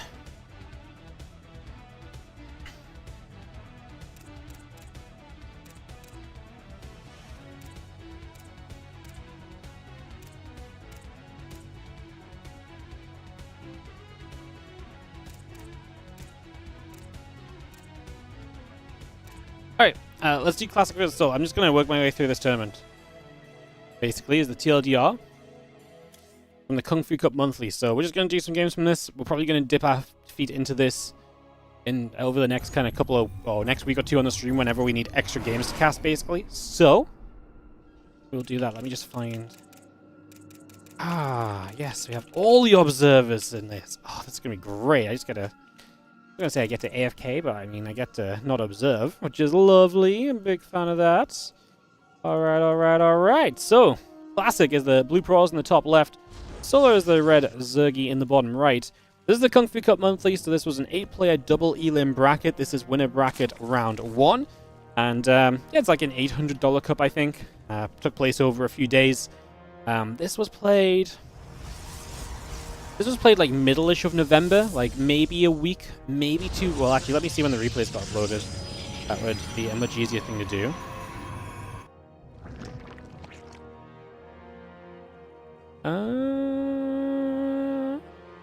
What Discord channel was I in? This one.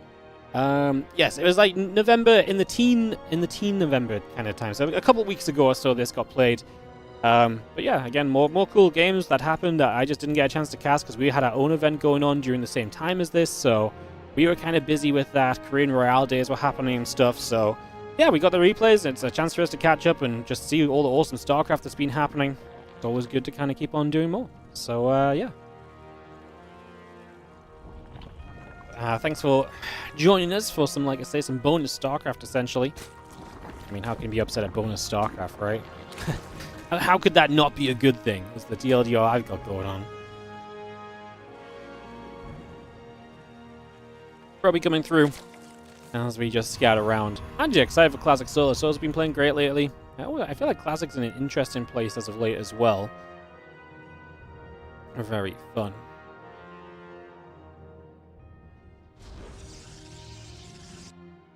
Cybercore Nexus continue to come about for the moment. Just going to get that on the way.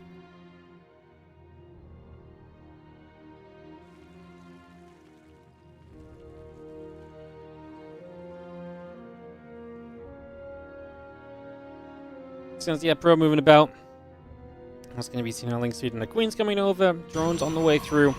Continue to get that going for the moment, bringing that into place as we get ourselves settled on into Taito Citadel for this opening map. Kind of excited to see what actually comes out of this cup. I mean, like I say, like Solar and Classic to me are a very fun matchup lately. I wanted to look at their history, but I don't want to spoil myself on this result because obviously this is a replay cast, so I can't look up that recent match history. I do wonder what it looks like. Solar's been playing great as of late. Classic, like I say, has been a little bit more of an anomaly, but still having good results, so really is an interesting one as well. Overall, as we have the Warp Gate coming up, the Adept coming through, the Stargate will finish in a moment or so from Classic. It's all very standard. But obviously a lot of options off the Stargate. Oracles are super common, but we've seen Void Rays a lot lately. And then you can also go, different Oracle counts can tell you a lot about kind of how things are going to go as well. So that's also a bit of a factor that we can kind of keep our eyes tuned keep our eyes tuned onto. Something speed coming up. Be drones coming about. Oracle, Warp Gate, Adept. Building as we speak. Gateway coming through. Add a couple probes on into play. And, yeah, the Oracle going to go across the map. Second Oracle in production right about now. So, again, just getting a little bit of that on the go right here. See what exactly this game takes us to. I think what we're going to do, guys, so I think what we'll do is, I kind of want to cast the Reino Gumiho after this. So I think what we'll do is we'll cast Solar Classic and then Reino Gumiho, and that's probably going to be it for me today. But we'll probably cast the rest of the matches from this tournament, like I say, over the next week or two, because we have some qualifiers that will be some shorter days, so we'll buff up some of our days of content with replays from this tournament, and it gives us a pretty good kind of way to keep the stream busy over the next couple of weeks, I think. So I think that'll be a fun one. So yeah, just to clarify, yeah, today we'll do Classic Solar and then Rain or Gumi Hill, just in case anyone's wondering what games are coming up, and that'll probably take us to another hour, and that's pretty much where I want to be in terms of stream length today. Because then, you know, if I go beyond that, Ellie starts getting moody, she barks at me, she thinks I'm a disappointment to the father, because how dare I not be playing with her on a more consistent basis, you know, so... You know, there's things to consider in that regard as well. Let's just have ourselves the feelings moving about. The Adept is going to be there, the Nexus 2 to keep things at bay for a couple of moments, so we keep everything cozy in that regard.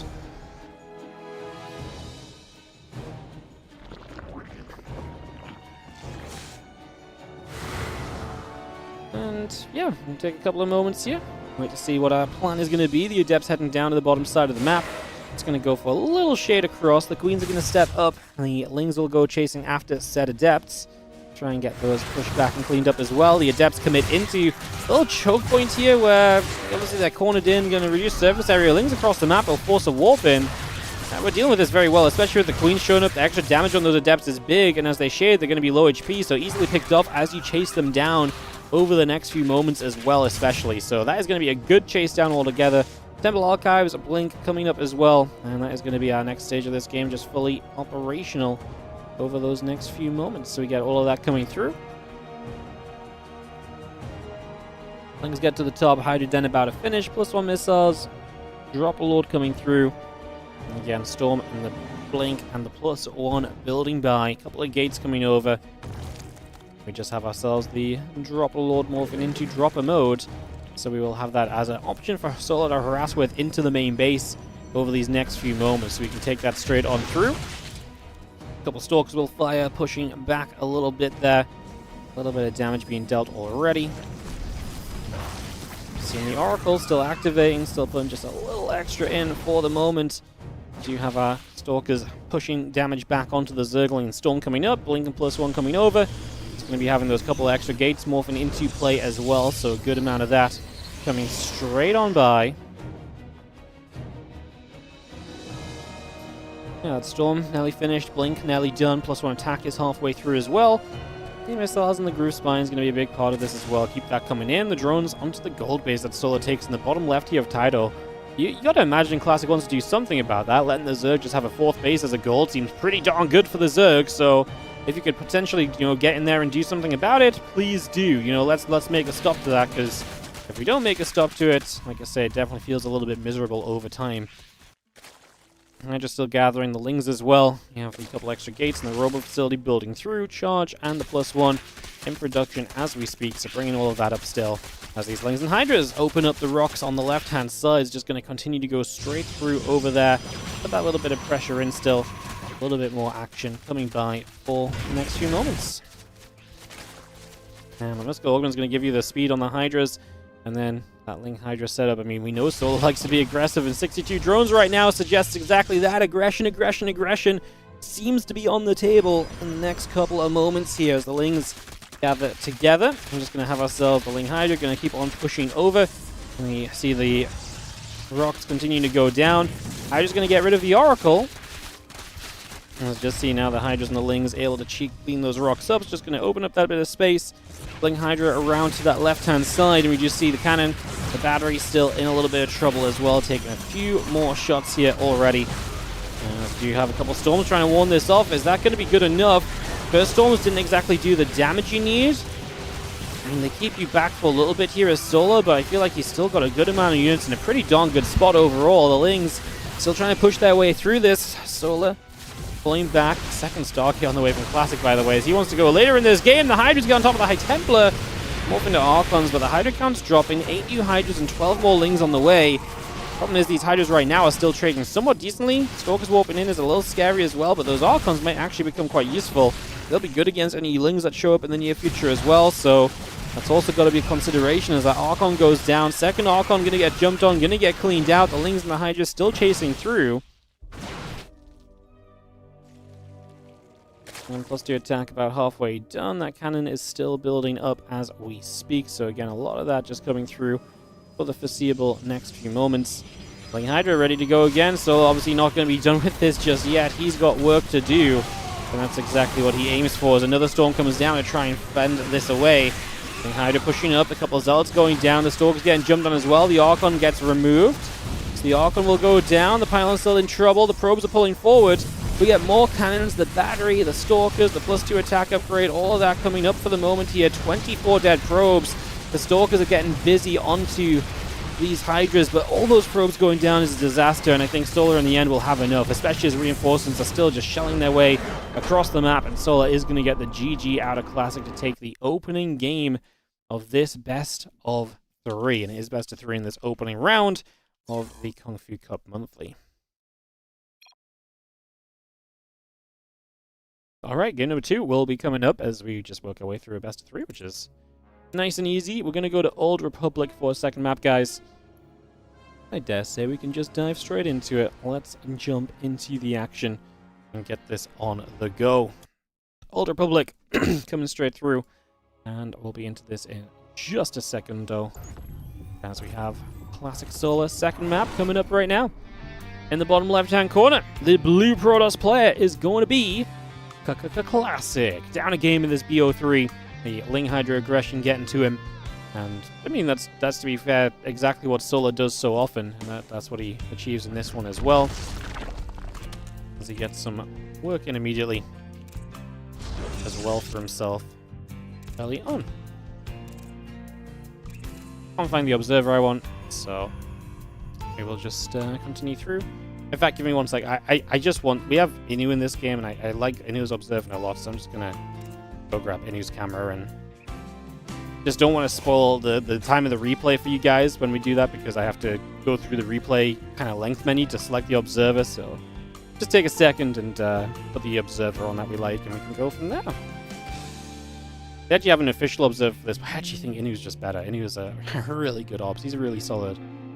He's freaking good. Absolutely king stuff from him, usually. Probe patrolling them back and forth a little bit. Let's take a moment or two. Get set up right now. Just going to see that probe coming about. Hatch, gas, and pool all coming online.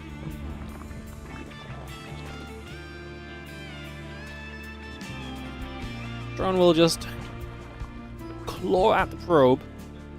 Force it off this mineral line. Try and stop the annoyances as the probe tries to play the stealing mineral games.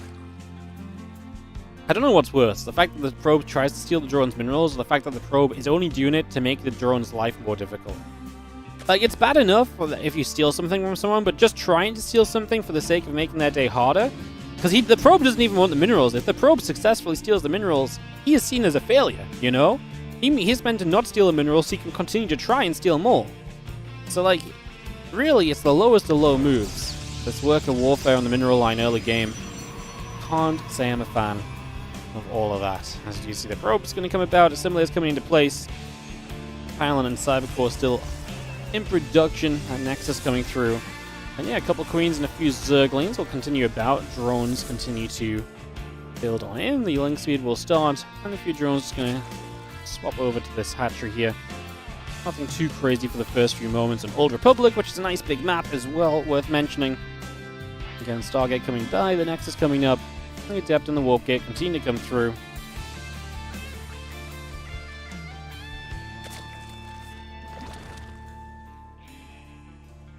Let's get back to that topside hatchery. And with the Stargate coming up, we're seeing a pretty regulated opening once again. No surprises to see Classic is once more aiming for the Stargate as his choice of play. That feels very sensible, feels kind of what we expect it to be. Because that link speed's about halfway done. Stargate to finish soon. Adept and company on the way by still.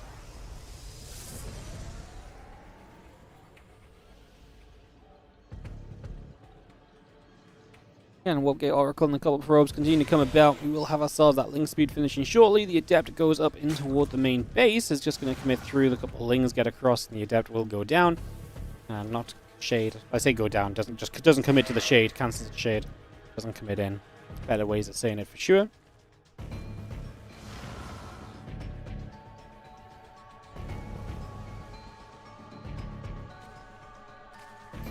And hatch going through, a couple queens coming over. The adept is about to complete. The oracle and warp gate still coming by.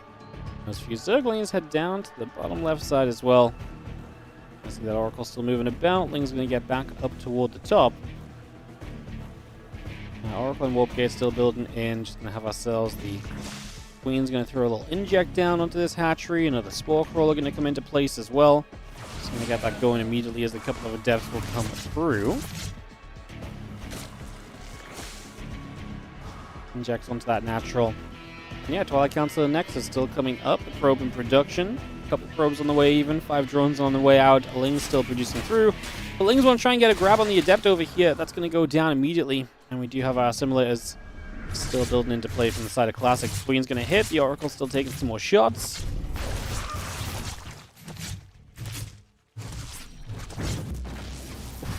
It's going to be a dead Oracle, but hey, we are going to take the distraction and at least get a few more kills. Don't lose an Oracle number 2. Going down to 0 Oracles is really rough. Like, right now, you can get away with maybe not rebuilding the second Oracle and just kind of saying, okay, I'll go without it. Even that feels bad. Being on a single Oracle never feels great. For the last, maybe that's where we just end up here, as we have... Yeah, I mean, obviously, he'll have the one Oracle. But yeah, at least he didn't lose the other. I did feel as though he was maybe on the verge of losing it, though. Like, it did look scary for a little bit of time right there, so... Not great, like I say, to say the least just there yet. Just going to be seeing the Temple Archives coming through. That Forge still coming up as well. A couple of gates being added on with that Blink. Still very much so producing through also. And that will be building. A few drones still on the way over. Stalker just going to shoot at that Overlord and we'll make some progress onto it there. So just going to work our way straight through that. Again, the Temple Archives coming about. The Gateways in production. And our Spire on the way as well. A few Overlords coming up. And the Spire going to be a fun choice from Solo. Something a bit different then. We'll see how well this goes. Obviously finding aggression in a different manner. It kind of seems like Solar in a nutshell lately. Just, hey, how can I be aggressive? Let's try this way, that way, and that way. You know, just try all of the different ways in which you can maybe make things happen. So...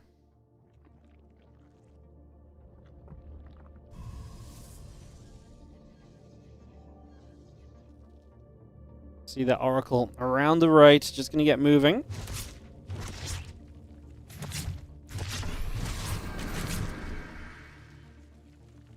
Pulling back down, that little revelation on just keeping a track of things here, keeping us comfortable with what's going on initially.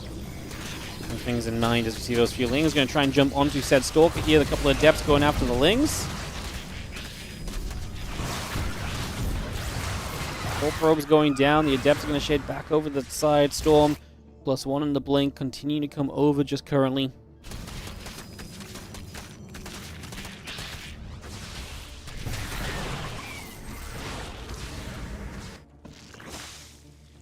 We're just going to throw a little inject down. That Storm still coming up into play. Again, the 11 meters coming about. The melee upgrade and the roach speed coming through as well. The Stalker's going to get back onto the few Zerglings there. And a little bit extra done for the moment. The Stalker's still going to fight. The Ling's going to take some more damage. Stalkers will continue to trade as we have got our meters continuing to come up into play. Those meters are going to continue across the map. I mean, we're going to be on, what, 11 right now? It is Stalker High Templar, so we have anti-air. It's just a question of do we manage to use it and keep it in the right places, you know, and overcome the typical challenges that Mutalisks present. As the Storms come down, Ling Muta going to take some shots right off the bat. Just going to see those Stalkers will continue to get jumped onto. The Mutalisks continue to go after them. Stalker's still taking some big hits. The Archon is going to fight as well. I mean, the Muta's having to fight straight up is never a fun sign, but that's how desperate Solar is to have something to help defend this. This is not looking pretty at all as Solar... I think he's going to clean up, but man, he lost every Mutalisk nigh on, and that's going to be expensive, but hey, you kill off every Stalker. That's not exactly cheap for the Pros player either. They're stuck here. They can't blink down until it gets off cooldown. So many Stalkers getting stuck and killed at the end. Oh my goodness. Resources lost is actually going to be nigh on dead even. 131 difference at a 4.5k total count is pretty even. Wow. And now we're going to go 2 Phoenix at a time. There's 8 Mutas still up. But building 2 Phoenix at a time is a big investment, and that might not help you when it comes to the Roach Army. In fact, one of these Stargates is depowered as well. Contaminate's going to slow down the Phoenix production, give the Mutas more time to maybe do something. And the Phoenix even distracting itself by going after the Overseer for a moment or two as well. is also not exactly ideal, to say the least. Hatchery coming up over on that right-hand side, positioning here on the 3 o'clock.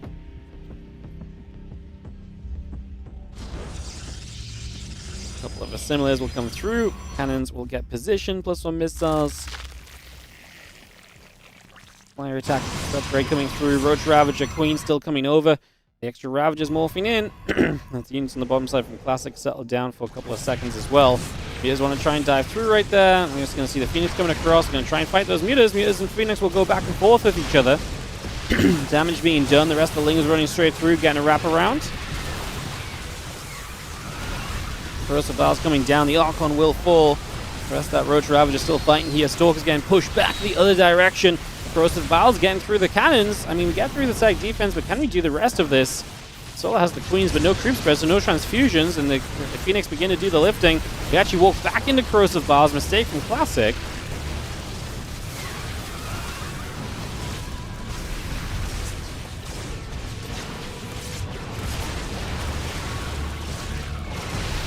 More shots. Phoenix just lifting. Ravager's taking some more damage still. Just going to be seeing the Phoenix and the Stalkers going back the other way. Continue to chase for the moment. Hydra Den is going to be on its way through. That +1 missile upgrade coming up as well. So a lot of that coming into play. Continue to get that settled in for the moment. There's cannons and the Phoenix and the +2 and the charge. A little bit of everything on the way out in that position. Just seeing our +1 missiles. Yeah, not far from finishing up as the Ling Ravager Roach stepping through. You see the Phoenix taking some damage already as well. So a few more shots going in there.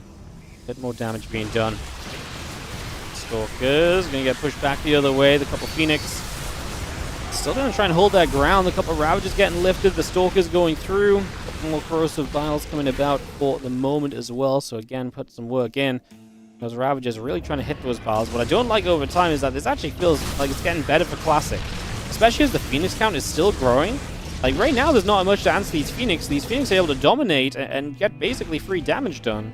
Hydras are on the way, but they're going to be low numbers initially, and the high Phoenix might overwhelm them for the foreseeable future at least, which would be a pretty big deal. So we're leaving this 1-0 as the Ling Roach going to try and open up this pylon. We're going to see a few Lings slipping through, but not quite enough to really go anywhere. The Phoenix getting some lifts in return. Now Ling Roach Ravager going to turn out down to the bottom side. So we're going to be seeing the cannon taking a few more shots. Just going to be having the Oracle and the Phoenix coming back through as well. A little bit more being done here and there. Stalker's still trying to press through. The Roach Ravager taking some more damage. The Phoenix is still going to be there as well. Taking a few more hits. The Corrosive Vial coming down. The Stalkers will keep on chasing. They do not have any chill at all. A couple more Ravagers lifted into the sky once again. Just pushing through Classic. I mean, going to get a good chase. That's a crazy blink, though. Blinking into Hydra Ravager Ling. Storms kind of miss, honestly. Like, the Lings were already through that area. I don't think the Hydras were caring about running into that position right away. Maybe it could have been better Storms, and that would have been an alright kind of blink in the end. But yeah, the Lings were the issue. In the end, Classic just falls back from that. He's still got some pickoffs, and he's still knocked down some of the more expensive units from his opponent. Playing Hydra Ravager coming about. Bane speed over halfway done. That Muscular Augments continues to come by. Again, a lot of setup there. Over these next few moments, Stalker's on the way, +2 attack upgrade building as well. A couple of the gateways and the Immortal building by as we speak.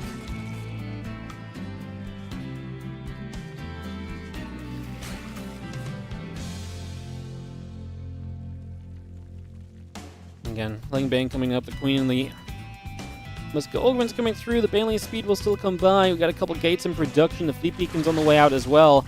Immortal +3 attack coming through. The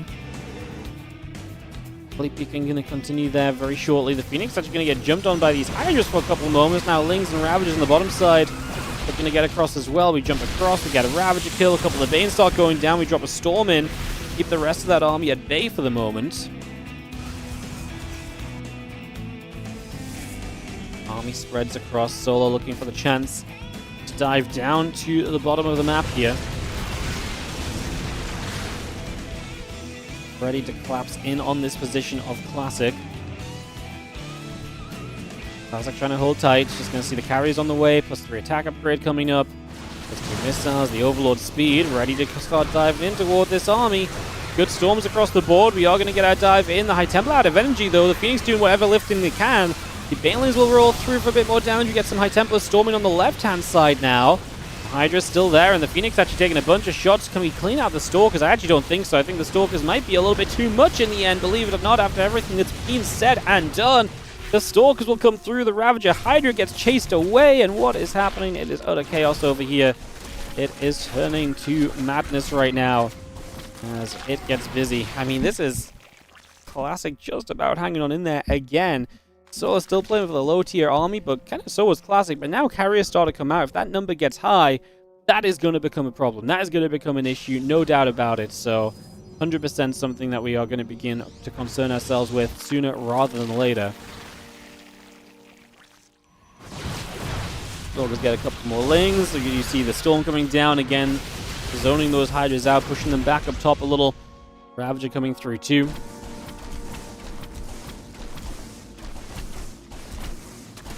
So we'll get the hatchery.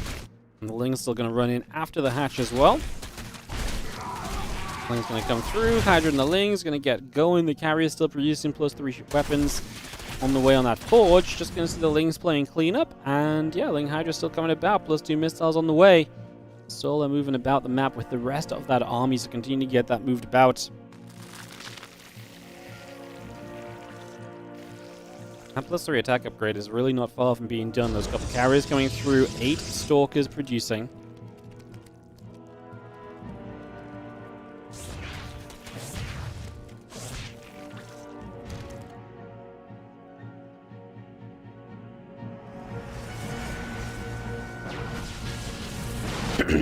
Couple of Stalkers going to fire. We see the Banelings taking some damage. I mean, I really think that the issue for Solo now is that Classic getting too well teched up. He's building, he's on 3 carriers.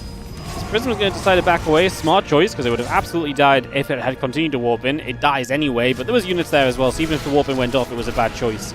So, yeah. Can't save ourselves on that one. Ling Hydra Bane still moving down the bottom side here. The Zerglingos. I mean, we're just going to go again. Solo doesn't really have a choice. He's not teched up. He can't kind of keep on doing anything different. He's got to just do more of the same. And if it doesn't work, it doesn't work. Is more or less what it comes down to here. There's no backing out of this now. Classic has survived while teching up. And that is usually the ask of a Protoss player in games like this. I mean, it's been a very extended process because there's been a lot of fights over a long period of time. Classic's army is looking formidable this time around. You can see these Hydras are not going to stand a chance. Stalkers might actually be able to justify a crazy blink after these Hydras this time around. Plus there's drones going down around the map as well. Damage just continues to be done. It's just keeping on, adding on up. Lings get across. A couple of Zealots are in some trouble. Just going to see the Stalkers still want to get there. The Interceptors get rid of one Overseer. A little storm on the ramp keeps the Ravager Hydra at bay. The rest of the army from Classic back down to the bottom. Stalker Carrier, High Templar regathering once again. The Mothership coming through, the few more Interceptors coming about, Zealots as well in production currently. The army collects over to the bottom side. The Ling Hydra going to make a move through. Storm comes down. It's going to be seeing the Hydra's going to step on forward. A couple Hydras going down. The Ravager will be killed. And Classic is going to get Solo to say GG, which kind of felt like it was inevitable for a little while from now. And it definitely was in the end. Kind of inevitable there. Not really a good way out. And we go to a Game 3 between Solo and Classic in this matchup from the Kung Fu Cup Monthly. It's going to be Winter Madness for Game 3. We'll jump into that in a couple secs. I'll just give the ads a minute or so to work their way through. And we can go from there, my friends. We can go from there. Beautiful. I'm actually looking forward to casting the rest of this tournament. I'm glad I remembered that I actually have the replays for this. It's very exciting.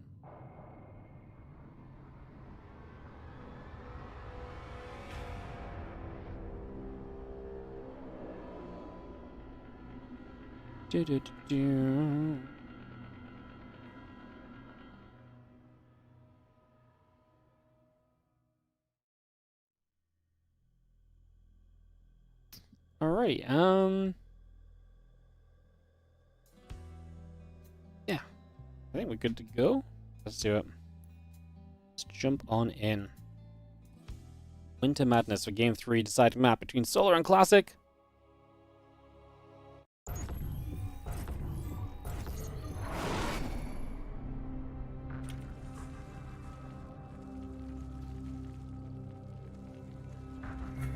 Just find my observer of choice. There he is. Boom. Well, let's go in game.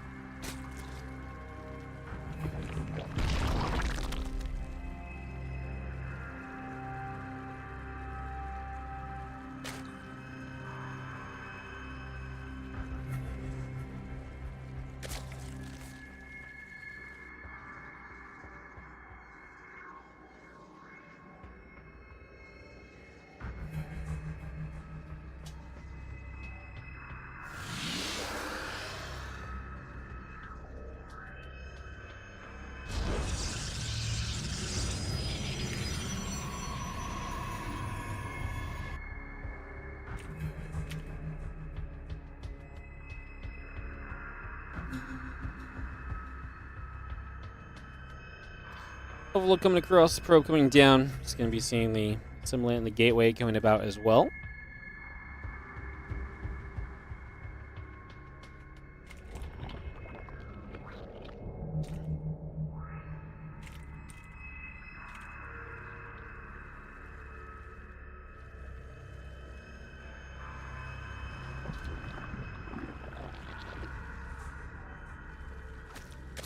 Next is gateway coming up, hatch gas pool coming over, a couple drones coming in.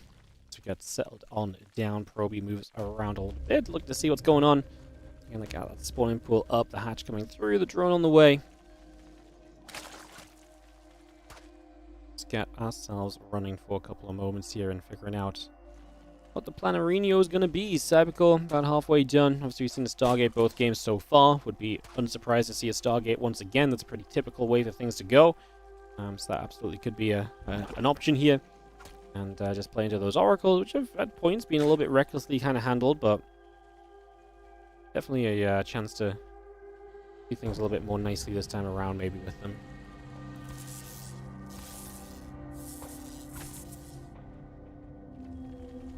Drone nibble, probe takes some damage.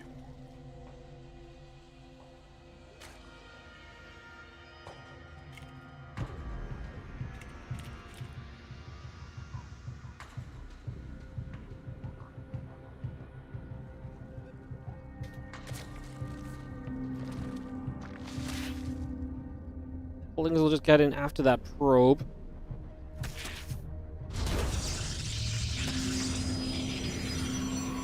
Stargate will be done, like I say, soon. We'll see where that goes. Let's see the couple Lings and the Queen gonna hit that Adept, so Adept will take some damage.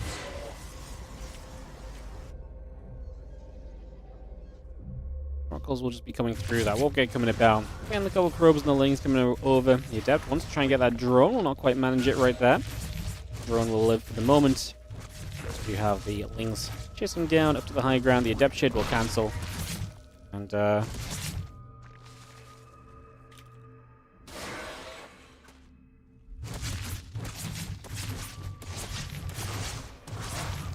gonna fight. Adepts get pushed to the side again. Oracle on the Warp Gate still coming up. The hatchery will go down into that base over to that left-hand side. That's why Serral tries to take the third. It's a little bit more out in the open, so we'll see if that comes back to bite him a little bit. Let's see. What's up, Iridian? Thank you so much for the 2-month resub. Thank you for the content. No worries. Thank you so much.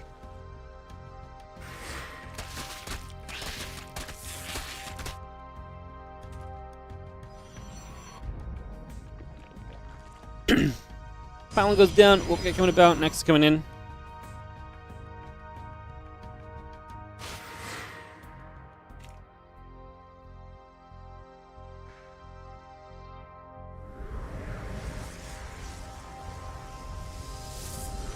And a couple of oracles gather. Twilight Council Nexus and the Adepts coming through. The probe still on the way over. And just going to see that Ling just going to nibble up at the Nexus for a moment or so. And the Twilight Council currently about halfway done as the Adept is just going to fire up at a couple of those drones. For the moment, Adept will go down. A couple of drones go down.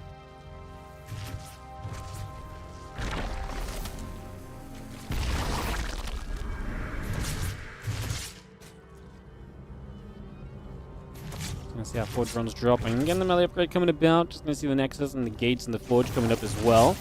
See the Oracle still coming about. Continue to get into position as we apply a bit more pressure. I mean, this is 7 drones going down early, so Solo takes damage.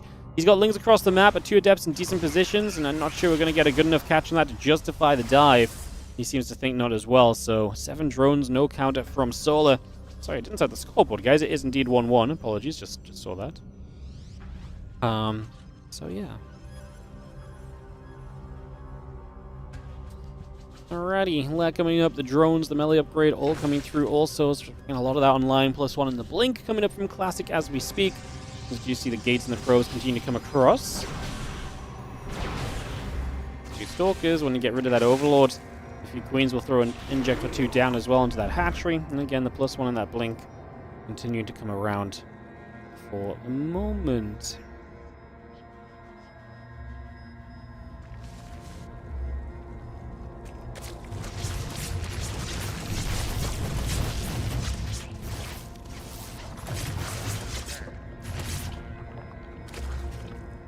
Oracle just gets turned away. Lings the melee looking to come about.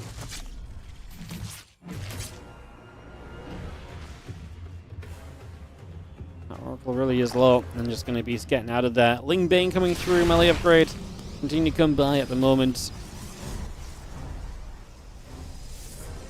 So still bringing that part up as you have the blink and the +1 coming about. The Hydro Den building on in. Just going to be seen again. A bunch more Lings coming about here. Melee upgrade still coming by.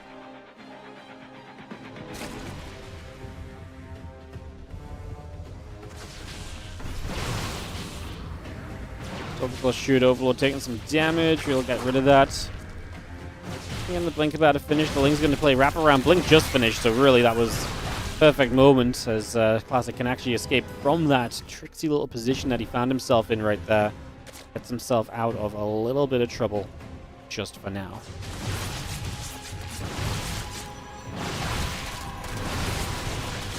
And Queen just going to fight a couple of Adepts, going to take some damage. Going to be seeing the Lings trying to run by over here. I mean, the cannon's helping a lot. The probe's fighting. We lose 2 workers. Oh, there's a few Lings left. They're going to do a lot of work at the very end. You'll see that probe count, kill count rising up a little still.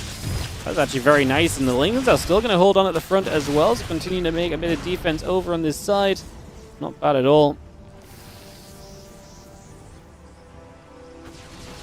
Just going to see the Stalker's going to turn around. Queen's going to get jumped on as well. So another grab right away there. Going to be seeing the Stalkers pulling back a little bit, so we get that underway. And we just get things settling here. +1 missiles and that Bane speed all coming through for the moment.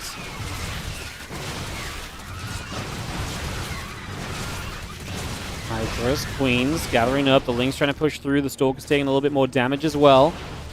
We go back and forth a little bit here. Some Lings still in the mineral line on the natural into the main base. There's an Oracle to deal with it, but it does give Solar a chance to do some really good damage, putting some good work in. Hydra will shoot, Stalks will take some damage.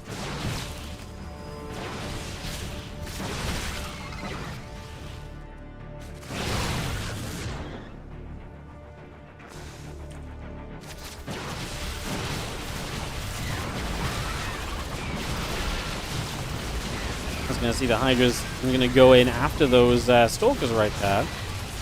Again, just going to try and chase through, see if that's going to be good enough or a good move at all. The Stalker's still chasing the Hydras back the other way. So Stalker's chasing. Ling's trying to get around on the Zels, trying to get towards everything else here. The Hydras are still going to chase. Stalker's getting jumped on.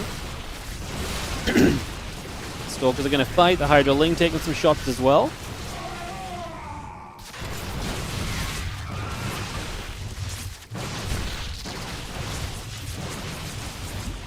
Stalkers is going to go after a couple more of those drones. Again, Zealots and the armor upgrade coming through, +1 missiles. Coming up also, there goes a Queen. The Stalker's still fighting. In the end, I think Solar might be running out of units here. Not enough Hydras left, not enough Lings to support.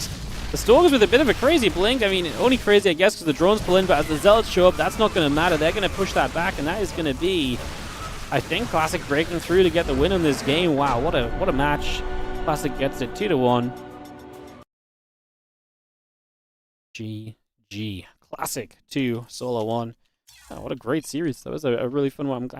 I'm glad we just decided to watch most of this tournament and decided to maybe commit to casting it all, because I don't think I would have necessarily picked out Solar Classic as something to kind of jump onto.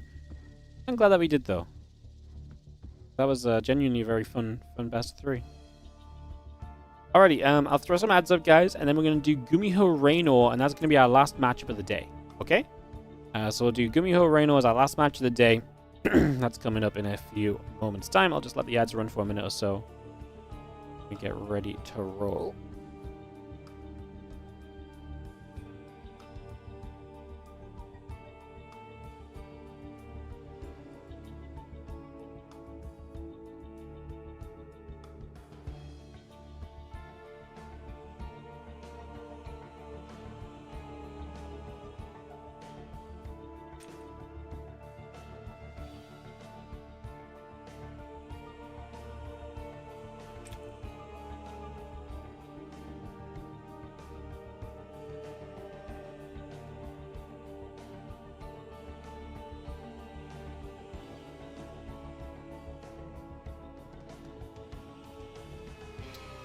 Sweet. So yeah, we'll do Gumiho Raynor. I think Raynor will be a bit favored in this, but it's always good to cast a game with Raynor in.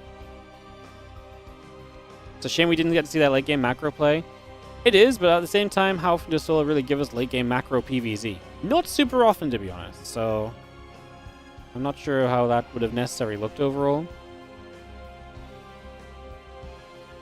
I mean, to be fair, that game too was not late game, but it was some good back and forth.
Alright, 38 seconds, let's do it. Let's jump into Gumiho versus Raynor on Tourmaline for game 1.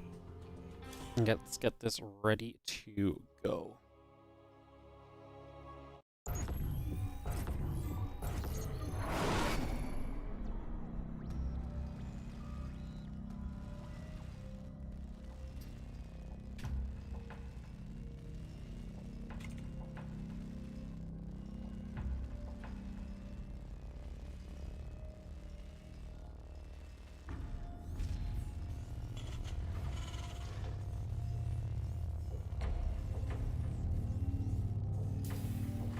In the top right side, our red Terran player is going to be Gumiho. And he is going to be taking on Raynor in the bottom left. Sorry guys, give me 1 sec. Let me get my observer set up without spoiling the time of the game for you guys. Boom. There we go.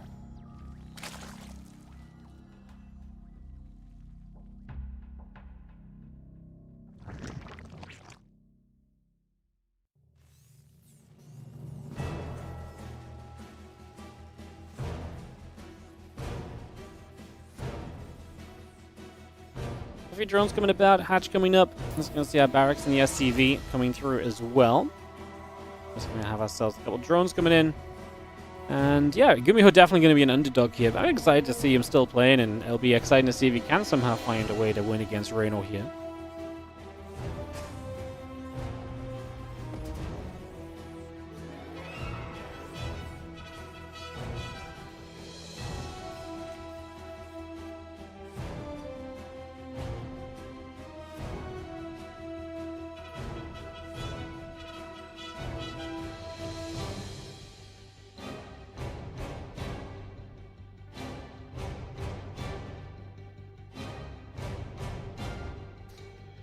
Hatch Pool coming up, Reaper Orbital Command Center on the way through, gets settled for a couple of moments.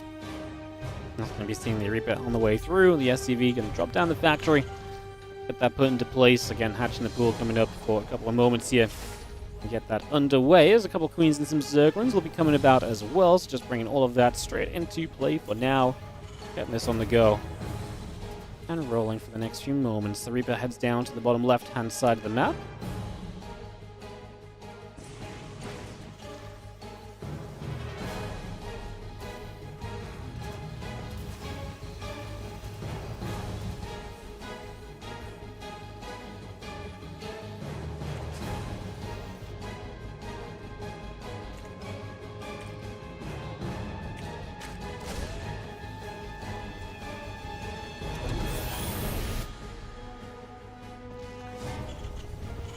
Comes over, I'm gonna land on the reactor.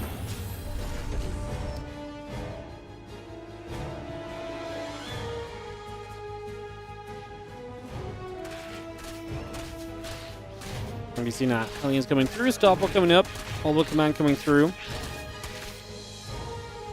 Have ourselves the couple connections setting up to come through over here as well, so kind of settle down for the next few moments.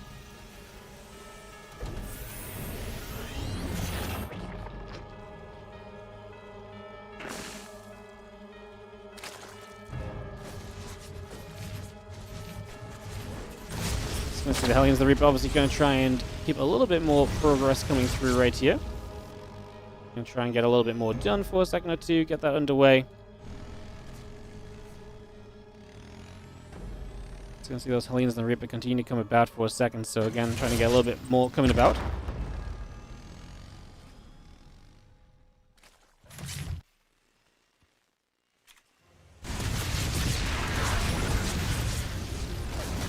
Let's chase the Hellions, just going to go through. A couple things going to chase the Hellion back the other way.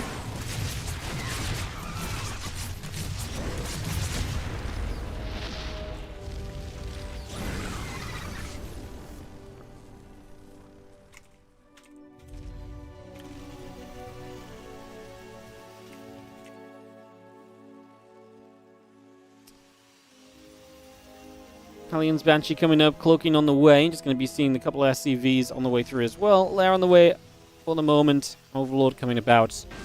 Continue to get settled in right here. Over these next few moments, and again, just get that all into place.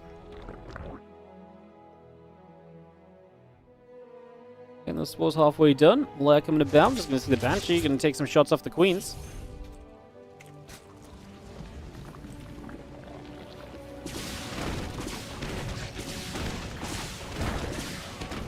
Banshee shoots, a couple of drones going down, so a bit of damage is going to be dealt there.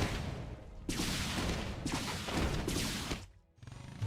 going to be seeing that Queen's going to shoot, Hellion's going to be taking some damage, Ling's going to try and run and play the defense at the front, so Reyno going to catch those Hellions, stop them from doing too much right away. It's going to be a nice little defense to begin with.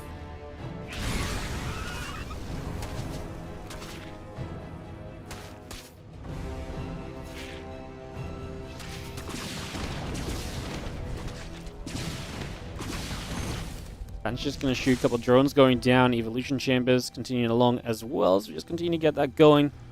A couple of moments. Again, the SCVs continue through. Command center coming about as well here. Continuing to settle just for now as the Evo chambers come through. The drones continue up. A lot of little bits and pieces coming through. Oh, Gumiho's going to throw down the factory. He's going to play mech.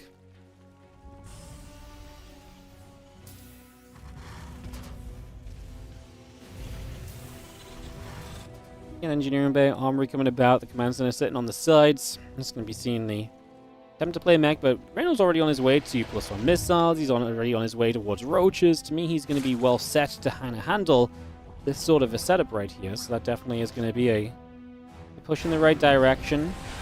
Just going to see that Viking going to come through, going to go in after the Overlord, and just going to grab that as well for a nice little something. Queen's going to come through as well, and just put a bit more damage out. These next few moments. Things wrap around. Hellion's taking some shots. A few hits coming through.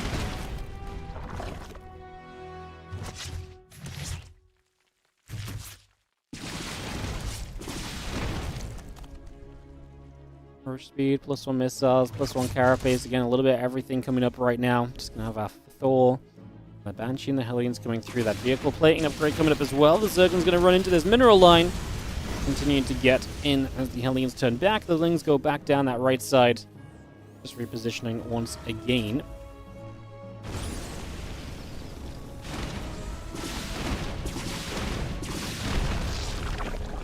shots coming through. A couple hits coming about. Still just seeing ourselves the +1 vehicle plating coming about. The siege tanks producing. A lot of that coming by right there as the Zerglings. They'll look for a little bit of a wraparound, trying to see if there's a little bit more value to be had on this at the moment.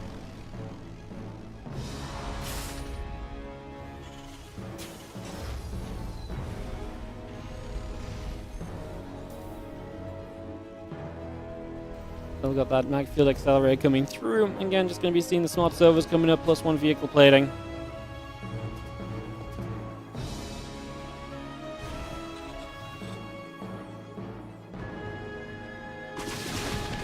A couple of Banshees going to shoot. We do see those drones going down. The Queen's coming about as well. Oh, we've got Swarm Host on the way from Reno. That's a fun way to deal with the mech. You don't see it all the time. It's not always the answer. I like it as an option here. Over the next couple of moments at least, so... I like the idea, I like the concept, I like what we're seeing. And as we get ready to go. 15 Swarm Hosts on the way up. We'll see how effective that will turn out to be.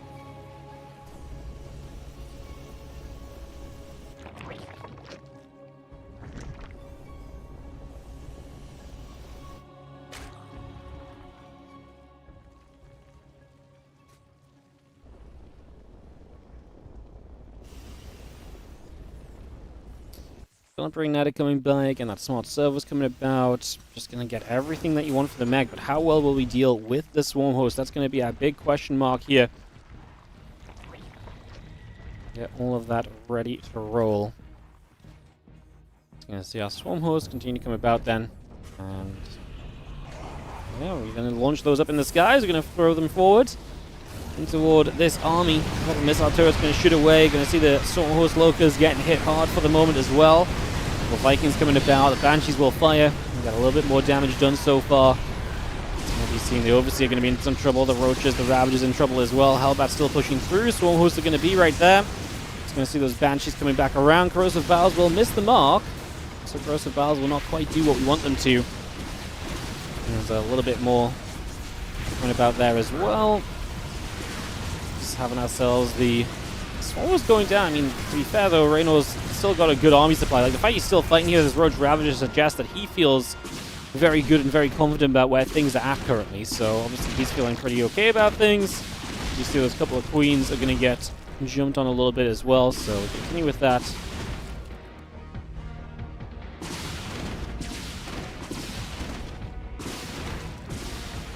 You can see those Queens still taking a little bit more damage. So, a little bit extra being done for the moment.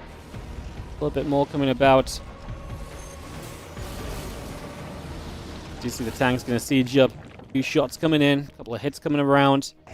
Swarm Host still setting up as well. Just going to have ourselves the Locusts going to launch themselves forward for a moment or two.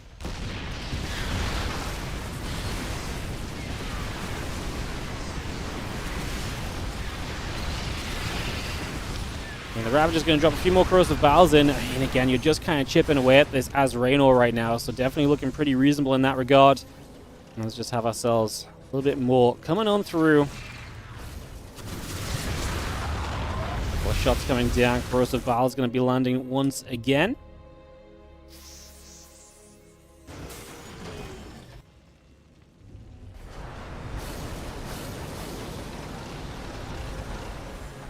Just going to see the Vikings continue to gather and continue to settle in for a couple moments. The Vikings will move over for a couple of secs. We just have ourselves the drilling claws coming about. A few shots coming through. Locust going to drop straight on down into place.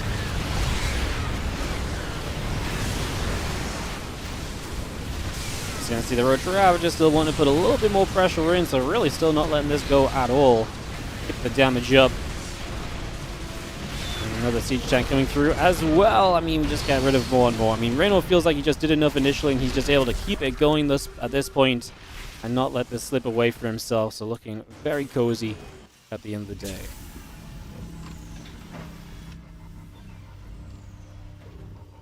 Well, the Thor's still coming about. Hellions, the +2 vehicle plating, drilling claws, and the +1 vehicle weapons coming up as well. Locust gonna launch themselves forward. Just gonna see the couple of Overseers jumping by. The Locust going to drop straight down into the siege tank, throw straight down into everything else. You just get those swarm hosts through. I mean, SCVs are maybe up for grabs there, but we decided not to go after those. Thought that may just be an easy target, to be honest.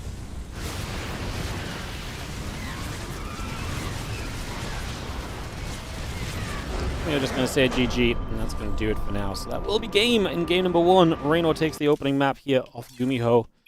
Strong start for now.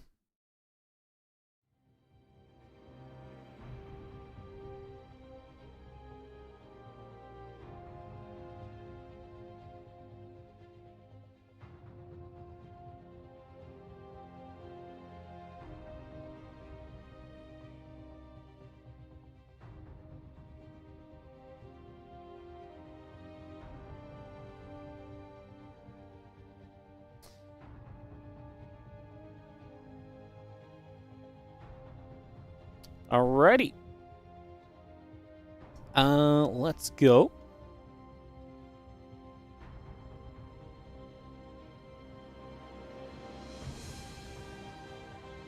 It's ready to roll forward into another game, guys. So we are going to go into Winter Madness. Let's do it. Let's jump straight on in. Keep the games rolling. And go, go, go.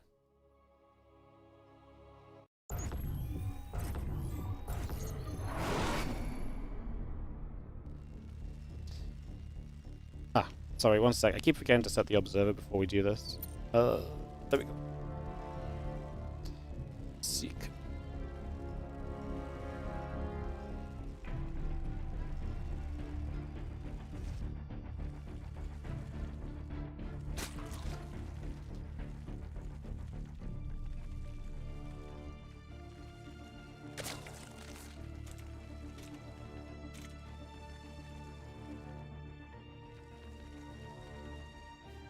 Level coming up, and Depot on the SCV on the way in.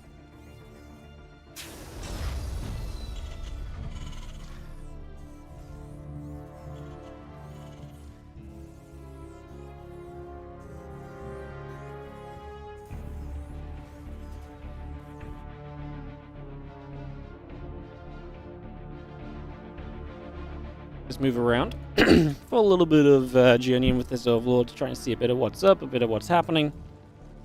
For a few moments. Settling for the moment.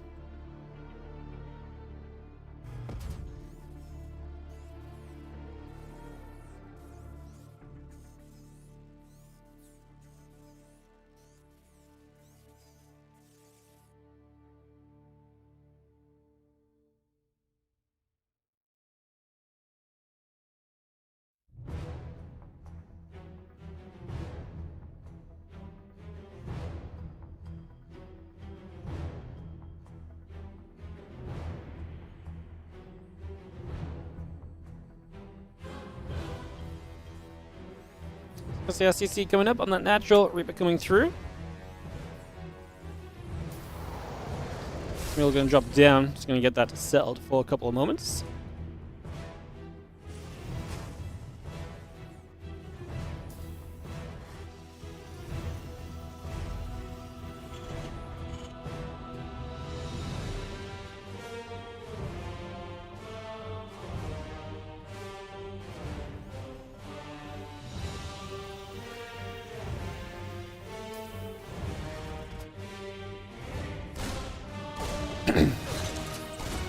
Gonna see a couple of Lings gonna go across. Reaper gonna be taking some damage. I'm just gonna be seeing the Lings continue to go after for a moment or two.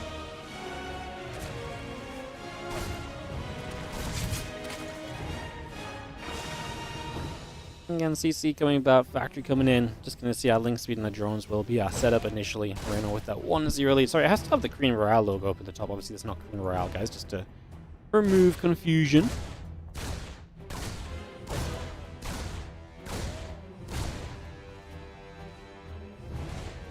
We're just gonna shoot Overlord.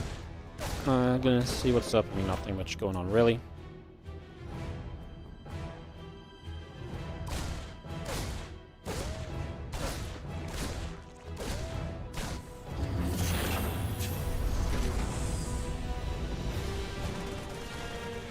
How it's going about Starport and the CC coming through. A couple of Lings are gonna be on the way around.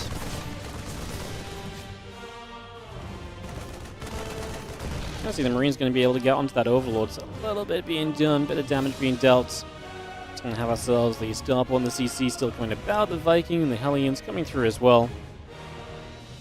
Get that going for the moment.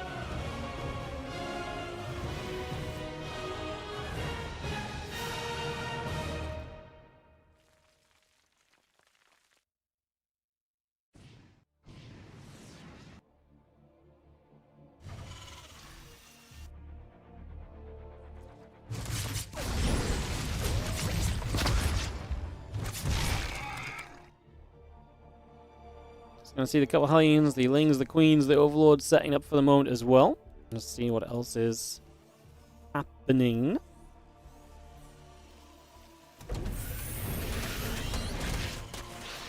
Again, a few drones, a few Overlords, the Queen coming about. It's gonna be seeing the Viking landed to get rid of a couple of bits and pieces.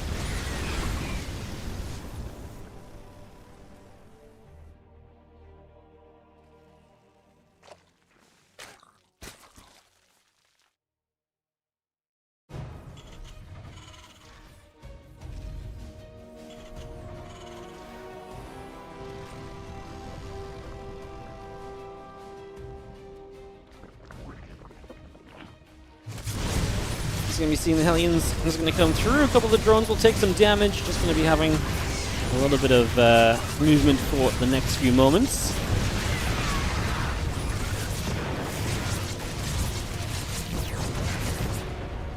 We're having Queens gathering about, a few drones going down. Just going to have ourselves the factories on the way as Gumio tries to play mech again. In for 5 drones is nice, but then you lost 8 Hellions, and that's a lot of your early game investment, although you are here going to play into more Hellions because you play mech, so it's a bit more of an ability to kind of get through, so it's decent, it's reasonable.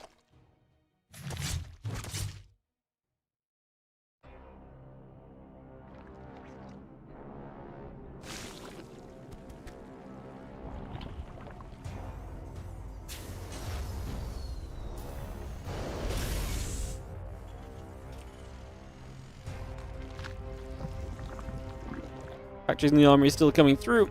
It's going to be having our drones in the OVs coming, the drones in the Evo chambers coming about as well.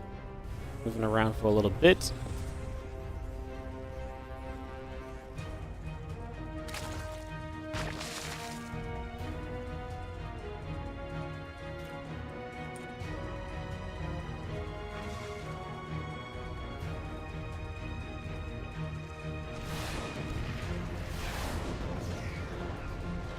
Going to see that Viking chasing a couple of moments here. Just going to be seeing the Overseer being hunted down, so a couple of seconds moving about early.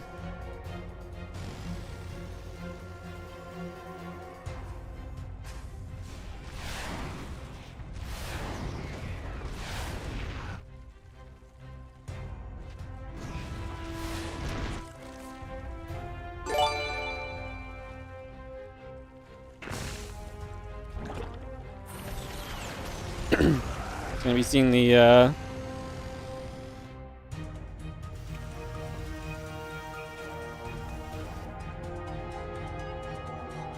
see a little bit of what's going on. Take a couple of moments. Obviously, Hellion Cyclone going to come across the map. What's up, Insomniac ST? Thank you for the 6-month resub on the Prime. What's that Terran upgrade? This one? It's Magfield Accelerator. It's the Cyclone upgrade. I presume that's the one you want. It does bonus damage to armored units on lock-on for the Cyclone.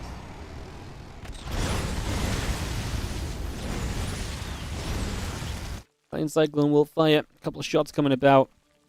It's going to be seeing the units coming around a little bit, so continue to chase over there for a few moments, get some work done, putting some action in.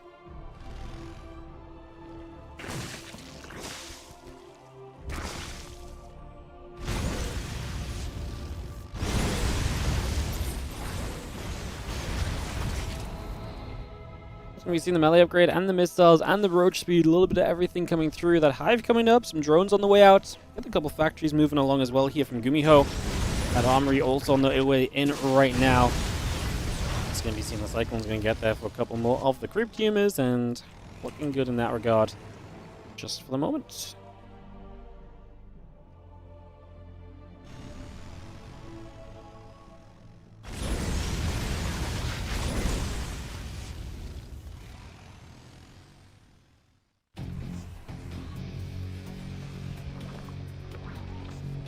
Again, plus two missiles in the melee fire continue to come around and get settled for a moment or so here.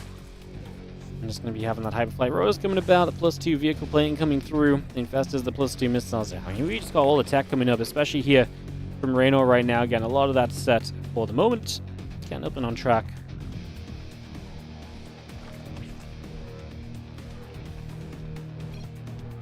Of course, from Reno, again, benefits of casting replays. You don't got to deal with none of that nonsense.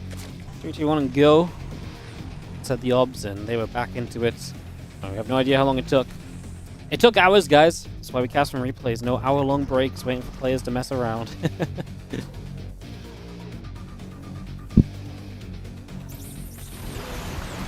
gonna see those Cyclones. Take the chance to jump on over here.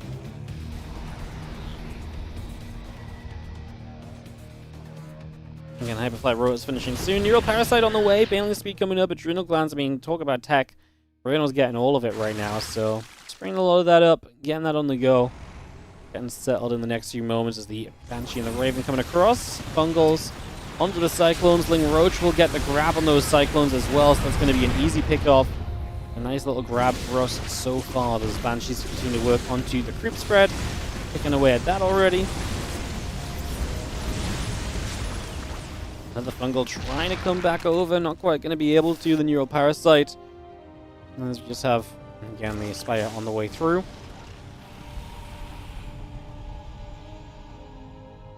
Army gets back across. Gonna move over for the moment.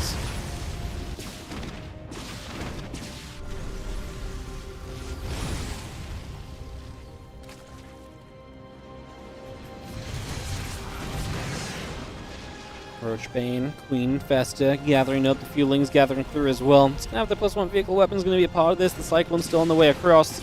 Banshee wants to go in after that hatchery. The couple of spines are gonna poke their way through the Hellbats.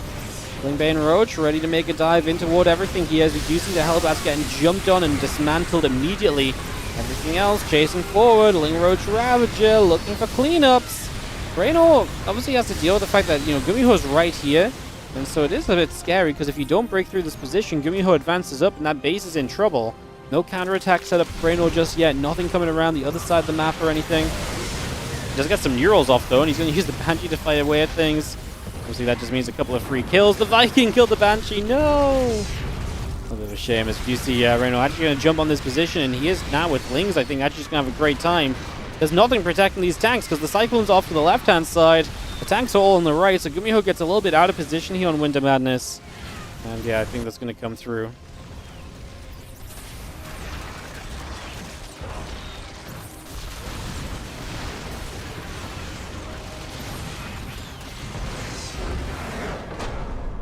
GG's. Reno going to take the 2-0.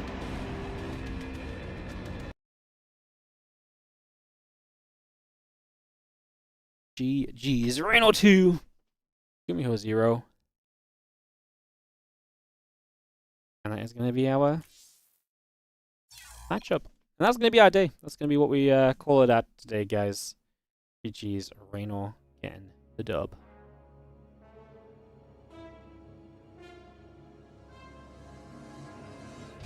Alrighty. Anything else to say? I don't really think so. I think we are pretty much wrapped on up. Anything I want to say? Honestly, I don't think so. No, I think we're just wrapping it up. So we'll be back tomorrow and Sunday, guys, with the Korean Royale playoffs. So Korean Royale playoffs, the next couple of days, can be what you watch out for because it's going to be awesome. Come in tomorrow. So tomorrow we're going to be doing... Oops, too far on the zoom in. Tomorrow we're going to do Bjorn versus Cure, the winner versus Nightmare, winner versus Classic, winner versus Solar, and then Zound versus Creator. And then Shin, Rain, or Hero, and the Grand Finals the day after on Sunday. So that's coming up. Alrighty, guys. Thanks so much for watching today. Appreciate you hanging out with us and watching some replays. Great viewership considering we're just casting some replays, to be honest. So appreciate you all. Yeah, just trying to keep you guys, give you guys all the StarCraft in existence. I think we're gonna raid. What's the steadfast casting? RSL, not hosting RSL stuff. Let's host Hero Marine. Cool. I'll see you guys next time for more StarCraft 2. I'll catch you guys later. We'll host Receiver Marine, raid him over. I'll see you guys tomorrow for the Korean Royale playoffs. Have a good night. Rest up. It's going to be awesome tomorrow.